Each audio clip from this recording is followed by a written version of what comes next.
20 grueling years had passed since he was torn from Earth and thrust into a brutal alternate reality. Today, the endless, bloody campaign would finally culminate. He swore to himself that he would defeat the monster. By slaying the beast, he intended to fulfill his oath and save the broken world. A blinding, apocalyptic explosion of fire and golden light engulfed the battlefield, shattering the very earth and sending shockwaves deep into the dark skies. As the heavy smoke and falling embers began to clear, the piercing crimson eyes of the ultimate enemy gleamed menacingly through the dust. The winged, lion-faced demon lord emerged from the swirling inferno. The massive beast expressed dark amusement that his opponent had endured the devastating blast, conceding that such resilience was truly befitting of a hero. However, the demon lord pointed out that the hero's companions, the mage, the saintess, and the knight, were battered and barely clinging to life. Hero Hyeonseok, leaning heavily on his staff to stay upright, shot back that the monster himself was in no shape to boast. Enraged by the human's sheer insolence, the demon lord roared, gathering a volatile, crackling sphere of dark purple energy in his massive claw. The two ancient adversaries locked eyes before launching themselves at one another. They collided with earth-shattering force. A massive shockwave ripped through the air as Hyeonseok threw his entire weight into his staff, barely blocking a devastating downward strike from the giant beast. Desperate to survive the immense fallout, the mage gritted his teeth and hastily cast a shimmering blue magical barrier over himself and the rest of the exhausted party. The demon lord roared that he would tear the hero to pieces if he refused to submit. Violet mana flared violently around the beast's muscular frame, crackling like dark lightning in the smog. Unleashing a massive torrent of dark energy, the monster declared that the surrounding land was a kingdom forged exclusively by his own teeth and claws. Hyeonseok dug his heels into the scorched earth, his eyes burning with unwavering resolve as the crushing magical bombardment bore down on him. With a swift, masterful twirl of his heavy staff, Hyeonseok deflected the dark energy, the heavy impacts sending jagged sparks of purple and red scattering across the battlefield. Realizing the battle had dragged on long enough, Hyeonseok decided it was time to end it. Blazing golden flames suddenly erupted from his body, swirling wildly around his armor. He gathered the intense, blinding fire directly into the head of his weapon, illuminating the dark sky like a miniature sun. Invoking his ultimate ability, the Paradox Flame, Hyeonseok hurled the massive inferno directly at the winged beast. Propelled by the sheer force of the fiery explosion, he charged through the falling debris with blistering speed, his tattered cape trailing like a banner of war. Planting his armored boot firmly into the cracked ground, he launched himself upward, driving a concentrated beam of fiery energy straight into the monster's chest and sending it flying. The two engaged in a ferocious, high-speed exchange, their expressions twisted in absolute concentration and lethal intent. They became blurs of motion, rock and earth shattering into craters wherever they clashed. Hyeonseok's agility allowed him to weave through the demon's heavy, crushing strikes, sparking violent fiery explosions with every connected hit. The demon lord thrust a massive, razor-sharp claw toward the hero's face. Hyeonseok brought his staff up just in time, the terrifying swipe glancing heavily off the reinforced pole. The sheer physical force of the block pushed Hyeonseok back, his boots grinding deeply into the earth as he struggled against the monster's overwhelming might. The demon lord mocked the human, roaring that such soft, pathetic attacks wouldn't leave even a single scratch on his impenetrable hide. Twirling his staff to reignite the golden fire, Hyeonseok questioned the beast's definition of soft. He drove the burning weapon forward, asserting that the flame was more than enough to burn away the monster's staggering arrogance. The flaming tip of the staff plunged deeply into the demon lord's chest. The mystical fire rapidly spread across the beast's dark fur, burning with a strange, consuming intensity. Stepping back, Hyeonseok coldly reminded the stunned creature of a truth he had spoken of before. He was not a native of this world. The demon lord spat that the human was spouting absolute nonsense, right to the bitter end. He boasted that his impending defeat meant nothing, as his body would simply be absorbed into the land, allowing him to rise again one day. Suddenly, the beast halted mid-sentence. His crimson eyes widened in primal panic as he looked down at his burning form, realizing with horror that he wasn't just dying. He was being completely erased. Hyeonseok looked on with a hardened, weary gaze, noting aloud that the monster was finally having trouble regenerating. He explained the true nature of his paradox flame. He told the fading beast that unlike normal fire which requires oxygen, his unique ability fueled itself on abstract concepts like memories, reason, and ego. The hero declared that the demon's centuries-long hobby of resurrecting was permanently over, as the black flames were currently incinerating the creature's very existence. As the dark fire consumed his face, the demon lord realized his time was truly up. Yet, in his final moments, he cursed the hero, promising that despite the grand victory, Hyeonseok would never be remembered as the savior of this world. The dying monster revealed a grim truth about the party watching from a rear. The companions Hyeonseok trusted so deeply were merely biding their time, waiting for him to die in the ensuing carnage. Without a shred of surprise or emotion, Hyeonseok calmly replied that he already knew. Hearing this, the blonde saintess broke into a panicked sweat, desperately begging the hero not to listen to the deceitful, dying words of a monster. Ignoring her pleas, Hyeonseok began to lay out the reality of their hollow bonds. He recalled how the saintess had always claimed to love him, seducing him day after day, while secretly despising him to his core for being an outsider. He explained that her affections were nothing more than a calculated ploy, designed to make him hesitate when an inevitable moment arrived for the party to purge him after the subjugation was complete. Turning his scarred face back toward her, he bluntly asked the saintess if he was wrong. She could only stare back with wide, terrified eyes, her silence a damning confirmation. Hyeonseok turned away, adding that the other two members of the party were exactly the same. He addressed the knight next, stating that the man had received a national treasure from the cowardly emperor for the sole purpose of eliminating the hero, driven by the royal's paranoid fear that Hyeonseok would claim the throne. The knight sweated profusely, gritting his teeth in shock that the plot had been uncovered. Finally, he called out the mage. Hyeonseok pointed out that the old man, who harbored a sick love for human experimentation, hated him simply because the hero vehemently opposed the world's barbaric slavery system. He concluded his grim exposition by revealing that their collective intent to murder him was something he had known about for the past 5 years. The demon lord, now barely more than a burning silhouette of ash, confessed his profound confusion. He asked the hero why, possessing the overwhelming power to easily obliterate a world that had so cruelly turned its blades against him, he had not done so. Hyeonseok looked away from the ashes, his expression heavy with exhaustion.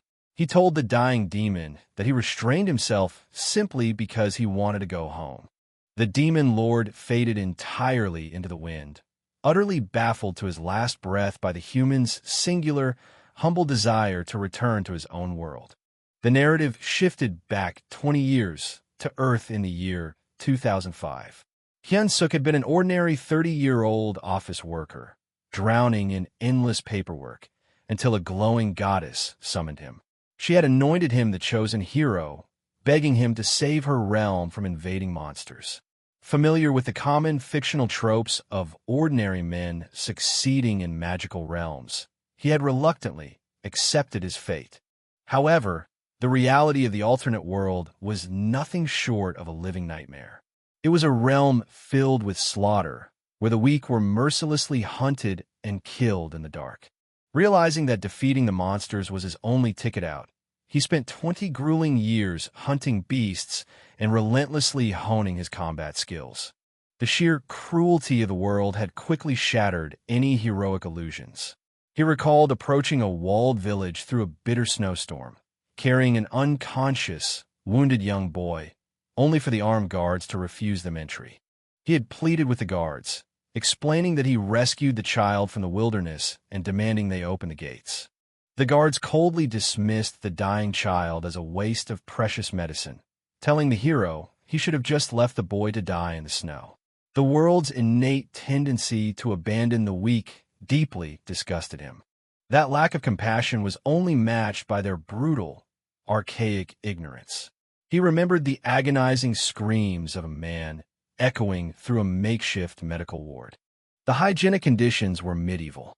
He had watched in horror as a frenzied doctor violently sawed off a man's infected leg without anesthesia, desperate to stop the spread of rot.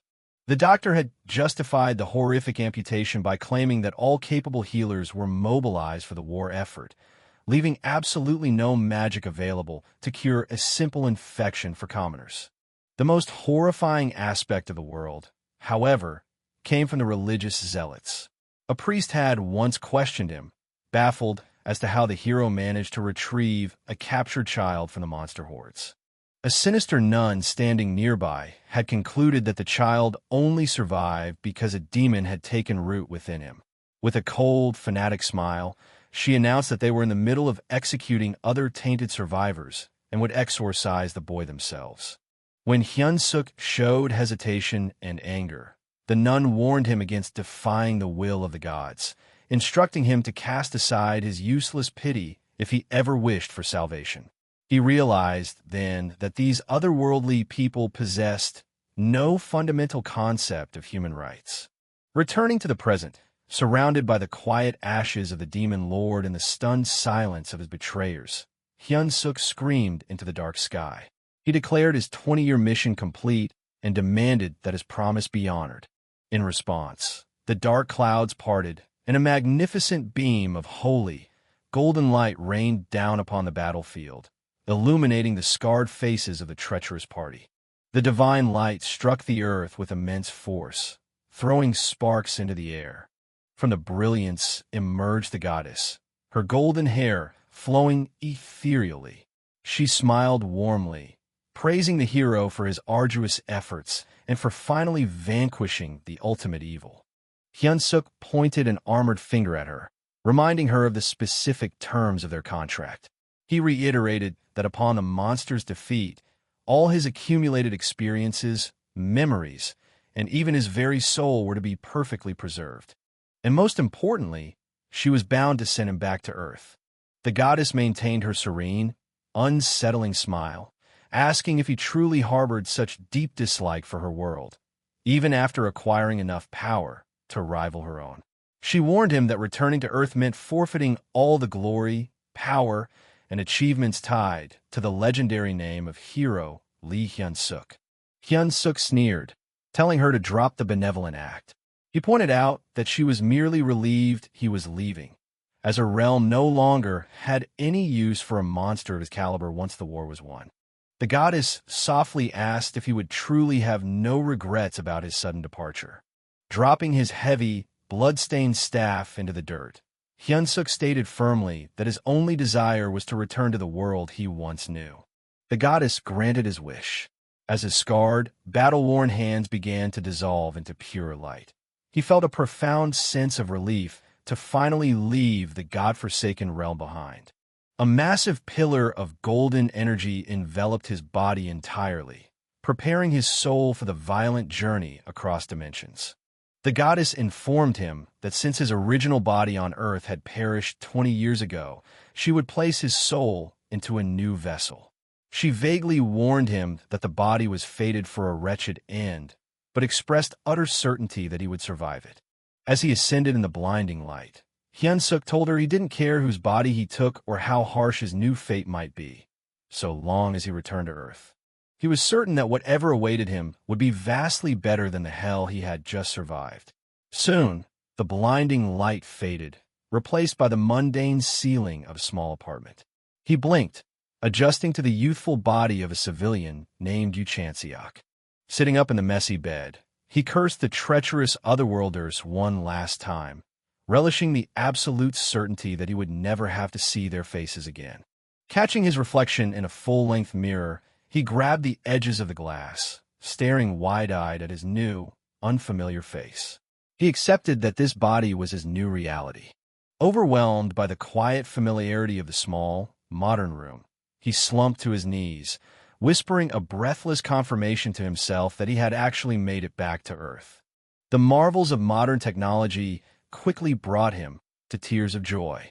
He turned on the bathroom faucet and splashed his face, laughing maniacally at the flow of clean, uncontaminated water, declaring it a far superior magic to anything the mages possessed. In the kitchen, he ignited the gas stove with a simple push of a button. He stared at the blue and orange flames with manic glee, thrilled that his days of chopping wood and building campfires in the snow were finally over. Spotting a cardboard delivery box on the table, he approached it with eager curiosity, affirming that these simple, modern comforts were exactly what he had missed the most. He opened the box, his eyes widening in absolute shock as the greasy, golden aroma hit him. He could hardly believe he was looking at a box of fried chicken. Hands trembling, he picked up a crispy piece and took a massive, desperate bite. Sitting on the floor of his quiet apartment, he chewed the food, deeply moved.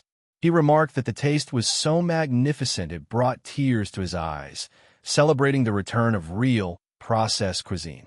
Tears streamed freely down his cheeks as he wept softly over the meal.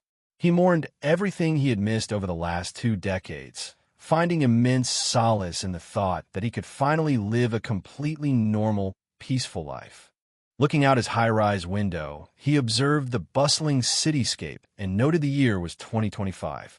He rationalized that time on Earth had flowed parallel to his time in the other world, but ultimately decided the lost time didn't matter. He resolved that no matter how difficult the adjustment to modern life might be, nothing could possibly be worse than what he had endured. However, his peaceful reflection was instantly shattered as a colossal, apocalyptic pillar of red light suddenly erupted violently among the skyscrapers just outside his window. Basking in the simple, miraculous comforts of modern plumbing, Hyeonseok, now inhabiting the youthful body of Chanseok, stood under the showerhead, absolutely marveling at the instant, endless stream of hot water. Stepping out, he turned on the air conditioning, grinning as a refreshing blast of cold air filled the room at the mere press of a button. Walking up to the expansive floor-to-ceiling windows of his apartment, he took in the bright, clear skyline. He breathed a sigh of immense relief, noting that this peaceful cityscape was nothing like the nasty, blood-soaked alternate world he had endured for 2 decades. Pondering his next move in the year 2025, he considered starting his new life by playing a classic game of StarCraft. His peaceful musings were abruptly shattered when a grotesque, grinning monster wearing a pale, bone-like mask materialized right outside the high-rise glass. Startled out of his wits, Chanseok scrambled backward, crying out in shock as the giant, shadowy beast loomed over him through the window. Still catching his breath on the floor, he frantically questioned what the hell the creature was. Before he could process the nightmare, the apartment's emergency intercom crackled to life with a loud chime, calling for the attention of all residents. A sterile, automated voice announced that a corrosion rift had appeared within the apartment complex. Sweating and staring at the monstrous shadow cast across his rug, Chanseok cursed, having absolutely no idea what a corrosion rift was. The intercom blared a mandatory evacuation order, urging all residents to proceed to the underground shelter immediately. Chanseok's panic shifted to profound confusion as he demanded to know what in the world was happening to Earth. Peering cautiously over the window ledge, his blood ran cold. The sheer scale of the disaster was staggering. Dozens of the masked, shadowy beasts were scaling the side of the skyscraper like insects, their horrifying grins multiplying in the darkness. A sharp, deafening crack echoed through the room as one of the beasts drove its massive, razor-sharp claws directly into the reinforced window pane. The glass exploded inward. Without missing a beat, Chanseok bolted out of the apartment, sprinting barefoot down the corridor as a swarm of the dark monsters poured into the building and gave chase. Taking the stairs 2 at a time, He practically flew down the stairwell, his mind racing. He questioned what these horrific entities were and how his beloved, peaceful Earth had devolved into such a nightmare. The horde of beasts scrambled wildly down the steps right behind him. Moving with the honed agility of a veteran warrior, Chanseok vaulted out of an open window in the stairwell, letting the blind, stampeding horde of monsters rush past him down the steps. Silently and swiftly, he circled back through the window, neatly positioning himself behind the pursuing pack. Slipping through a heavy fire door into a quiet corridor, he let out a heavy breath, relieved to have finally lost his pursuers. His moment of respite was interrupted when he spotted a young boy in the dim hallway, gripping a makeshift wooden staff. Chanseok stared in disbelief at the kid, while the boy simply blinked, surprised to run into another person. Slipping into his protective instincts, Chanseok warned the boy that the corridors were highly dangerous and urged him to hurry to the shelter. Instead of running, the kid's eyes lit up, and he eagerly asked if the older man had seen where the monster went. Chanseok paused, utterly baffled by the question. With a deadly serious expression, the boy named Hyeonseok declared his intention to go kill the beast, casually asking if Chanseok wanted to tag along. Chanseok stared down at the elementary schooler, dumbfounded by the sheer absurdity of the offer. As they walked, Chanseok mentally cursed his miserable luck. He learned that Earth had been plagued by these monsters for 13 years, meaning these deadly corrosion rifts were literally older than the kid walking beside him. Because the stubborn boy had flatly refused to go to the shelter, Chanseok found himself reluctantly babysitting. Trying to wrap his head around the modern apocalypse, Chanseok summarized what he had gathered. A corrosion rift was essentially a dimensional exit for monsters, and humanity had no idea why, when, or where they would suddenly appear. The boy nodded, confirming the grim reality. A vein bulged in Chanseok's forehead as he internally raged. He had dragged himself through 20 years of absolute living hell just to return to Earth, only to discover that his home had become a hellhole too. He venomously cursed the goddess who had sent him back. Noticing the older man's sheer ignorance of basic modern history, Hyeonseok suspiciously asked how he didn't know about the rifts. Caught off guard, Chanseok hastily lied, claiming he had been living in America for a while. The boy looked at him like he was crazy, exclaiming that the U.S. president had been impeached for trying to secretly send his daughter to Korea, and that everyone on YouTube knew traveling from America to Korea was impossible. Chanseok grimaced, completely lost by the political and technological jargon. Desperate to derail the interrogation, Chanseok awkwardly changed the subject, asking the boy to remind him of the name of that hunter he liked so much. The boy instantly took the bait, enthusiastically shouting the name Lee Se-eun. Hyeonseok happily babbled on, explaining that Lee Se-eun was ranked 10th on Earth, belonged to the Janabi Guild, and wielded a massive greatsword. He added that she was currently dealing with a rift in Chorwon. Chanseok sighed in relief that the subject change had worked so flawlessly. However, the kid's words sparked a dark realization. Chanseok narrowed his eyes, questioning how normal humans could possibly fight these towering beasts. He wondered if Earth had adopted the exact same supernatural combat system as the fantasy world he had just escaped. As Hyeonseok continued to gush about the hunter's cool greatsword, Chanseok suddenly stopped dead in his tracks, his veteran senses flaring. Before the boy could offer to pull up a YouTube video, Chanseok swiftly clamped a firm hand over his mouth, silencing him instantly. Pulling the confused kid back against the wall, Chanseok cursed under his breath. Gliding silently through the shadows of the corridor ahead was a hunting pack of the masked beasts. His eyes darted with lethal precision, quickly assessing the threat. He counted 5 targets in the open before swiftly correcting himself. There was one ambusher hiding in the blind spot. 6 in total. Stepping protectively in front of the trembling boy, Chanseok took a deep breath. He noted with satisfaction that his new vessel possessed above-average physical strength. Handling multiple enemies was second nature to him, but the situation wasn't ideal. He glanced back at Hyeonseok, who was now clutching his wooden stick and fighting back terrified tears. Chanseok knew that if he left the kid alone, he would undoubtedly be slaughtered. He sarcastically wondered where all the boy's bold determination to kill monsters had vanished to.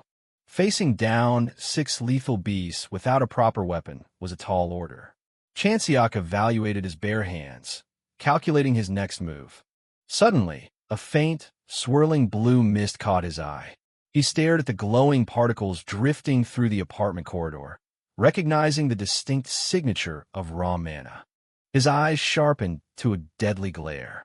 He confirmed it was the exact same magical energy he had wielded in the other world.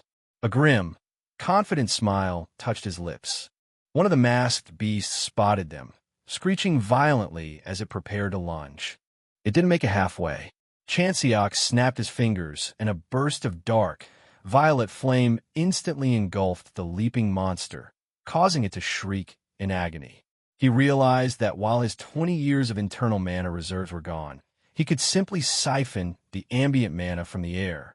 Reaching out his hand, he violently drew the surrounding blue energy into his core, creating a swirling vortex of power that blew the debris away and shielded the boy behind him. With mana coursing through his veins once again, he smirked. The unique ability, Paradox Flame, was etched into his very soul, transcending his physical body. He admitted the current firepower was a little disappointing compared to his prime, but under the circumstances, a massive wave of volatile, dark purple fire washed over the corridor, violently incinerating the pack of monsters into ash. Chanseok noted that it was more than enough. Behind him, Hyeonseok stared at the inferno, shouting in absolute awe at the amazing display. The boy practically vibrated with excitement, admitting he had been skeptical of the clueless man, but was thrilled to realize Chanseok possessed a unique skill. Chanseok just chuckled, glad the kid was unhurt, quietly taking note of the local terminology for magic. Suddenly remembering a tip from an official Hunter Academy channel, Hyeonseok shouted that confirming the kill was crucial. Before Chanseok could stop him, the boy darted forward toward the burning remains. Chanseok's eyes widened in sheer panic. He knew exactly how unpredictable the Paradox Flame could be. He screamed for the boy not to approach the targets until they were completely dead. Out of the thick, purple smoke, a half-incinerated monster lunged violently, its jaws snapping toward the boy's head. With blistering speed, Chanseok intercepted the attack, catching the beast's jagged, burning claw barehanded. Blood immediately spilled from his palm. Staring down the snarling monster, he calmly told the terrified kid that he didn't know what YouTube was, but suggested the boy should probably stop taking life-or-death advice from it. The beast finally succumbed to the flames, dissolving into nothingness before Chanseok's bloody grip. Turning his back on the ashes, Chanseok looked down at the pale, trembling boy and casually asked to borrow the wooden staff he was clutching. The moment Hyeonseok handed over the stick, the remaining monsters flanking them lunged from the shadows in a coordinated strike. Chanseok didn't even flinch. Gripping the simple wooden pole, he infused it with kinetic force and swung it in a devastating, fluid arc. The sheer physical power cleaved cleanly through the lunging beasts, tearing them apart in a spray of dark blood and shattering the corridor walls. Hyeonseok fell to his knees, his jaw dropping as he stared at the older man with absolute, hero-worshipping amazement. The kid excitedly asked if Chanseok was secretly a professional hunter. Standing amidst the carnage, Chanseok let out a heavy, bitter sigh. He gritted his teeth, deeply disgusted that he had to smell the familiar stench of blood even after returning to Earth. He had fought through 20 years of hell hoping to rest easy, but realized that if this was what his home had become, it was no different from the nightmare he left behind. Guiding the boy to safety, they finally reached the packed, underground evacuation shelter.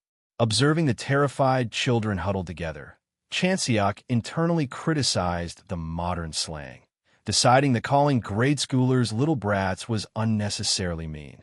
A frantic woman suddenly shoved her way through the dense crowd, screaming Hyeonseok's name in sheer desperation. She fell to her knees, weeping as she embraced her son. Looking up at Chanseok, she thanked him profusely, acknowledging how reckless her boy could be and apologizing for the trouble he must have caused. Chanseok awkwardly accepted her gratitude. Glancing at the woman, Chanseok noted her luxury earrings and high-end designer clothes. He realized the kid was a wealthy young master, which perfectly explained his bold, somewhat sheltered attitude in the face of death. The fragile safety of the shelter was shattered instantly by a deafening metallic crash. Chanseok looked up just as a massive, monstrous fist punched entirely through the reinforced steel door. The heavy doors blew completely off their hinges, and a towering, muscular beast stomped into the bunker. The crowd erupted into absolute, pandemonium-fueled terror. The beast roared, unfurling a grotesque, dripping tongue from a maw filled with razor-sharp fangs. A frantic survivor screamed that the outer wall of the shelter had collapsed, urging everyone to run for their lives. Amidst the chaotic stampede, Hyeonseok grabbed the back of Chanseok's shirt, pulling him and yelling that they needed to run. But Chanseok didn't move. He stood perfectly still, his eyes shadowed. As the kid screamed for him to hurry, Chanseok's internal monologue took over. He lamented that he truly hadn't been asking for much from the universe. Gripping his injured, throbbing hand, he thought about how he simply wanted to return to the ordinary, peaceful world he knew, to the home he had missed so desperately during his decades of warfare. Staring down at the deep, bloody gash across his palm, he bitterly asked himself if desiring a normal life was truly asking for too much. Snapping back to reality, he looked over his shoulder and bluntly called Hyeonseok a brat. The boy, clinging to his mother, immediately complained about the nickname. Chanseok ignored the complaint, pointing out the boy's wealth. He asked why a rich kid was so obsessed with fighting and becoming a hunter when he could easily afford to hide in a safe, comfortable bunker for the rest of his life. Hyeonseok's expression hardened into profound grief. He revealed that he had lost his father to a monster when a corrosion rift opened inside a bunker they believed was impenetrable. That tragedy taught the young boy a brutal lesson. There was no safe place left on earth. With tears welling in his eyes, Hyeonseok declared that even though he was currently weak and terrified of the beasts, he was going to become the strongest hunter alive. He swore to eradicate all the corrosion rifts and save the world. Chanseok's eyes widened, struck to his very core by the heavy, familiar burden of those words. The boy looked down, mumbling that his goal probably sounded like a stupid, impossible dream. Chanseok's hardened features softened into a gentle smile. He firmly reassured the kid that it wasn't stupid at all, and that he would undoubtedly grow up to be a great hunter. However, as Chanseok turned his back on the boy and began walking deliberately toward the encroaching darkness of the monster, he added a heavy caveat. The kid simply wouldn't be the one to save the world. Hyeonseok's mother urgently tried to pull her son away to join the fleeing crowd. The boy resisted, pointing frantically at Chanseok and stammering that the mister was staying behind. A massive shock wave of explosive energy erupted behind them as the monster charged. Hyeonseok screamed for the older man to run. Unfazed by the incoming Leviathan, Chanseok stepped directly into the beast's path, his body erupting into a blinding, torrential aura of violet paradox flames. He calmly stated his reason for taking the vanguard. With the seasoned, deadly smile of a veteran who had fought through hell and back, Chanseok declared that saving the world was a job for someone who had already done it before. Chanseok gazed out of his high-rise window at the sprawling, modern metropolis, reflecting heavily on the bitter irony of his fate. He had been ripped from Earth, forced to spend 20 grueling years slaughtering monsters in a brutal alternate reality, and had finally clawed his way back home, only to be instantly confronted by a massive corrosion rift. He cursed the universe for giving him absolutely no time to enjoy his hard-won freedom. Fortunately, his 2 decades of visceral, life-or-death combat experience had allowed him to survive the sudden outbreak with ease. In the heat of the moment, he had confidently promised a terrified young boy that he would save the world. Yet, instead of hunting beasts, Chanseok currently sat slouched in a gaming chair, aggressively mashing a keyboard as he played video games in his pajamas. A flashy, triumphant victory banner blasted across his monitor. Leaning back and spitting out a piece of candy, he let out a deeply bored sigh, muttering that dominating the game was far too easy to be entertaining. Cracking open an ice-cold can of soda, he actively rationalized his profound laziness. He told himself that a man who had already saved an entire dimension once possessed the skills to save Earth whenever he felt like it. But staring blankly at the screen, he questioned why he should even bother risking his life again. He admitted to himself that his grand, heroic declaration to the kid had been filled with genuine confidence at the time, but the actual desire to play the hero had quickly fizzled out. He was entirely mesmerized by the modern marvels of endless video games, abundant junk food, and a technological system where absolutely anything could be summoned with a single touch. Luxuries he had desperately dreamed of while sleeping in the snow. Scrolling lazily through his smartphone, he reasoned that Earth already had an established, professional system of hunters dedicated to dealing with the monster threat. Concluding that the world didn't need him right now, he decided to focus his energy on ordering a massive takeout delivery instead. His casual, relaxed demeanor shattered into absolute panic the second he checked his banking app.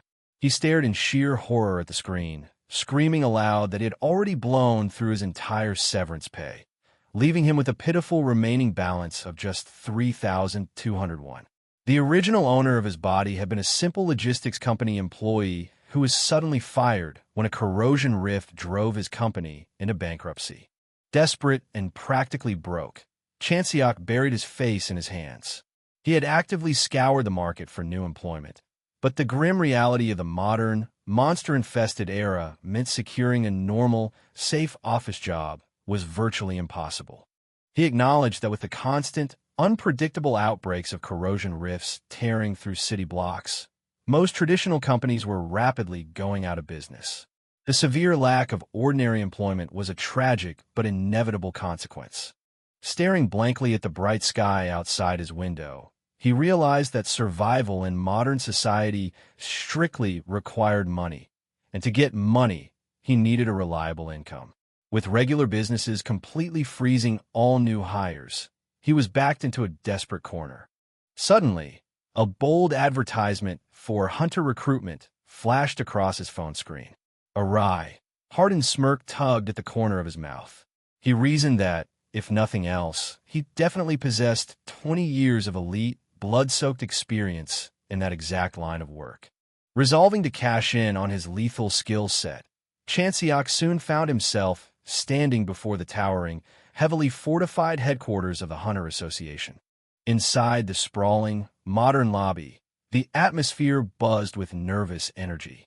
Dozens of suited hopefuls and aspiring candidates chatted among themselves, with some eagerly boasting that they were about to become wealthy professional hunters, while others nervously cautioned that this was merely the preliminary selection phase. Two arrogant recruits walking nearby scoffed at the tension. They loudly claimed that the physical selection tests had devolved into mere formalities. The smirking men boasted that these days, a candidate could secure a highly lucrative spot simply by demonstrating a flashy, unique magical skill.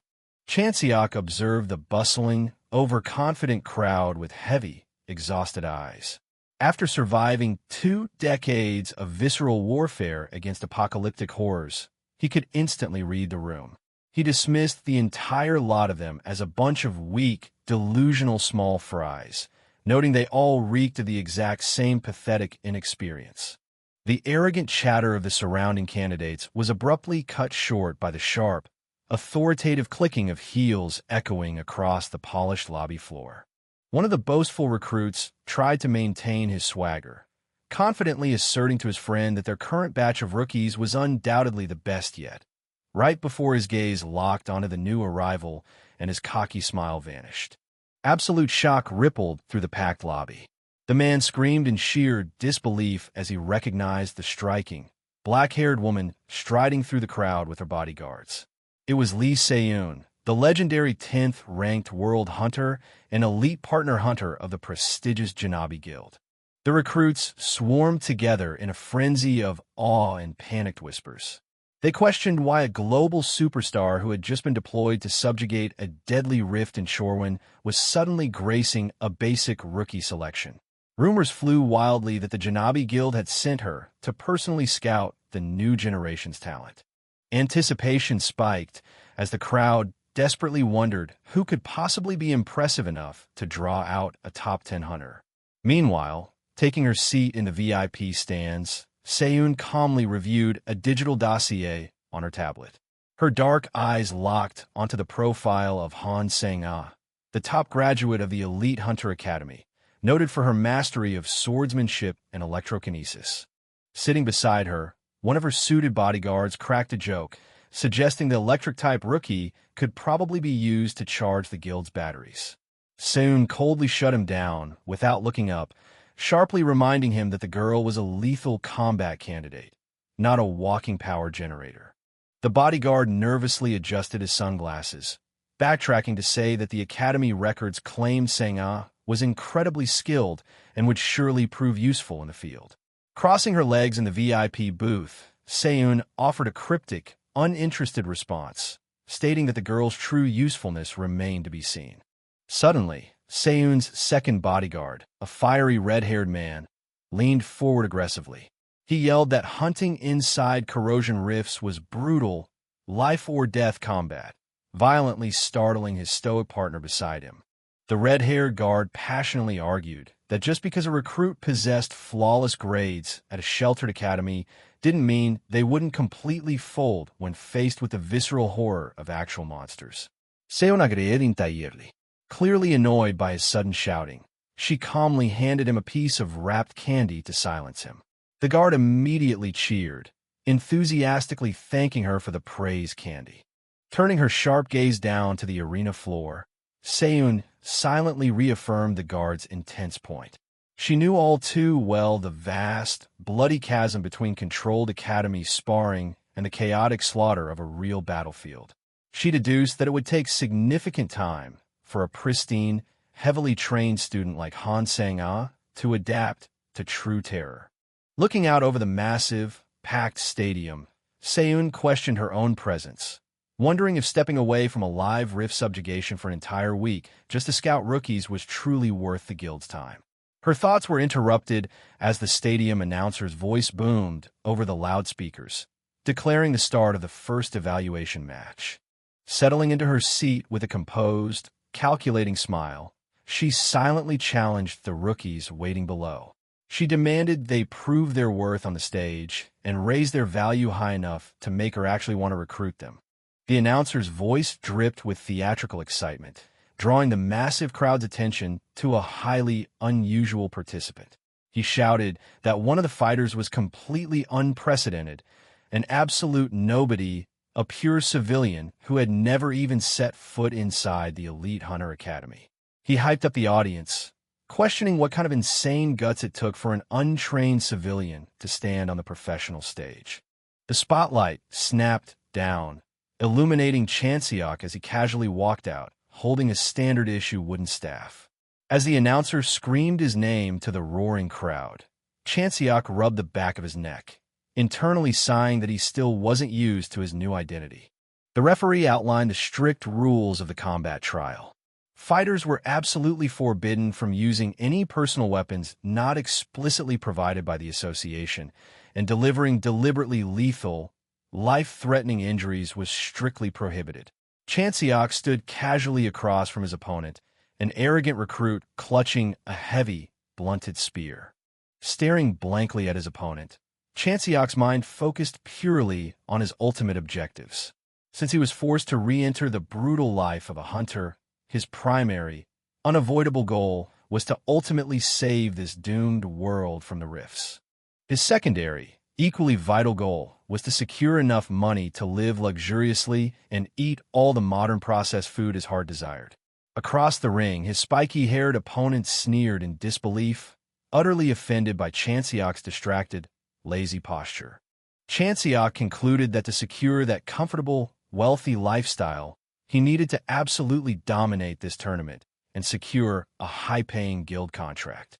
The announcer ordered both candidates to take their starting positions.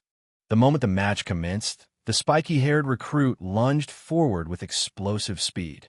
Channeling a massive surge of fiery mana into his spear, he swung the blazing weapon in a deadly arc, laughing maniacally at his luck for drawing an opponent who seemingly couldn't even gather basic mana. Believing victory was already his, the fiery recruit roared that Chanseok should consider it an absolute honor to be crushed by his superior academy techniques. Chanseok merely watched the incoming fiery strike with dead, unimpressed eyes.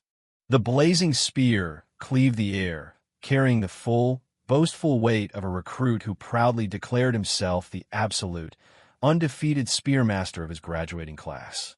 The heavy strike slammed into the stadium floor, violently shattering the tiles and sending plumes of fire into the air.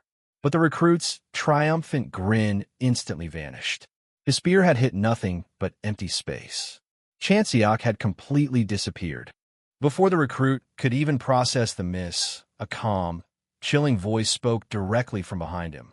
Chanseok stood completely relaxed, casually criticizing the man for being incredibly clumsy with his spear form. Reacting on pure combat instinct, Chanseok didn't even bother using his wooden staff. He rotated his hips and drove a devastating, bare-knuckle punch directly into the recruit's stomach, the sheer kinetic force ripping the breath from the man's lungs. Following through with ruthless efficiency, Chanseok immediately snapped a brutal uppercut into the recruit's jaw, violently snapping his head back and sending shockwaves of pain through his skull. The self-proclaimed spear master instantly crumpled to his knees, completely incapacitated. Chanseok quickly stepped back, his eyes widening in genuine panic.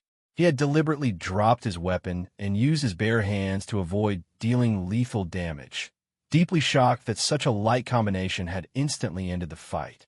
Looking down at the groaning, defeated recruit, Chanseok was profoundly disturbed. The man had fought exactly like a completely untrained novice. He prayed that this pathetic display wasn't the standard benchmark for modern Earth hunters. Up in the VIP stands, the sudden, effortless takedown silenced the arrogant chatter. Lee Se-eun leaned forward, her eyes widening in genuine intrigue. She muttered under her breath, trying to process how a civilian had moved with such terrifying precision. Her bodyguard rapidly scrolled through Chanseok's file, completely baffled. He reported that the man's previous occupation was loading boxes at a logistics firm, and that the stadium scanners detected absolutely zero trace of accumulated mana within his body. The guard tried to rationalize the impossible physics. He argued that moving with such explosive, bone-crushing power without an innate mana core meant the civilian had simply gotten incredibly lucky against an overconfident opponent.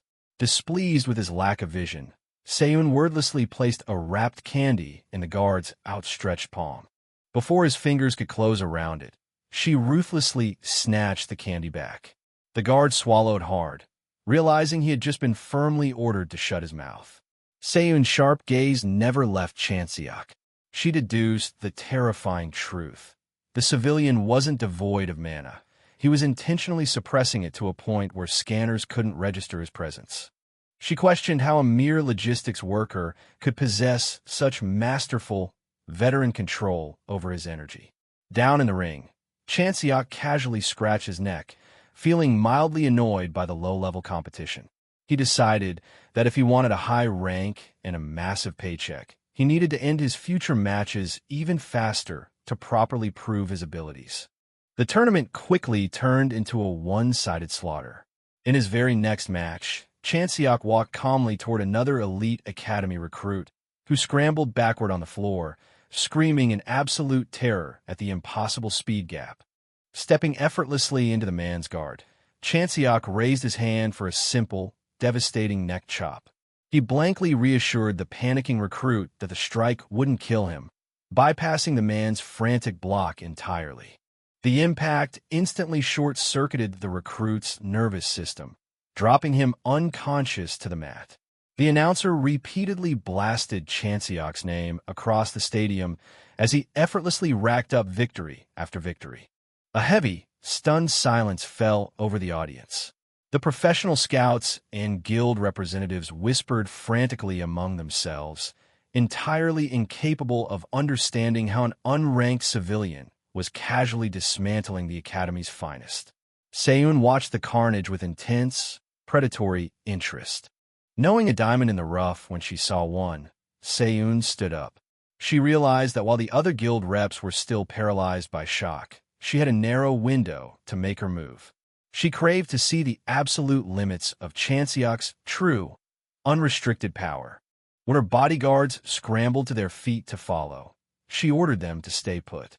With a dark, calculating grin, she announced she was heading to the VIP boxes to personally speak with the Hunter Association president. Unaware of the powerful eyes fixed upon him, Chanseok continued his flawless sweep. He parried a heavy hammer strike with zero effort, driving his fist into yet another opponent's face. He internally complained that even for fresh rookies, their sheer lack of combat instinct was agonizingly weak. He tossed aside broken weapons and knocked out recruit after recruit. The endless conveyor belt of identical, arrogant, and fundamentally weak fighters frustrated him. He critically questioned what utterly useless curriculum the elite Hunter Academy was actually forcing down their throats. Dusting off his tracksuit, he let out a heavy sigh, genuinely desperate for a single opponent who could at least make him break a sweat. The atmosphere in the stadium suddenly shifted, the idle murmurs transforming into a fever pitch of excitement. The announcer screamed that the grand finale had arrived, hyping the entrance of the Academy's crown jewel, Hyeonseok. He challenged the roaring crowd, asking if the elite swordswoman could finally halt the terrifying rampage of the mysterious civilian. Chanseok's lazy gaze finally sharpened as the silver-haired girl stepped onto the stage. He immediately recognized the dense, crackling aura of raw energy surrounding her, silently acknowledging that she possessed the highest concentration of mana he had seen all day. Gripping the hilt of her katana, Seung-ah glared at him with cold superiority. She declared that his streak of blind luck ended here, sneering that he clearly possessed absolutely zero magical talent. Unbothered, Chanseok smirked, asking if reciting generic, cliché villain dialogue was a mandatory course at her precious academy. Enraged by his insolence, Seung-ah slowly drew her blade. She arrogantly deduced that since he relied purely on martial arts, he lacked a unique supernatural skill. Her eyes ignited with a blinding, toxic green light as volatile electricity began to arc violently across her body, warning him that she would show no mercy. Watching the impressive display of raw power, Chanseok awkwardly scratched his cheek and offered a half-hearted thanks. Internally, he scoffed at her assessment. He possessed an apocalyptic unique skill, but refrained from unleashing it simply because he didn't want to incinerate a teenager into ash. With a sharp cry, Seung-ah dropped her center of gravity and exploded forward, leaving a scorched crater in the stadium floor as she cleared the distance in a fraction of a second. The official match bell rang simultaneously with the ear-splitting crack of thunder. She channeled a massive, concentrated surge of high-voltage lightning directly into her scabbard, causing Chanseok's eyes to widen in genuine surprise at the complex manipulation of energy. Unleashing the built-up tension, she drew the katana with blinding speed. The magnetic force propelled the blade forward like a railgun, firing a massive, devastating beam of pure, destructive lightning directly at his chest. In a display of impossible agility, Chanseok didn't try to block the apocalyptic blast. He simply kicked off the floor, executing a flawless, high-speed backflip that carried him entirely over the lethal trajectory of the lightning strike.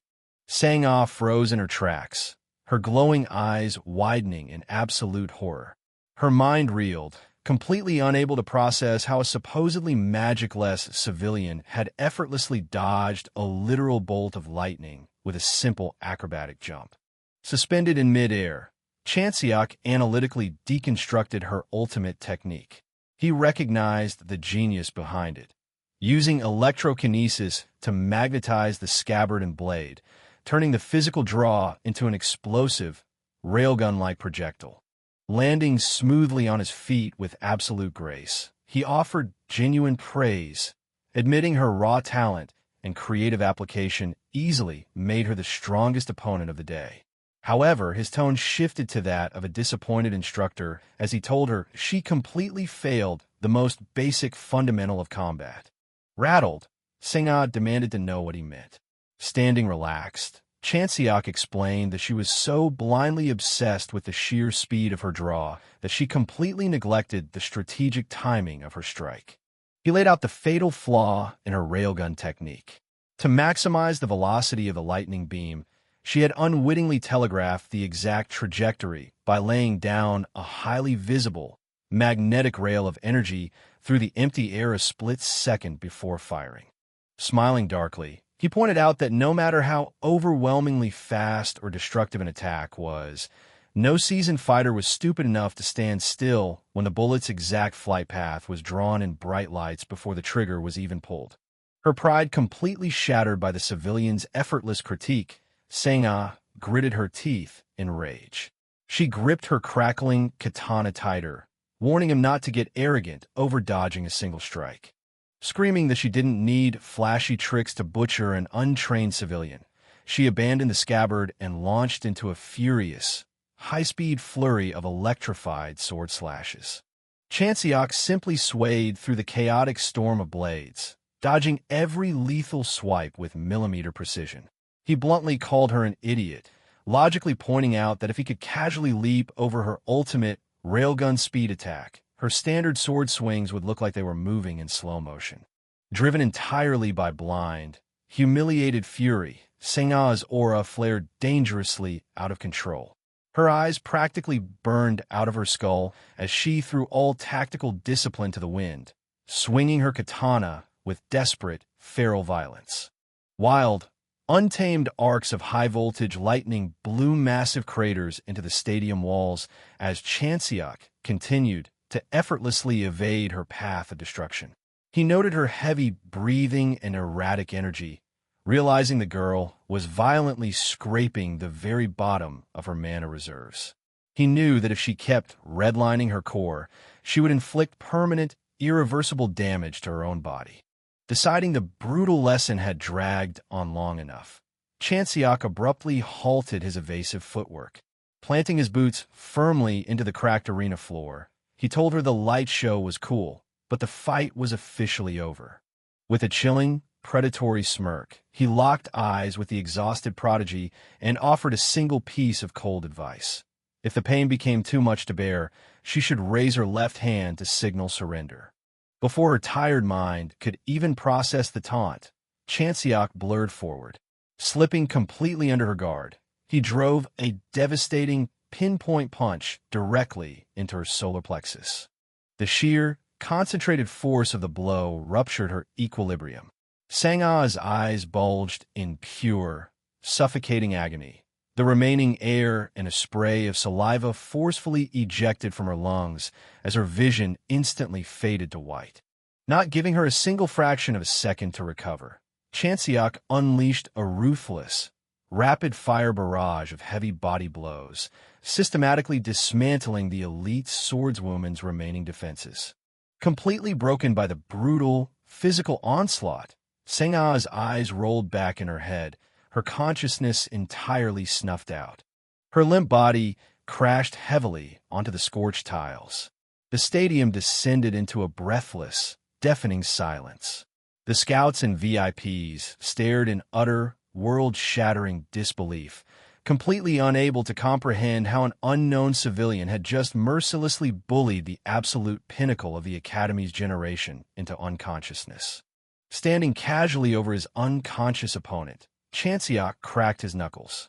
He internally acknowledged her impressive magical talent, but deduced that she was fundamentally fragile.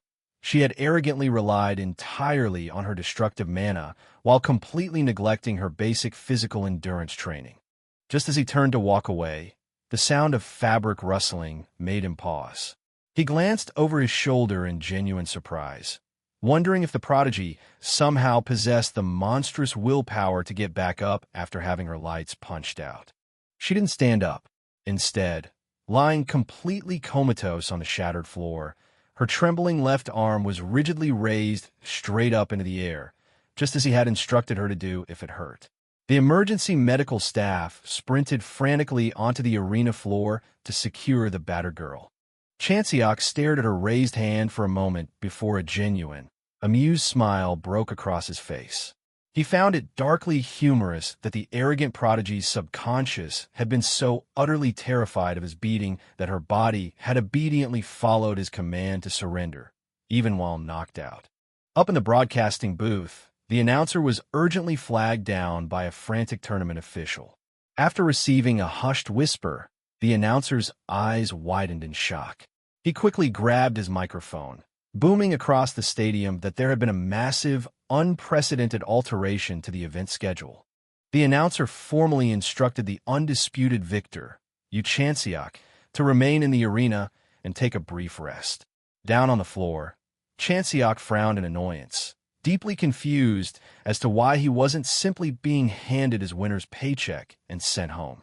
The stadium erupted into chaotic murmurs as the announcer roared that, following a short intermission, the victorious civilian would face off in a highly exclusive, unscripted special exhibition match against a fully active, professional hunter. He revealed that this insane trial by fire had been authorized directly by the president of the Hunter Association himself. Up in the VIP box, Seun's red-haired bodyguard sweat profusely, groaning into his earpiece that his crazy, battle-hungry boss had actually gone through with her reckless plan to step into the ring. Chanseok watched the absolute pandemonium sweeping through the audience. Hearing their shrieks of disbelief as the opponent's name flashed on the monitors, he quickly deduced that whoever this mystery professional was, their reputation was massive enough to command universal awe. His veteran instincts instantly pieced the political puzzle together. He realized a high-ranking executive was intentionally stepping onto the battlefield to personally test his mettle and recruit him. He chuckled bitterly, noting that the manipulative power plays of the strong were exactly the same on Earth as they were in the wretched fantasy realm. A massive, impossibly heavy greatsword suddenly plummeted from the VIP stands, violently impaling the arena floor. Lee Seun gracefully dropped down beside it, her long black hair flowing behind her. She casually apologized for the sudden ambush, explaining that crossing blades was the only definitive way to measure his true worth. Introducing herself with a confident smirk, she formally declared her identity as the elite vanguard of the Janabi Guild. Leaning casually against the hilt of her monstrous weapon, her eyes burned with the thrill of a real hunt. She playfully noted that the amateur tournament stage had been painfully small for a monster like him, and offered to provide him with a proper, blood-pumping challenge. Giving him an out, she warned that he could refuse the fight if crossing swords with a world-class professional was too much for his civilian status to handle. Chanseok felt a genuine bead of sweat trace down his cheek, fully aware of the sheer weight behind her title as the 10th highest-ranked hunter on the planet. His hardened senses immediately analyzed the dense, suffocating aura of bloodlust and absolute composure radiating from her frame. He knew instantly that she wasn't an arrogant academy brat. She was a hardened killer. He calculated that fighting a top 10 global threat using his current, magically suppressed civilian body and a flimsy wooden staff would be incredibly difficult. However, the sheer challenge ignited a long-dormant thrill within him, and a vicious smirk spread across his face as he accepted her challenge. The announcer nearly dropped his microphone, stammering in sheer panic as he asked if the unranked rookie truly intended to fight a global titan without a proper resting period. Rolling his shoulders, Chanseok honestly stated that he hadn't even broken a sweat dismantling the academy recruits, so he didn't need a break. He also cryptically mumbled that he was eager to test if his eyes could keep up with her speed. Seun's predatory smile widened, thoroughly amused by his fearless arrogance. As the medical staff hauled the battered, groaning form of Hyeonseok off the stage, Chanseok tightened his grip on his wooden staff. He reasoned that if his ultimate goal was to secure massive wealth and a top-tier employment contract, completely humiliating a top 10 guild executive on live television was the ultimate fast track to success. He acknowledged that the beautiful, deadly elite standing before him was the absolute perfect stepping stone for his new life. With a fluid, masterful twirl of his wooden staff, Chanseok dropped into a flawless combat stance, entirely prepared to violently raise his market value. The stadium echoed with a sharp, heavy clang as Chanseok's wooden staff clashed against Soon's massive metal greatsword. The surrounding executives and association staff shot up from their VIP seats, gasping in absolute disbelief as the unranked civilian flawlessly held his ground against the 10th-ranked world hunter. Her eyes narrowing with intense, competitive focus, Seun ripped her greatsword back and hoisted the colossal, heavy blade high above her head, preparing to bring it crashing down with devastating, lethal force. Chanseok didn't flinch. He raised his wooden staff horizontally, catching the monstrous downward strike dead center. The stadium floor instantly buckled under his boots from the sheer, crushing kinetic weight of her attack. Gritting his teeth against the overwhelming pressure, he internally questioned how a human woman's body could possibly generate such apocalyptic physical power. Refusing to be pinned, Chanseok violently shoved the greatsword off his staff and immediately launched a lightning-fast counterthrust toward her chest. Seun effortlessly swatted the wooden pole aside with the flat of her blade, her expression shifting into a chilling, excited smirk. The sheer concussive force of her parry launched Chanseok entirely across the arena. He skidded violently backward, his boots tearing deep trenches into the shattered tiles before finally grinding to a halt. Panting heavily, Chanseok locked eyes with the world hunter. He realized with grim clarity that compared to the explosive opening moments of the bout, his physical speed and reaction time had already dropped considerably. Sweat poured down his bruised face as he cursed his current physical vessel. He noted that Seun's aggressive, heavy-handed fighting style was actually full of technical openings. However, his civilian body simply lacked the raw stamina and muscular conditioning required to exploit them. Resting the massive greatsword over her shoulder, Seun smiled down at him with dark amusement. She playfully mocked his exhaustion, mentioning she had hoped for a decent warm-up for the first time in ages. Yet, she offered genuine praise, admitting she initially thought a civilian would fold in 5 minutes, completely shocked that he had managed to endure her onslaught for 30 straight minutes. Deciding the warm-up was over, Seun's aura flared with terrifying intensity. She declared that she would make the end quick and painless as she violently kicked off the ground, lunging toward him with the greatsword poised for a final, crushing sweep. Chanseok's heart hammered against his ribs as he watched the lethal strike approach. He desperately analyzed his dwindling options. His internal mana reserves were virtually empty, and the ambient mana floating in the arena's atmosphere was incredibly sparse. Realizing he had no other choice to survive the incoming execution, he gritted his teeth and surrendered to his deepest instincts. As the colossal blade descended toward his skull, he roared the name of his signature technique, Paradox Flame. Seun's eyes widened in genuine, split-second shock as Chanseok's form seemingly dissolved. Her massive greatsword slammed into the arena floor with cataclysmic force, entirely obliterating the tiles where the civilian had stood just a fraction of a second before. Landing safely several meters away amidst the settling dust, Chanseok breathed a heavy sigh of relief. Seun slowly stood up from the crater, her dark hair billowing around her as she stared at the empty space beneath her blade. Her playful demeanor vanished, replaced by a cold, calculating glare. She knew with absolute certainty that she had swung with enough velocity and precision that it should have been physically impossible for an exhausted civilian to dodge. She slowly turned her gaze toward him, demanding an explanation. She asked what the hell kind of power he had just used. Chanseok stood tall, his entire body suddenly wreathed in a volatile, swirling aura of pitch-black fire. He calmly repeated the name, paradox flame.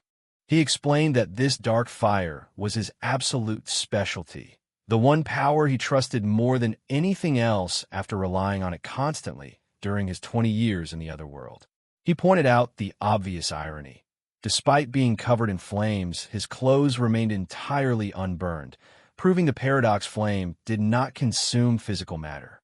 Instead, he revealed, the fire fueled itself exclusively on abstract concepts.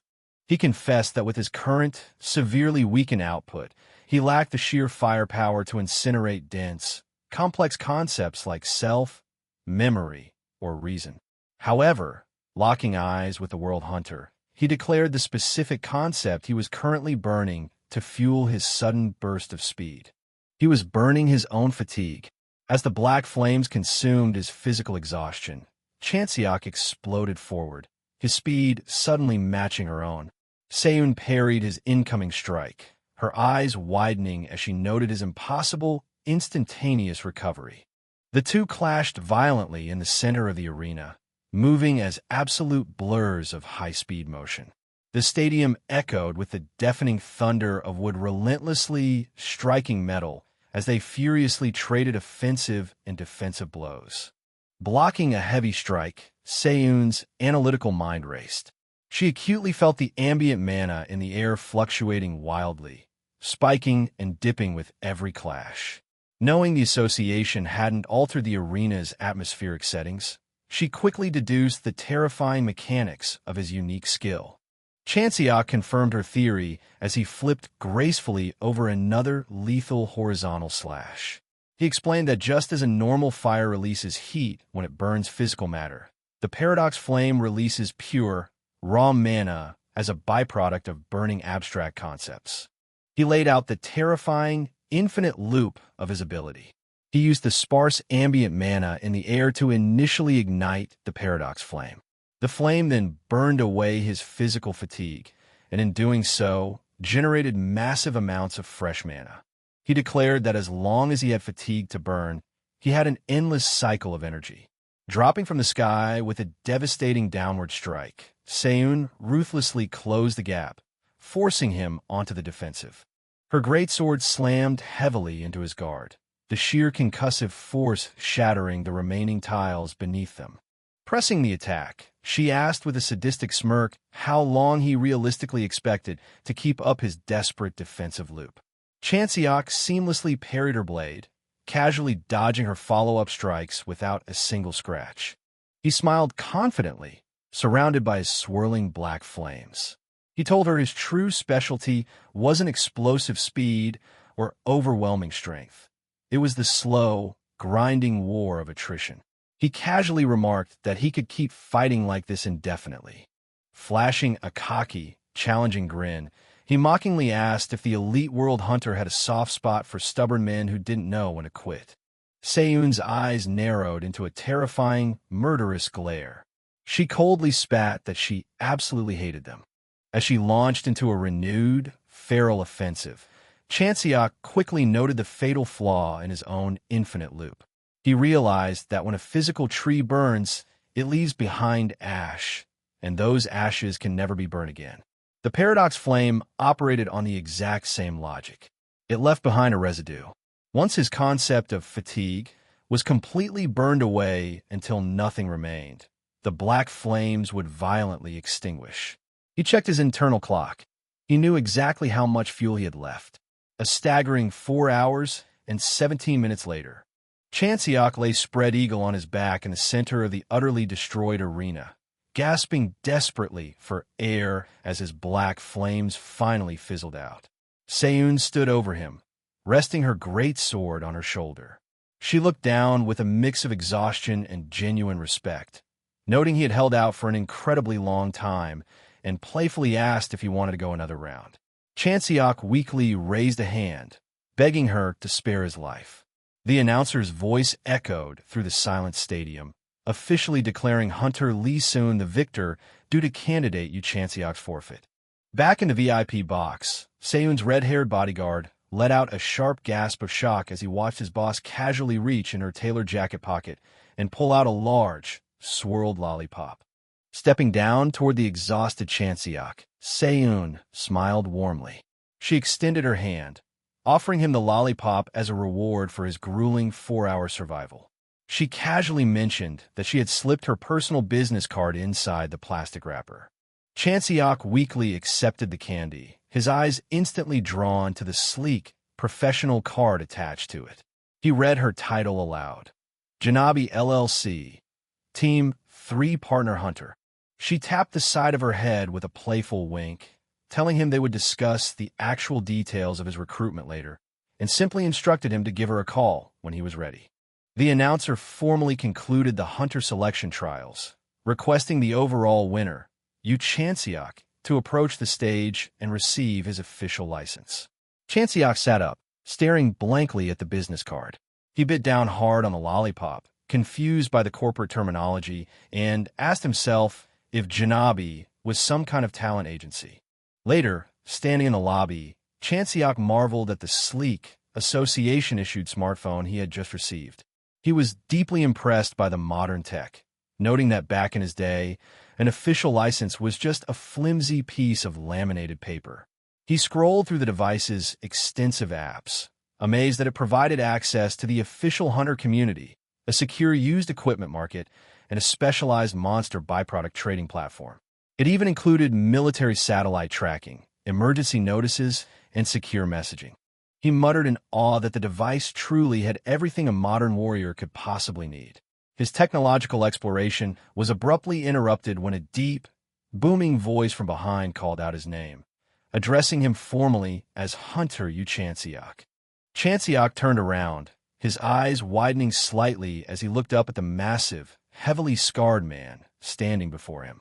The giant flashed a rough, imposing smile, casually remarking that Chanseok looked significantly better in person than he did on the broadcast monitors.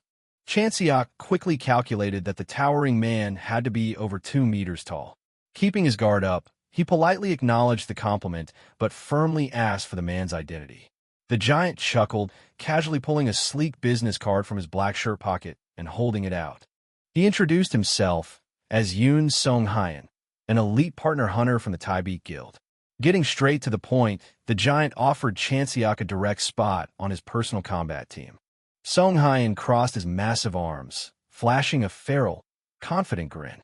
He promised Chanseok that if he trained under his direct leadership and gained enough real-world experience, the rookie would undoubtedly become a massive star. Chanseok analyzed the giant's intense gaze and concluded the man was completely genuine. However, Chanseok's mind instantly flashed back to the moment Seun had smiled down at him and handed him her card, telling him to call her. Slipping his hands into his pockets, Chanseok politely declined the immediate offer.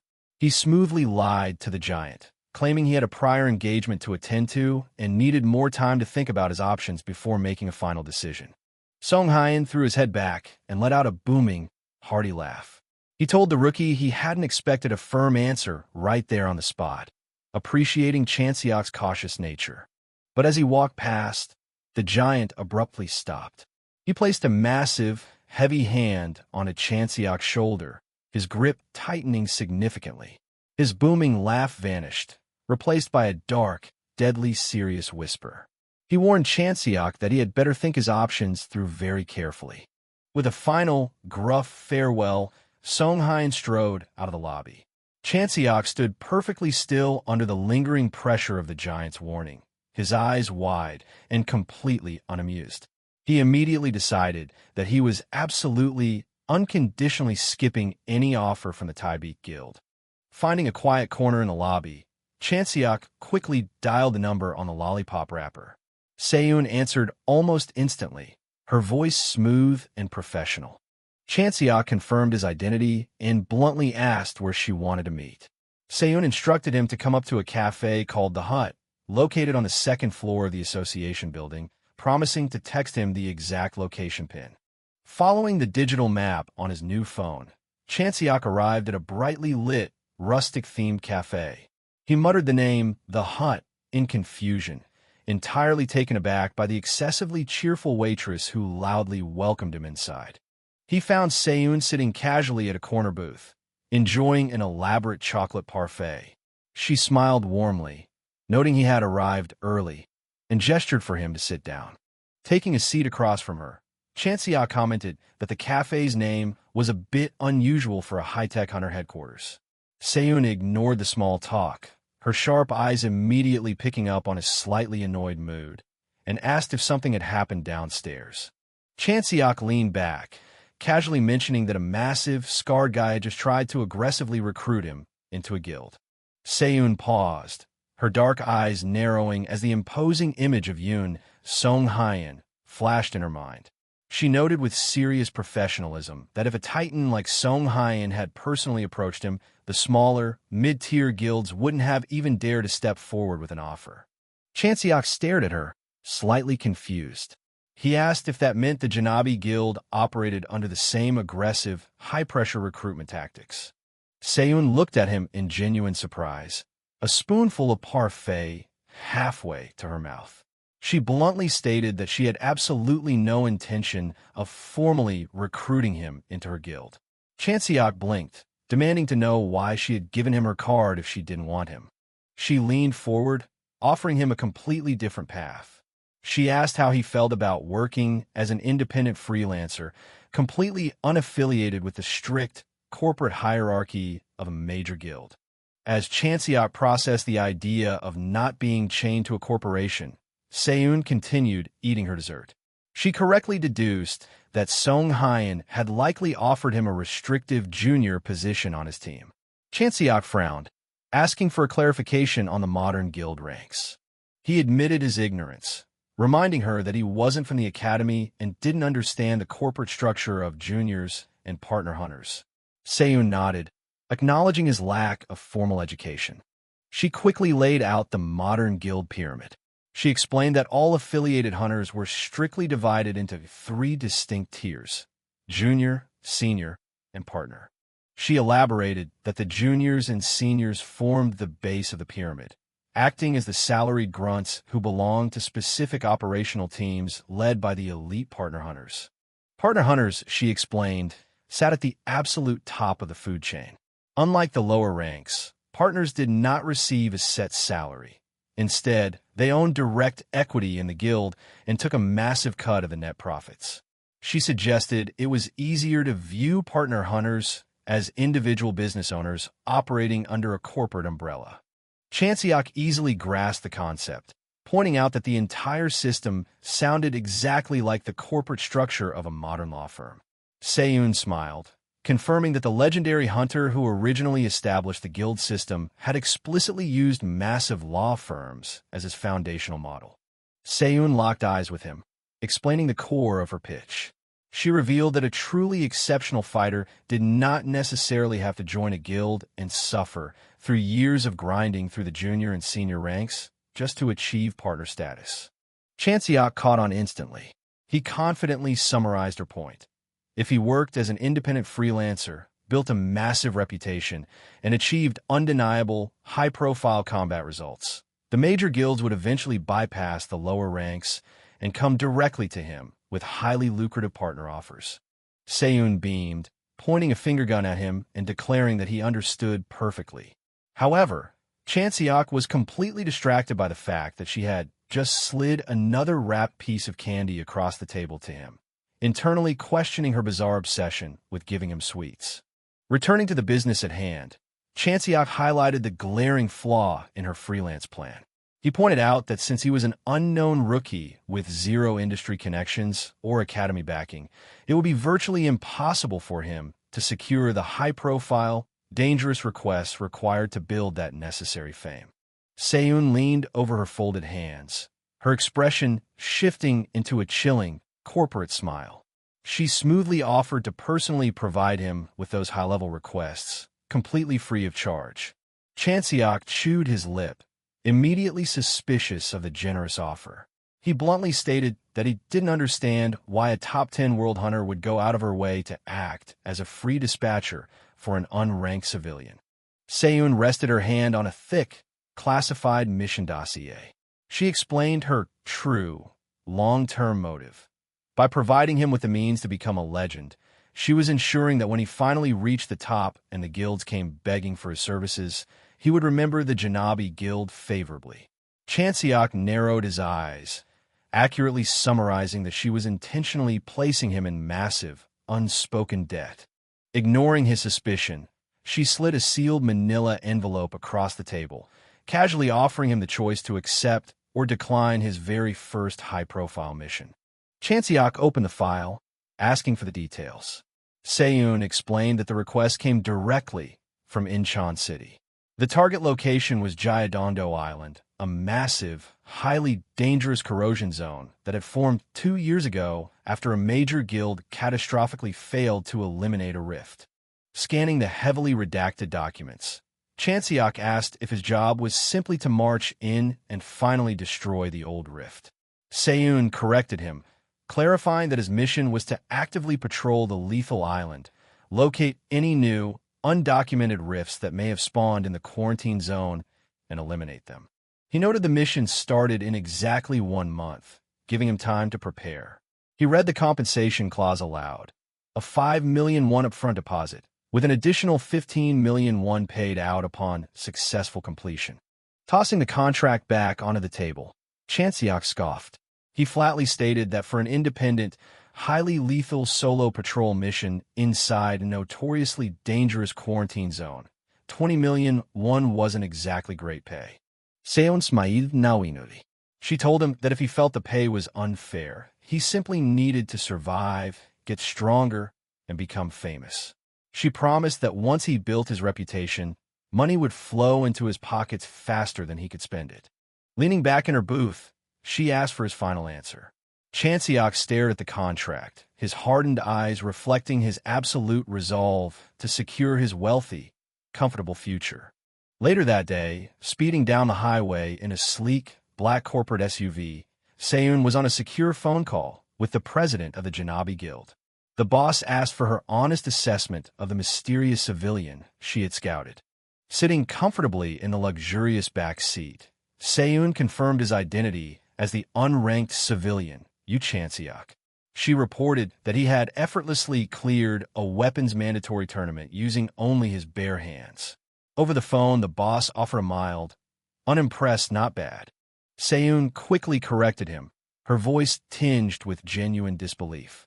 She argued that not bad was a gross understatement. She confessed to her boss that she had practically spoon-fed Chanseok lethal openings during their match. Yet the civilian had managed to survive a brutal, non-stop battle against her for 4 solid hours. The boss sounded skeptical, questioning if the civilian only survived because she was intentionally limiting her devastating power for an exhibition match. Seyoon stared out the tinted window at the passing city skyline. She reminded her boss that she was a veteran with 10 years of elite combat experience, forged entirely in the most hellish rifts on the planet. She admitted that even while holding back, she should have been able to completely toy with a rookie, expressing her profound shock that he endured her onslaught for 4 hours. Her voice dropped to a reverent whisper as she confessed that even if she were reborn 100 times, she doubted she would ever encounter another natural-born monster like Chanseok. Despite her glowing praise, the boss remained highly practical. He reminded her that the Gyeongdo Island Patrol mission specifically required hunters with extensive prior field experience due to the extreme danger of the quarantine zone. He questioned if a completely untested civilian, regardless of his raw physical talent, could actually hold his weight when forced to operate alongside a team of hardened, veteran hunters in a live combat scenario. Seyoon smiled confidently, assuring her boss that he had absolutely nothing to worry about regarding Chanseok's lack of team experience. She explained that she had intentionally paired the dangerous rookie with an incredibly reliable, highly experienced partner for the patrol. The boss ultimately conceded, stating that since Seyoon was the tactical brains of the Janabi Guild, he would trust her judgment. Before hanging up, the boss asked a final, hypothetical question. What did Seyoon honestly believe the civilian would become if he ever managed to reach her elite, world hunter level of power? Seyoon's expression darkened into a serious, chilling stare. She warned her boss that he probably wasn't going to like her honest answer. The scene shifted to a vision of Chanseok, clad in a tactical trench coat, casually carrying a massive, heavy spear over his shoulder through a desolate wasteland. She coldly stated that if Chanseok ever fully unlocked his true potential and reach her level, he would easily possess the power to take down the guild president himself. The vision showed Chanseok glaring forward, his eyes burning with the lethal, unstoppable confidence of a man who had already conquered hell. The narrative jumps back 1 month, shortly after Chanseok signed the Gyeongdo Island contract. A tired deliveryman hauled a massive, heavy rectangular crate down the quiet hallway of Chanseok's apartment building, grunting under the strain as he approached Unit 1506. He pressed the doorbell, audibly complaining about the sheer weight of the mysterious delivery. Setting the massive black case down in front of the door with a heavy thud, the deliveryman quickly confirmed the drop-off and hurried away down the hall to finish his route. Inside his apartment, Chanseok sat cross-legged on the floor, staring blankly at the massive black case he had just dragged inside. He commented aloud that the package was unbelievably, unnecessarily long. Reaching out, he unfastened the heavy metal latches. A wicked, excited grin spread across his face as he finally opened the case and laid his eyes on the custom-ordered weapon inside. He lifted a sleek, heavy, custom-forged metal spear from the foam padding.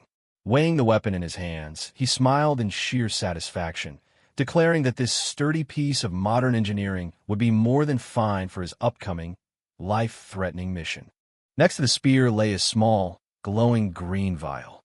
He picked it up, identifying it as an elixir. He recalled the manual explaining that elixirs were highly expensive, condensed mana potions that hunters chugged in emergencies to instantly replenish their magical reserves. Chanseok mentally reviewed the standard methodology for handling mana on Earth. For a normal hunter, the process was akin to drinking from a water purifier. They carefully controlled the ambient mana in the atmosphere, slowly drew it in, safely stored it within their bodily cores, and then channeled it outward when casting a spell. The elixir simply allowed them to bypass the slow absorption phase, instantly flooding their internal storage in a pinch. However, Chanseok smirked, reminding himself that his absolute mastery over mana operated on a completely different, vastly more efficient level than the modern hunters. He explained that he entirely skipped the slow, inefficient internal storage process. Drawing on his 20 years of brutal experience, he simply siphoned the ambient mana directly from the atmosphere and immediately weaponized it. The massive advantage was that as long as there was mana in the air, his fuel source was essentially limitless. Furthermore, he noted that the violent, constant process of forcibly taking in and expelling raw mana acted like a brutal workout for his internal magical channels. Every time he used the ability, those channels gradually tore and rebuilt themselves stronger, permanently increasing the total volume of raw power his body could safely handle. The only glaring downside to his aggressive technique was his current physical vessel. Because Chanseok's civilian body hadn't yet developed thick, robust mana channels, the maximum volume of energy he could currently siphon at one time was pitifully small, making it incredibly difficult to produce massive, high-yield destructive spells on short notice. Popping the cork on the glowing elixir, he rationalized that since he didn't have years to naturally build up his mana channels, forcibly expanding them with condensed liquid mana was the best shortcut.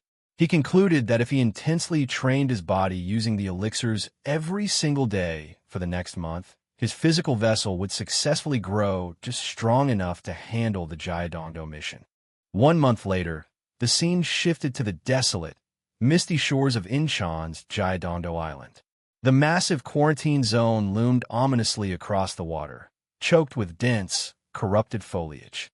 A large crowd of heavily armed, tense hunters stood waiting at the island's primary coastal checkpoint, nervously murmuring among themselves as they prepared to enter the deadly corrosion zone. A sharp-eyed association official holding a tablet scanned the QR code on Chanseok's smartphone. The machine beeped in confirmation. The official flatly informed Hunter Chanseok that he was officially assigned to Squad 8, pointing him toward his designated staging area. Walking toward the large sign marking Squad 8's gathering point, Chanseok silently observed his new teammates. The other hunters were already complaining, with some boasting about the hazard pay, while others openly admitted they were terrified or exhausted before the mission even began. Suddenly, a familiar voice called out his name from behind. Chanseok turned around, mildly surprised to see the silver-haired academy prodigy, Hyeonseok, standing there in tactical gear. He immediately noticed her hair was sitting flat, completely lacking the static, crackling energy she had constantly projected during their tournament fight. He bluntly pointed it out. She sighed, her expression flat, and explained that this was just her normal hair. The spiky look from before was merely a side effect of her violently overcharging her electrokinesis. Ignoring his teasing, Sangha formally requested that they work closely together during the patrol, noting it was fortunate they ended up in the same squad. Chanseok leaned his heavy spear on his shoulder and bluntly asked why he should bother teaming up with her. Her pride, clearly bruised, but her logic sound, she admitted she wanted to team up simply because he was undeniably stronger than her. She hoped to closely observe his veteran techniques and learn from him to survive the zone. Chanseok sarcastically mocked her humble request, dryly remarking that his shoulders were practically falling off in the sheer weight of her awe. Missing the sarcasm entirely, Sangha looked at him with genuine, deadpan concern. She asked if he suffered from chronic shoulder dislocation, advising him that it was a highly dangerous medical condition for a spear user and that he needed to take better care of himself. A massive drop of sweat rolled down Chanseok's face as he realized the girl possessed absolutely zero sense of humor. The awkward exchange was interrupted as the lead association official clapped his hands, loudly calling for the attention of Squad 8 to begin the mandatory pre-mission briefing. The official politely asked the veterans for their patience, explaining that since several rookies were participating in a live zone for the very first time, he needed to quickly review the basic survival terminologies. Chanseok frowned, glancing at Sangha and internally wondering if the official was specifically talking down to him. The official pulled up a digital chart on his tablet, explaining the standard threat hierarchy. He outlined that corrosion rifts were strictly classified into 4 tiers: unclassified, Class 3, Class 2, and Class 1. The closer a rift was ranked to Class 1, the exponentially more lethal and apocalyptic the monsters inside it were. Furthermore, he noted that the very first rift to spawn in any given geographic region was officially designated as the Alpha Rift. The official gravely informed the squad that the Alpha Rift on Gyeongdo Island was currently located inside an abandoned church in the northern sector. He strongly warned the team that, even though the Alpha Rift was technically still unclassified, they should absolutely refrain from approaching the church, as the monsters surrounding it had steadily grown stronger and more aggressive over the past 2 years. Pointing to a digital map, the official outlined their specific objective. Squad 8 was ordered to strictly patrol the outer perimeters of Yupniri and Gyeongmayan, tasked solely with identifying and immediately eliminating any new, smaller rifts that had spawned outside the main Alpha Zone. As the briefing concluded, a nervous, orange-haired hunter named Kim Minji loudly complained to his burly teammate, questioning the association's sanity in sending a squad burdened with a complete rookie on a live elimination mission. Unbothered by the complaining, Chanseok stepped onto the shores of Gyeongdo Island, his boots sinking into the dark, corrupted soil. His eyes narrowed as he instantly felt the thick, unnatural chill radiating from the dense forest. He silently noted that the sheer density of the dark mana made it feel as though his blood was physically turning cold in his veins. Glancing around, he noticed the other hunters dramatically shivering and complaining about the oppressive atmosphere. He internally scoffed, thinking they were all acting like a bunch of dramatic amateurs over a little dark energy. The official's radio crackled to life, formally initiating the patrol. He reminded the hunters that the island's overall situation was being actively monitored by the offshore control room, urging them to immediately radio for backup if they found themselves overwhelmed by the monster hordes. Wishing them luck, the official stepped back. The squad's designated leader, the burly man with a massive axe, immediately began outlining a slow, cautious scouting plan designed to meticulously cover the two assigned sectors over the course of an entire week. Chanseok rudely interrupted the leader's cautious planning. Pulling up the digital map on his phone, he pointed to a specific location and boldly ordered the squad to set up a primary forward operating base at Hyeonseok Temple, bypassing the slow scout entirely. The burly leader scowled, highly offended by the interruption. He aggressively demanded to know who Chanseok was, accusing him of being an arrogant rookie, and furiously questioned the tactical logic of marching straight to an abandoned temple instead of slowly sweeping the perimeter.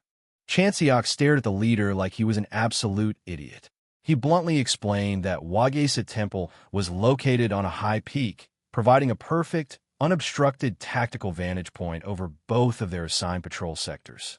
Furthermore, since the old temple structure was still standing, they could heavily fortify it and safely use it for lodgings. The angry hunters immediately shouted him down, arguing that needlessly climbing a mountain would easily allow the monsters to surround and slaughter them, pointing out there were plenty of safer places to camp along the coastline. Chanseok sighed, rubbing his temples in sheer frustration. He logically pointed out that they weren't fighting an army of thousands, making it virtually impossible for the scattered beasts to perfectly surround a fortified mountaintop. The burly leader stubbornly crossed his arms, flatly refusing to follow the tactical orders of an inexperienced, unranked civilian. Chanseok simply stared at the angry men with dead eyes, internally noting that aggressively stupid idiots who actively defied basic survival logic existed in every dimension he visited. Deciding he didn't have the patience to babysit cowards, Chanseok turned his back on the group and began walking alone directly into the dark, mist-shrouded forest. He coldly suggested that if they were so terrified, they could just act separately. Without hesitation, Chanseok blurred into motion, using his high-speed movement to quickly scale the steep, heavily wooded mountainside. He glanced back, expecting only Sang-ah to have the guts to follow him. To his genuine surprise, he noticed the nervous, orange-haired hunter, Kim Min-ji, struggling to keep pace right behind them. Chanseok's sharp eyes analyzed the nervous man, silently noting that Min-ji's internal mana reserves were surprisingly slightly higher than the elite academy prodigies. Slowing his pace slightly, Chanseok looked back at the sweating, panting man. He confirmed the man's name and bluntly asked why. Out of all the complaining cowards, he had decided to break away and follow them up the mountain. Minha forst a nervas, okvardsmile. He admitted that since he knew both Chanseok and Sang-ah were completely inexperienced rookies on their first live mission, he was genuinely worried about letting them wander into the deadly zone alone and wanted to protect them.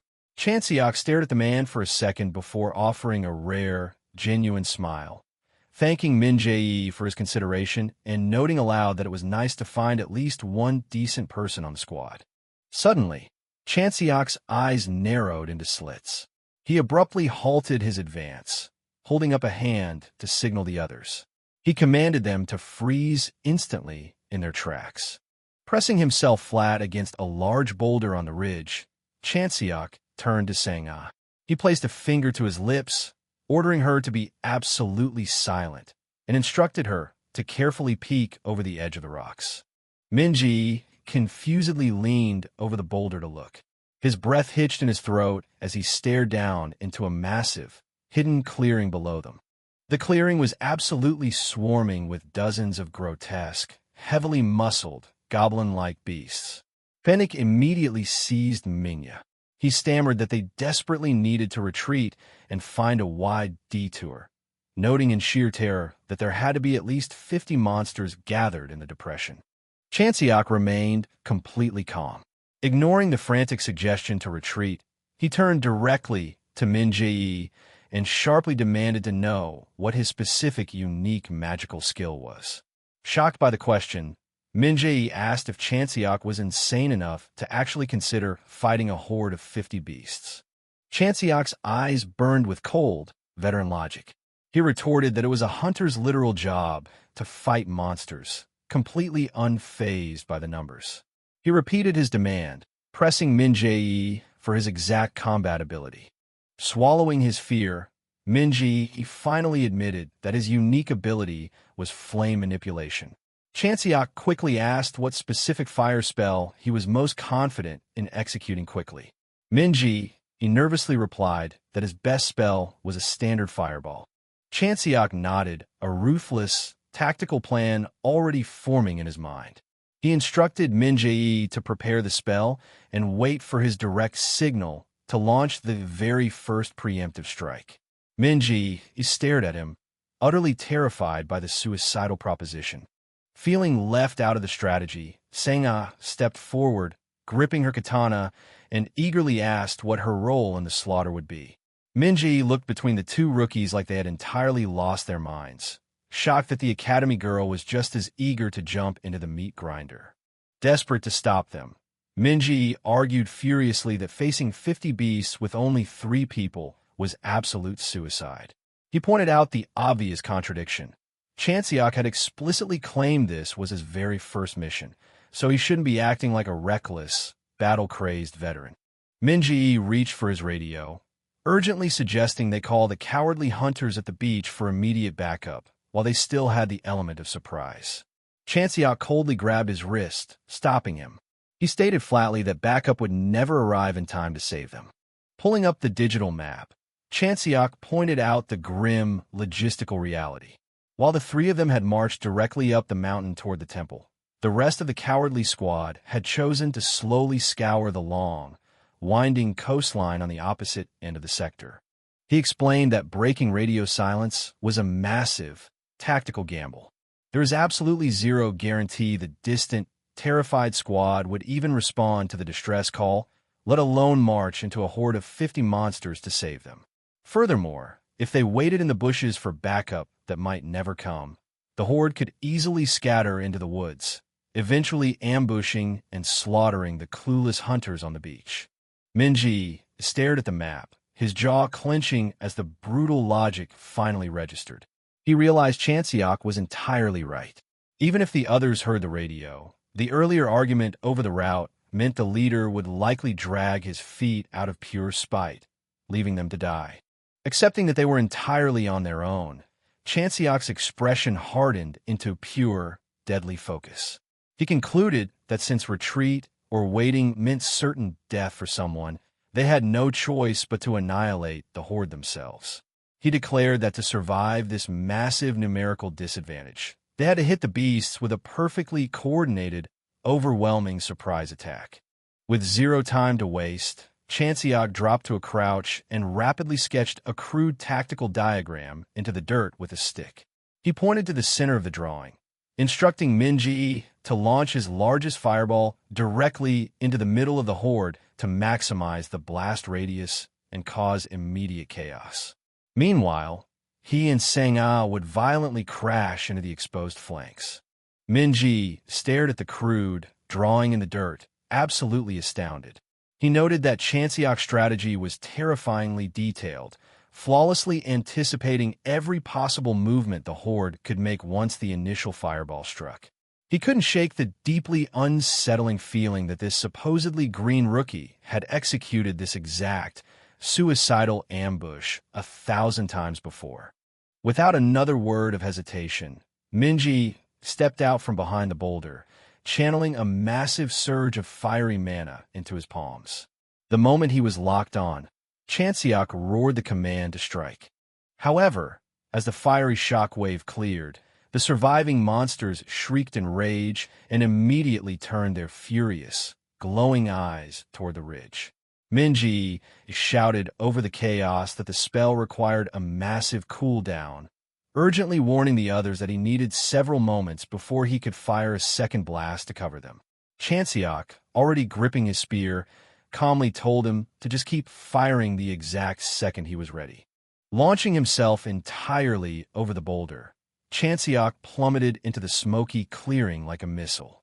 As he descended, he thought about his absolute, defining rule of combat: maximizing efficiency. He swung his heavy spear with devastating, fluid precision, instantly cleaving through the thick hides of the shrieking beasts that charged him. He noted that in order to achieve true combat efficiency, flawlessly dividing roles within a squad was utterly essential. As a massive beast lunged at him, its jaws snapping wildly, Chanseok smoothly sidestepped and drove the spearhead straight through its throat. He reasoned that until Minji's heavy artillery was back online, his sole duty was to act as an impenetrable, meat-grinding shield, slaughtering anything that tried to rush the ridge to kill their only spellcaster. Despite his lethal speed, the sheer volume of monsters quickly threatened to overwhelm his position. As a second pack of beasts violently flanked his blind spot, Chanseok didn't panic. A dark, trusting smile crossed his face as he reflected that, of course, he wasn't expected to block the entire horde all by himself.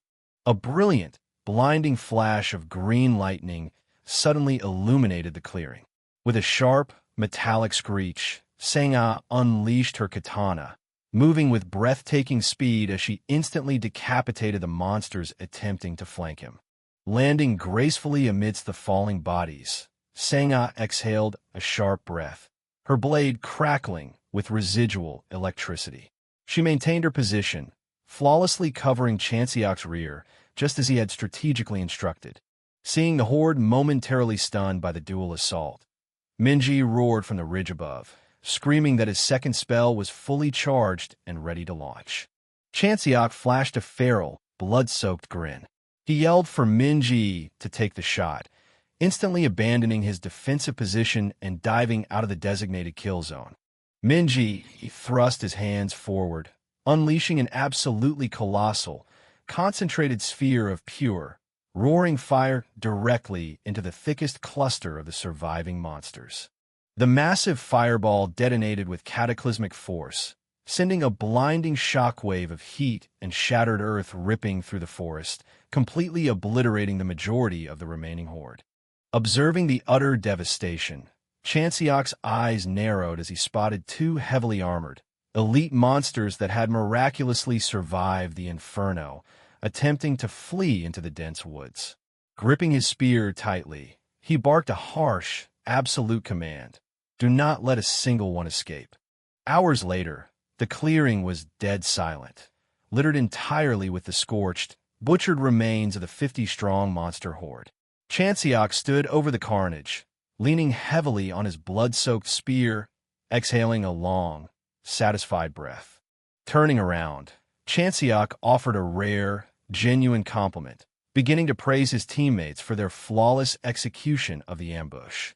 However, his words died in his throat as he froze, his eyes widening in utter disbelief. Standing just a few feet away, Min Jae's nervous demeanor had completely vanished.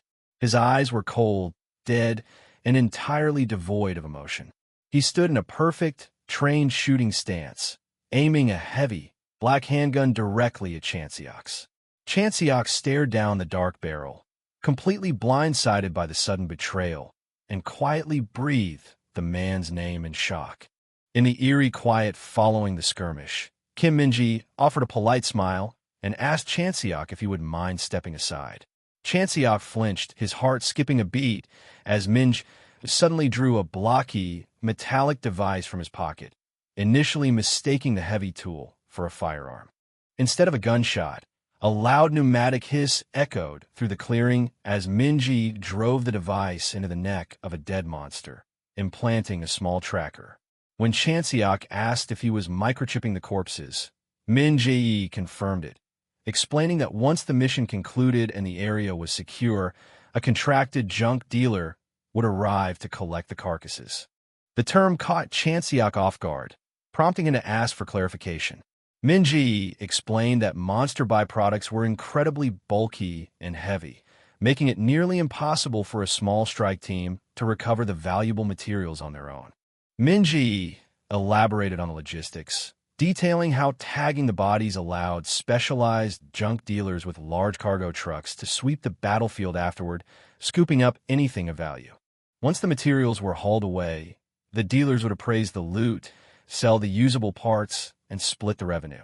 Min Jae noted that after the dealers took their contracted commission, the remaining profits were wired directly to the hunter who had originally planted the chip.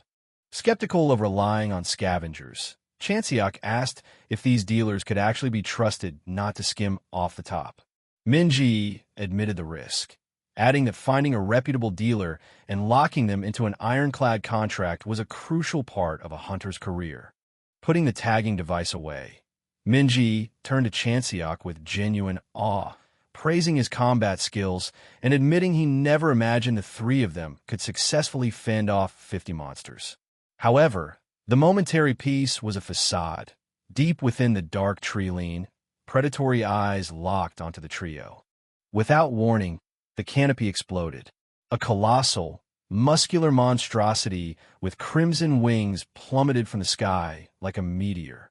Reacting purely on instinct, Chanseok lunged forward, violently tackling Min Jae to the dirt just a fraction of a second before the beast's devastating strike obliterated the ground where they had been standing. The two men tumbled across the cracked earth in a flurry of dust and debris.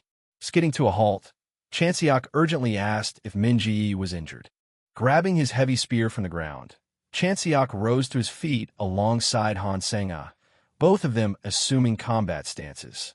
Still rattled on the ground, Min Jae demanded to know what was attacking them now. Through the settling dust, a horrifying, ear-to-ear grin filled with jagged fangs became visible. Recognizing the oppressive aura, Chanseok deduced that they were dealing with a high-tier threat. The dust cleared to reveal a towering, gargoyle-like monstrosity with leathery wings and crimson horns. It threw its head back and unleashed a deafening, blood-curdling roar that shook the surrounding trees. Chanseok's eyes narrowed into a fierce, calculating glare as he cursed their rotten luck. He recognized the beast's distinct physiology, realizing it had to be the alpha leading the massive swarm of lesser creatures they had just barely finished clearing out.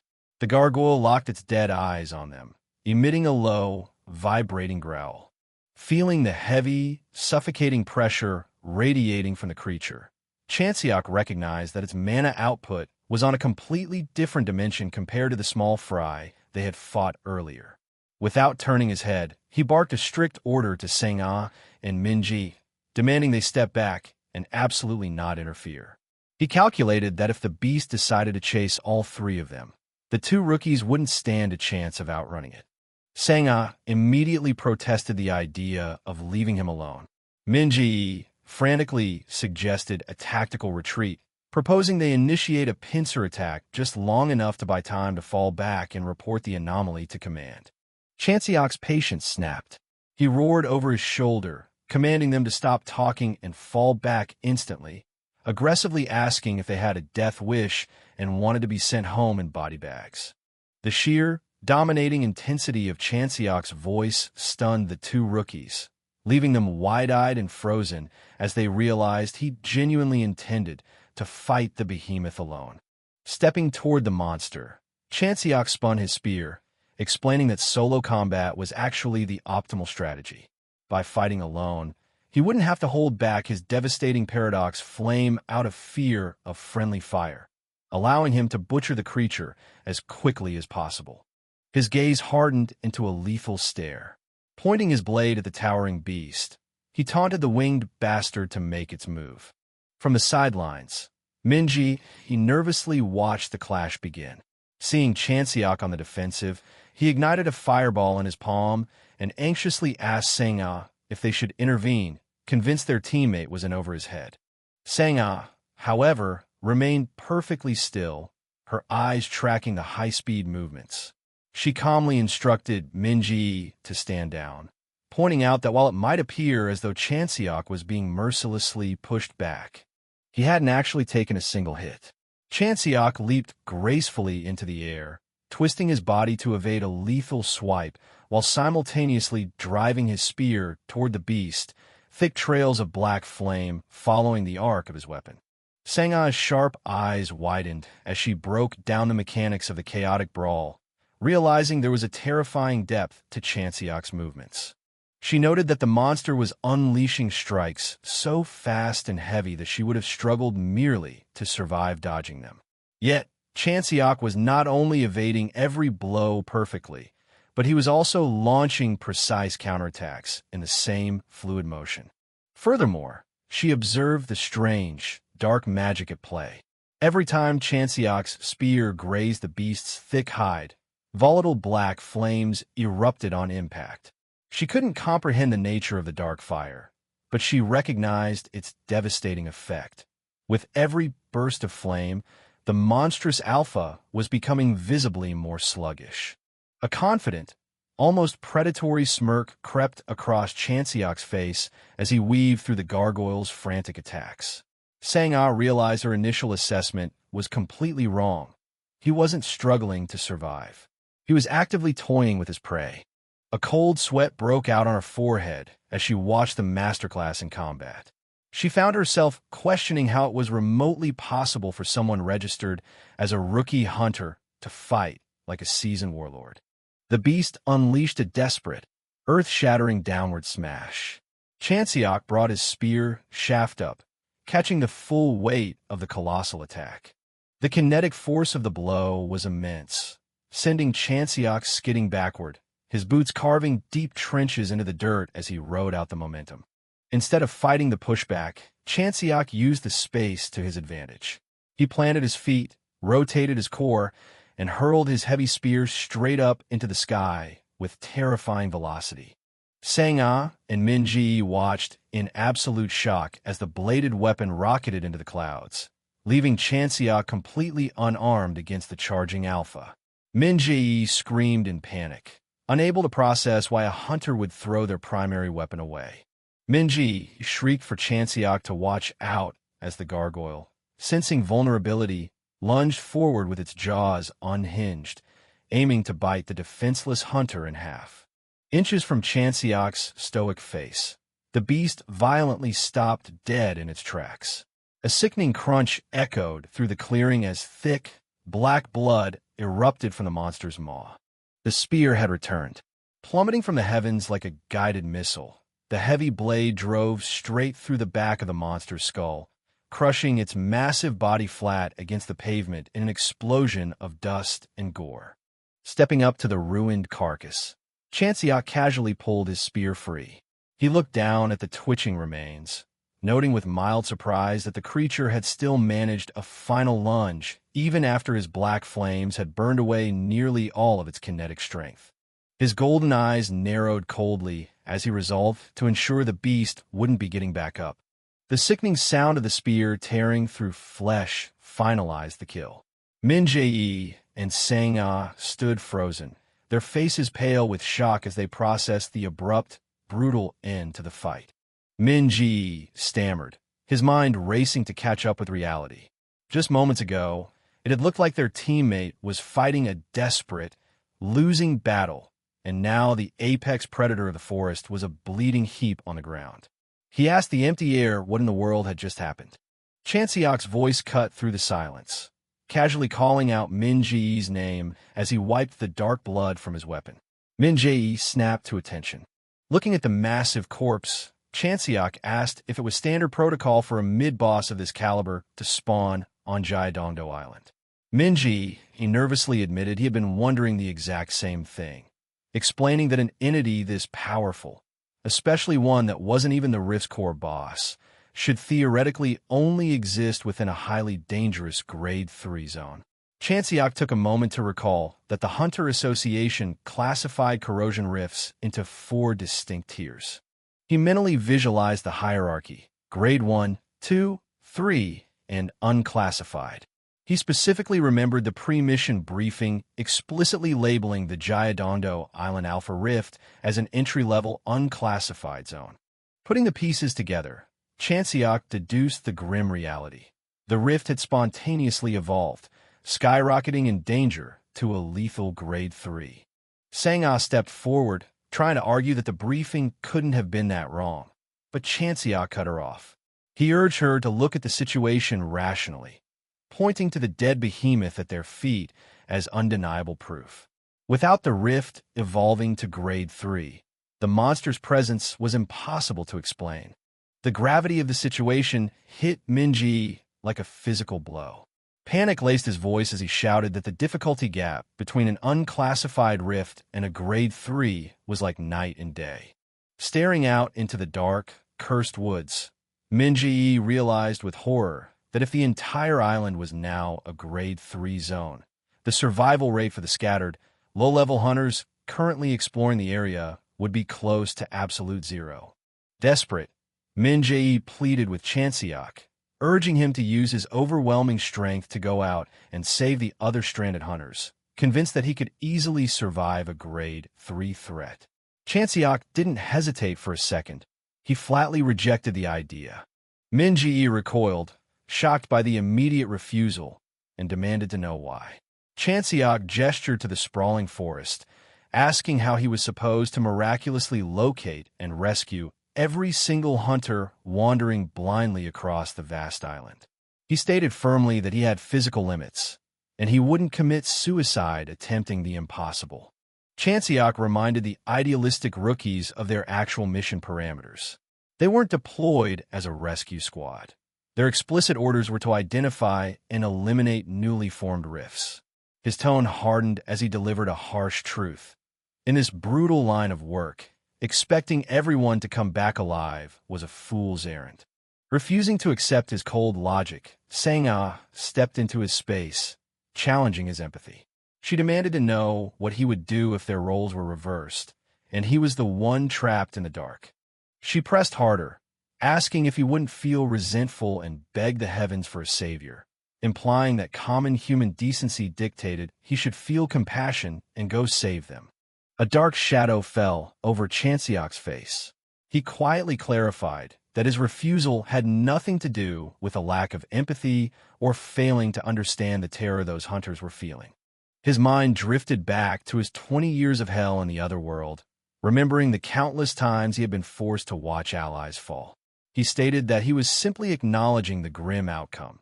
In a world infested with monsters, some deaths were entirely unavoidable. A visceral memory of a man burning away into ash flashed behind his eyes.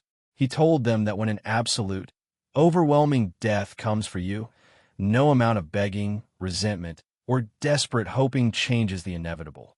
You just die. Snapping back to the present, his eyes were cold and resolute. He warned Sang-ah and Minji not to let the desperate cries of others sway their judgment.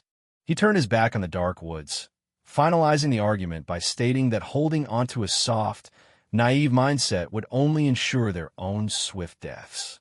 Seeking shelter, they approached an abandoned, traditional Korean-style building bathed in the moonlight.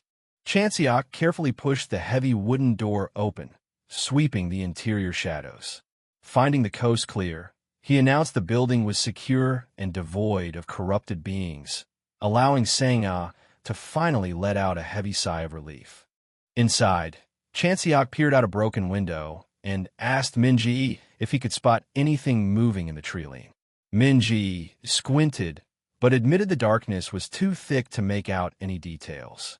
Looking out over the canopy, Chanseok noted a grim silver lining. Far in the distance, tiny pinpricks of light were visible, revealing the exact locations of the other surviving hunters. However, he quietly observed that turning on flashlights in a grade 3 zone was an act of sheer stupidity, as it broadcasted their positions to every predator in the dark. He reasoned that if the island was only populated by small fry, the lights wouldn't matter much. But the image of the massive alpha gargoyle lingered in his mind. If another beast of that caliber spotted those beams, it would be an absolute slaughter. Deciding to do the absolute bare minimum for his doomed peers, Chanseok pulled out his association-issued device and typed out a mass alert to Squad 8. He warned them of the potential grade 3 escalation and strongly advised them to kill their lights immediately to avoid drawing deadly attention. Returning to the rookies, Chanseok sat down and verified a piece of operational lore with Minji.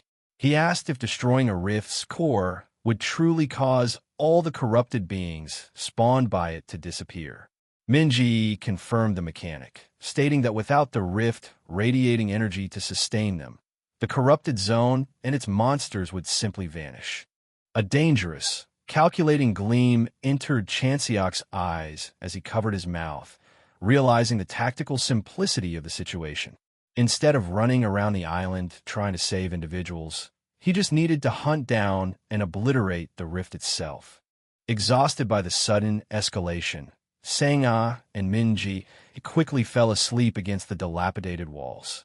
Before leaving, Chanseok quietly placed a proximity alarm on the floorboards. He knew the device would shriek if any monsters approached, granting the rookies a brief window to rest while ensuring they wouldn't be ambushed in their sleep. Satisfied, he gripped his spear and slipped back into the night. Leaping effortlessly through the dark, rain-slicked forest, Chanseok praised his own foresight for memorizing the exact coordinates of the Alpha Rift during the pre-mission briefing. Moving at breakneck speed without encountering resistance, he confidently noted that the assassination mission was going to be a smooth operation. Instantly, his eyes widened as the realization hit him. He cursed under his breath, knowing he had just committed the cardinal sin of jinxing himself. Right on cue, a deep, guttural growl vibrated through the dense foliage ahead. Annoyed by the sudden roadblock, Chanseok gripped his spear tightly, dark purple mana instantly crackling and flaring to life around his knuckles. However, as the massive creature finally stepped out of the thick brush and into the moonlight, Chanseok immediately realized his mistake. Staring down at him was an entirely new threat. A colossal, quadrupedal beast covered in dark purple fur, resembling a demonic, mutated wolf. Keeping his blazing hand raised, he calmly noted that he definitely hadn't seen this particular face before. Inside the Jiadong Island Hunters Association Situation Room, the atmosphere was suffocatingly tense. Keyboards clacked furiously as a frantic employee reported that signals from several Team 5 hunters had gone completely dark, leading to the grim presumption that they were dead. The employee added that the monsters were moving in an organized, tactical fashion and quickly confirmed another casualty from Team 3. Standing over the monitors, the section chief cursed in frustration, demanding to know what the hell was going on inside what was supposed to be a harmless, no-rank erosion core. Declaring a total emergency, the section chief ordered his staff to immediately activate the emergency communications network and broadcast urgent requests for reinforcements to any hunters operating in the area. Suddenly, an employee shouted for the chief's attention, warning him that a single individual was actively approaching the Alpha erosion core. The chief's eyes widened in sheer disbelief.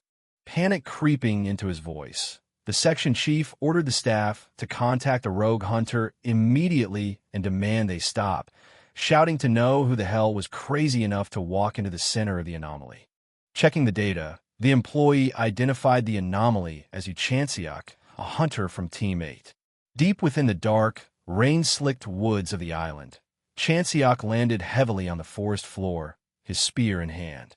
The employee realized aloud that Chanseok was the very same hunter who had first detected and reported the core's sudden upgrade. Grasping for a lifeline, the section chief ordered his team to patch a direct terminal connection to Chanseok to confirm he was still alive. The chief reasoned that an unpredictable core upgrade like this had never happened before, and in the midst of absolute chaos, the man who figured it out and headed straight for the epicenter might actually hold the answer to saving them. The connection linked just as Chanseok was violently thrown into a chaotic brawl. Cursing loudly over the comms, he locked blades with a massive, purple-furred wolf monster, screaming that this supposed C-rank anomaly was moving much faster than he had anticipated. Chanseok continued to berate the association over the open channel, yelling that calling this a no-rank was insane when it was clearly a C-rank or higher threat. He accused the organizers of failing to properly investigate the island before sending hunters to their deaths. In the control room, the employees awkwardly asked the chief if they should mute the furious hunter, but Chanseok promised that when he got back, he was going to shove an erosion core up each of their faces. Cutting the comms, Chanseok analyzed his current state, noting a grim reality about his signature ability. His paradoxical phantasm flame. simply didn't possess the raw, concentrated power needed to instantly kill strong, individual targets. He realized he had no choice but to use the black fire to steadily whittle down the beast's health before finishing it off physically with his spear. He sprinted through the dense, dark woods, the towering purple beast hot on his heels. He noted with annoyance that the massive bastard had absolutely no intention of going down easily. The root of his problem became clear. He had burned through far too much of his mana reserves fighting the giant bat mid-boss earlier that day. Consequently, his current power output was severely handicapped. Knowing he couldn't simply leave Jiadong Island without resolving the crisis, Chanseok vaulted gracefully through the canopy, searching the environment for a dense pocket of energy where he could draw ambient mana. His sharp eyes locked onto a swirling, dark purple anomaly hovering ominously between the trees. He had found the rift's portal. Without a shred of hesitation, Chanseok leaped directly toward the crackling gateway, narrowly avoiding the snapping jaws of the purple wolf lunging right behind him. He slid seamlessly into the dimensional void, glancing back to taunt the pursuing monster, telling it to keep up if it wanted to kill him. A confident, predatory grin stretched across his face as he plunged into the darkness, mentioning that there was something specific he needed to test inside. Back in the Situation Room, the employee grimly reported that Chanseok's GPS signal had been lost, confirming he had officially crossed the threshold into the Alpha Erosion Core. The section chief hung his head, cursing under his breath. Inside the core, Chanseok landed in a desolate, rocky landscape beneath a beautifully clear, starry sky. He looked around, surprised that the interior of the corrupted zone was so clean and serene. Analyzing the space, he muttered that no rank and rank 3 cores shouldn't be able to spread their corruption this quickly. He briefly wondered just how massive the rank 1 and 2 anomalies in this world must be. With a heavy thud, the purple wolf landed in the grass behind him, having blindly followed its prey through the portal. Chanseok slowly turned around, asking the beast if it was time to finally end things between them, casually adding that he wasn't the obsessive type. The monster unhinged its jaw, dark drool dripping from its fangs as it roared. Chanseok gripped his spear, noting the biggest tactical issue with his paradoxical phantasm flame. As volatile black fire began to coat the length of his weapon, he explained the drawback. The cursed flame spread uncontrollably to every living thing in the vicinity, indiscriminately burning allies alongside enemies. He acknowledged that if the fire grew to a level he couldn't control, it became entirely unusable in a team setting. Using a burst of speed, Chanseok dashed right past the beast guard. He struck the monster's flank with a blazing spear, triggering a massive, violent explosion of black and purple fire that engulfed the creature. Landing smoothly behind the burning beast, Chanseok noted that fighting completely solo made that dangerous drawback entirely non-existent. He declared that the real core of his strategy was only just beginning. Concentrating intensely, he began to gather a brilliant, crackling aura of blue mana at the center of his chest. He explained the process. The raw mana he actively sucked out of the burning monster spread through every corner of his body, forcefully widening his meridians and making his physical vessel significantly tougher. Surging with stolen blue energy, Chanseok smiled, pleasantly surprised by the incredibly high efficiency of the transfer. The purple wolf writhed and choked in agony, its massive frame being slowly devoured by the parasitic black flames. Chanseok watched the beast suffer with a cold grin, suddenly realizing what the monster's desperate cries actually meant. He stood ready, waiting for the true threat. From the starry sky, several more gargoyle-like bat monsters descended, flanking him in the grassy plains. He noted dryly that the wolf hadn't been screaming in pain. It had been calling for backup. Utterly unfazed, Chanseok readies his blazing spear, telling the encroaching horde that trying to overwhelm him with sheer numbers wouldn't mean a damn thing anymore. He slammed the butt of his spear into the ground, unleashing a torrential wave of black flames that rapidly expanded to cover the entire battlefield. Feeling his stolen power surge, he estimated he was a few times stronger than when he arrived on the island, though he admitted he was still nowhere near the peak strength of his otherworldly days. Scanning the dark plains, he wondered where the core's true master was hiding, recalling his teammates' advice that the core would be the strongest eroded entity in the space. A chilling, hollow voice echoed through the dark, stating that the fire had went out. Chanseok halted. A new, humanoid monster wearing a featureless purple mask stepped silently out of the shadows. Chanseok's eyes darted toward the threat. He immediately leaped backward, narrowly dodging a blindingly fast slash that carved a massive, violent trench through the earth where he had just been standing. Landing safely, Chanseok complimented the masked creature.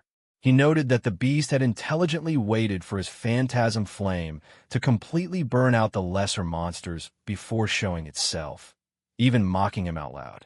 The masked entity stepped forward, dark, corrupt energy pooling menacingly around its fists as it declared Chanseok dead. Feeling the oppressive pressure, Chanseok realized this entity was on a completely different level. It was the true core. Calculating his newly restored mana reserves, Chanseok dropped into a low stance, estimating that at his current level, he could comfortably execute a 4-hit combo.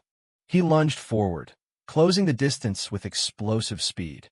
The humanoid monster swiftly brought its weapon up, perfectly blocking Chanseok's initial thrust as sparks of light erupted between them. However, the sheer kinetic force behind Chanseok's strike was overwhelming, causing the monster's weapon to crack and splinter under the pressure. Chanseok called out his technique, the Dual Moon Spear. A massive, concussive explosion of blue mana blasted the masked monster backward. The creature stabilized itself, staring in shock as Chanseok prepared his relentless assault. Chanseok mentally outlined the mechanics of the Dual Moon Spear. A brilliant blue trail of mana formed along the exact path of his physical attack, perfectly mimicking the initial strike and repeating it 4 consecutive times. He noted that if he simply attacked in tandem with the trail, it functioned as a standard, heavy-hitting 4-strike chain. The monster easily sidestepped his physical thrust. But Chanseok revealed the technique's true lethality. By delaying the blue phantom trail by a fraction of a second, the attack became a tricky, double spear round dance. The masked monster jumped to avoid the physical weapon, only to leap directly into the path of the delayed energy strike. Caught midair and faced with the delayed combo assault, the masked monster froze, entirely out of options. Chanseok followed through mercilessly, trapping the creature in a blinding storm of overlapping physical and magical strikes. He coldly noted that under such relentless, multi-layered pressure, any opponent was bound to slip up eventually. With a final, devastating sweep of his blue energy blade, Chanseok declared the battle over. Brilliant, star-like points of light pierced straight through the masked monster's body as the concentrated mana completely obliterated its defenses from the inside out. The creature disintegrated into glowing blue ash, fading into the night wind. Chanseok casually remarked that he expected the core to simply vanish and end the anomaly. Instead, a glowing, geometric box materialized directly from the fading remains of the defeated monster. Chanseok caught the box in his hand and popped the lid open. A look of genuine surprise and delight washed over his face as he saw the valuable loot inside. Back in the real world, the Situation Room was descending into total anarchy. Employees screamed that the erosion zones were rapidly spreading outward from central Jiadong Island, while others reported that all signals from the Team 9 hunters had been completely severed. Pushed to the brink, the section chief screamed at his staff, asking if they were purposefully sabotaging the locators and trying to get everyone killed. The catastrophic news kept coming. Reinforcements responding to the distress call were already being intercepted by stray monsters, and bizarre atmospheric interference was making it impossible for extraction aircraft to land on the island. The section chief stared blankly at the chaotic monitors. Utterly defeated and drained of all hope, the chief whispered into the sterile room, asking if it was all truly over. He lamented that unless a literal miracle happened, his only option was to stand there helplessly and watch every single hunter get wiped out. Suddenly, an employee screamed his title at the top of their lungs. The frantic employee shouted that a system message had just come through directly from Chanseok inside the Alpha Core. The chief snapped to attention, desperately demanding to know what the message said. The employee threw the notification onto the massive central screen. An all-channels broadcast blared across the room, announcing that the Jaedong Island Alpha Erosion Core had been cleared as of that exact moment. Secondary reports flooded in, confirming that the core's signal had completely vanished and that all eroded entities currently engaging hunters across the island were spontaneously dissolving. The section chief stared up at the glowing text, tears of sheer disbelief welling in his tired eyes. He stammered, asking the empty room if a miracle had actually just happened. As the chief whispered in awe, trying to comprehend how a single man pulled it off, the scene returned to Chanseok. He sat peacefully on the grassy plains beneath the beautiful, starry sky of the dissipating core. Tilting his head back, he took a deep breath, calmly enjoying the crisp, nice air. While the Alpha Core crumbled in a separate dimension, the battle raged on in the dark forests of Jaedong Island. A colossal shockwave of blue energy tore through the trees, violently blasting a massive beast backward. Hyeonseok and Kim Min-ji fought desperately, holding the line against a relentless swarm of corrupted monsters. Sang-ah lunged into the fray, her blade crackling with fierce, volatile electricity as she carved a brutal path through the encroaching horde. Her arms trembled violently as she forced the electrified steel deep into a monster's thick hide, the blinding flash illuminating the chaotic ruins. Panting heavily, sweat and blood dripping down her exhausted face, Sang-ah grimly assessed the battlefield. The sheer volume of creatures was rapidly becoming insurmountable, and her heart sank as she realized Chanseok was nowhere to be found. Surrounded by a sprawling sea of snarling, shadowy beasts, Min-ji stood back-to-back with her. His voice shook with terror as he asked if they were actually going to make it out of this nightmare alive. Glancing over her shoulder, Sang-ah saw Min-ji gasping for air, recognizing instantly that the rookie had already hit his absolute physical limit. Gripping her bloodied hilt, her own muscles screaming in agony, she silently admitted that she had no idea how much longer she could hold on either. A grotesque, bat-like creature leaped from the canopy, shrieking furiously as it dove toward them. Sang-ah instantly shifted her stance, raising her crackling blade for a desperate counterstrike. Suddenly, the oppressive atmosphere shifted. Sang-ah gasped in sheer surprise as a strange sensation washed over the battlefield. The leaping monster froze entirely in midair. Beneath it, Sang-ah dropped her guard, her exhausted legs finally giving out completely as she collapsed to her knees. Believing she was about to be torn apart, Min-ji screamed her name in pure panic. A massive, drooling gargoyle lunged directly at her exposed form. Sang-ah squeezed her eyes shut, bracing for the fatal impact, but quickly opened them in profound confusion when the tearing pain never came. To her absolute shock, the gargoyle, and the entire horde surrounding them, was violently dissolving. The monsters crumbled into black ash, their bodies evaporating into the night air. Looking around the sudden emptiness, she stammers, utterly bewildered as to where the endless swarm had just vanished. The scene shifted to the Jaedongdo Island Hunter Assembly Point. Rows of medical tents and ambulances filled the clearing. Chanseok strolled casually into the camp, his heavy spear resting on his shoulder. Observing the sheer volume of bleeding, battered hunters, he deduced that the corrupted creatures must have gone on an absolute rampage while he was busy in the rift. Two heavily bandaged hunters spotted him walking past, their eyes widening in shock as they called out his name. As Chanseok approached, the hunters murmured in pure disbelief, questioning how on earth a single man could have possibly taken down a catastrophic grade 3 erosion rift all by himself. Spotting his teammates resting on the pavement, Min-ji excitedly shouted his name. Chanseok walked over, casually greeting them as if he had just returned from a light stroll. Holding up his phone, Min-ji admitted he was completely floored when he received Chanseok's text declaring the Alpha Rift had been dealt with over an hour ago. He asked, bewildered, how Chanseok could have even entertained the suicidal thought of taking on the core alone. Chanseok put on a perfectly crafted, humble smile. He spun a noble lie, claiming that his overwhelming desire to protect his fellow hunters moved his heart faster than his body. Internally, however, he congratulated himself on his stellar acting, noting cynically that managing a heroic public image was a vital survival skill. Sang-ah simply stared at him with flat, utterly unconvinced eyes. Keeping up the facade, he added that if he had known how dangerous it truly was, he would have set out before sundown. Suddenly, a sharp voice cut through the camp, calling for Hunter Yu Chanseok. A sharp-looking man in a tailored black suit stepped forward, bowing politely. He introduced himself as Byun Jongtae, the third branch manager for the northern Gyeonggi Incheon province of the Korea Operating Corporation. Chanseok recognized him immediately as the official who had originally ordered him to report to this assembly point. Jongtae politely asked if the hunter had a moment to spare.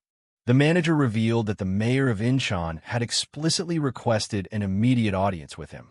The scene transitioned to the imposing, brutalist exterior of the Incheon City Hall, battered by heavy rain. Stepping out of a sleek black town car, Chanseok silently complained about the exhausting habit old politicians had of randomly ordering people around. Holding a black umbrella, a sudden thought crossed his mind. His initial contract had never actually specified the bonus payout for clearing a catastrophic Grade 3 rift.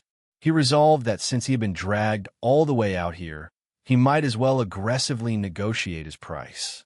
Another suited man, holding an umbrella, rushed out into the rain to greet him, warmly expressing his pleasure at finally meeting the hero of the hour. The man introduced himself as Lee Pilji, the city's communications and liaison officer. Walking Chanseok through the pristine, brightly lit corridors of City Hall, Pilji enthusiastically explained that the mayor had been sincerely looking forward to this encounter.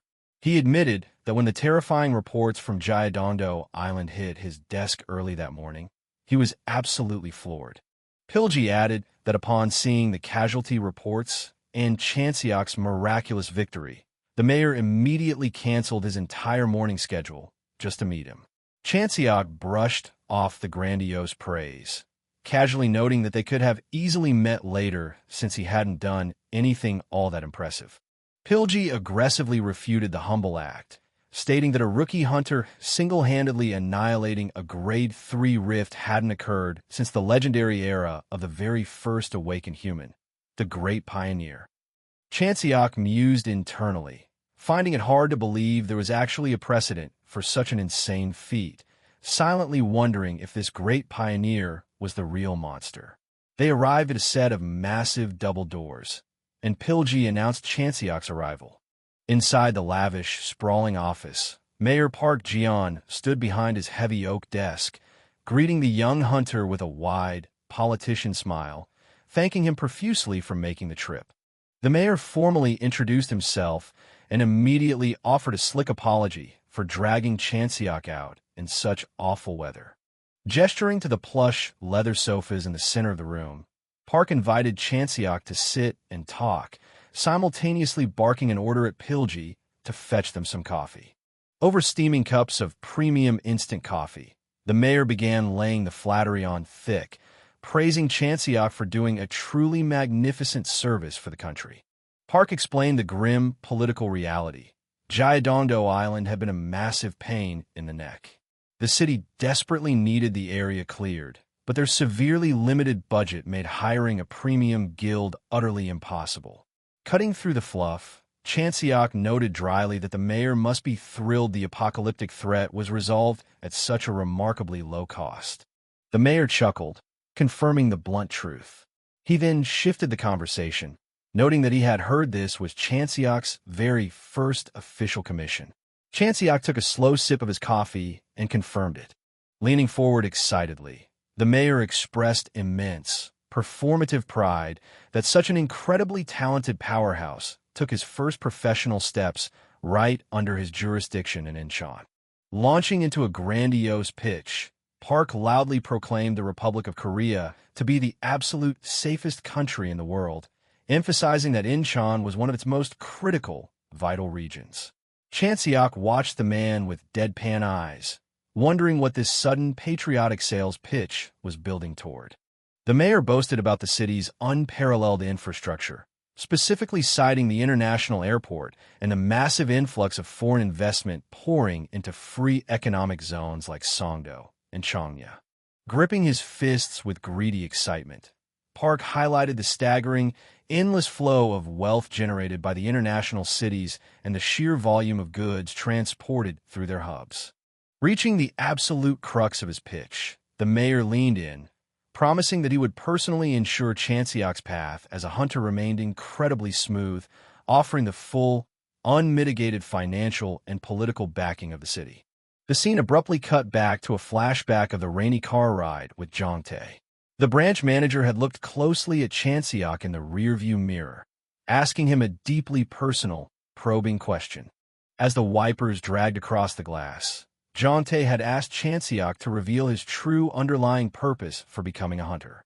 Chanseok had stared out the rain-streaked window and offered a blunt, gritty metaphor. He explained that if a clogged toilet is spewing filth everywhere, someone eventually has to dive into the shit water and unclog it. Jong Tae absorbed the grim reality of the answer, tapping his fingers thoughtfully against the steering wheel. The manager predicted that Chanseok's immense, unparalleled skill would inevitably catapult him to superstardom, noting that top-tier hunters attract massive corporate sponsorships, commercial shoots, and lucrative television deals. Chanseok smirked, easily guessing that the corporate suit was worried he would let the incoming fame go to his head and ruin his usefulness on the battlefield. Jong Tae confirmed the suspicion, admitting there were countless tragic cases of promising rookies becoming completely intoxicated with wealth and losing sight of their duty. Staring at the heavily fortified border walls passing by, Jong Tae noted that in a way, the corruption was only natural. Just across the heavily militarized truce line, the world was an apocalyptic wasteland swarming with menacing monsters. He stated firmly that Korea was the absolute last true sanctuary left on Earth. Chanseok cynically replied that even this so-called holy sanctuary was still completely dominated and swayed by the corrupting power of capital. Jong Tae praised Chanseok's incredible accomplishment on the island, warning him that powerful people in desperate political situations would now be watching him very closely, eager to use him as a pawn. With genuine sincerity, Jong Tae expressed his hope that Chanseok would remain a true symbol of hope for the people, rather than allowing himself to be bought. Snapping back to the mayor's office, Chanseok stared out the massive floor-to-ceiling windows at the pouring rain. He recalled Jong Tae's warning, admitting to himself that he had been curious just how far these politicians would go to buy him. He looked at Park Ji-yeon and realized the corrupt politician wasn't even trying to be subtle. The mayor was laying his absolute greed bare on the table. Chanseok thought to himself that, unfortunately for Park, he was absolutely not the type to be swayed by cheap political bribery. A phantom vision of his agonizing past life flashed before his eyes, his face deeply scarred, heavily bearded, and worn down by 20 years of betrayal, blood, and unimaginable hardship in the other world. Setting his coffee cup down with a sharp clink, Chanseok decided to play the game.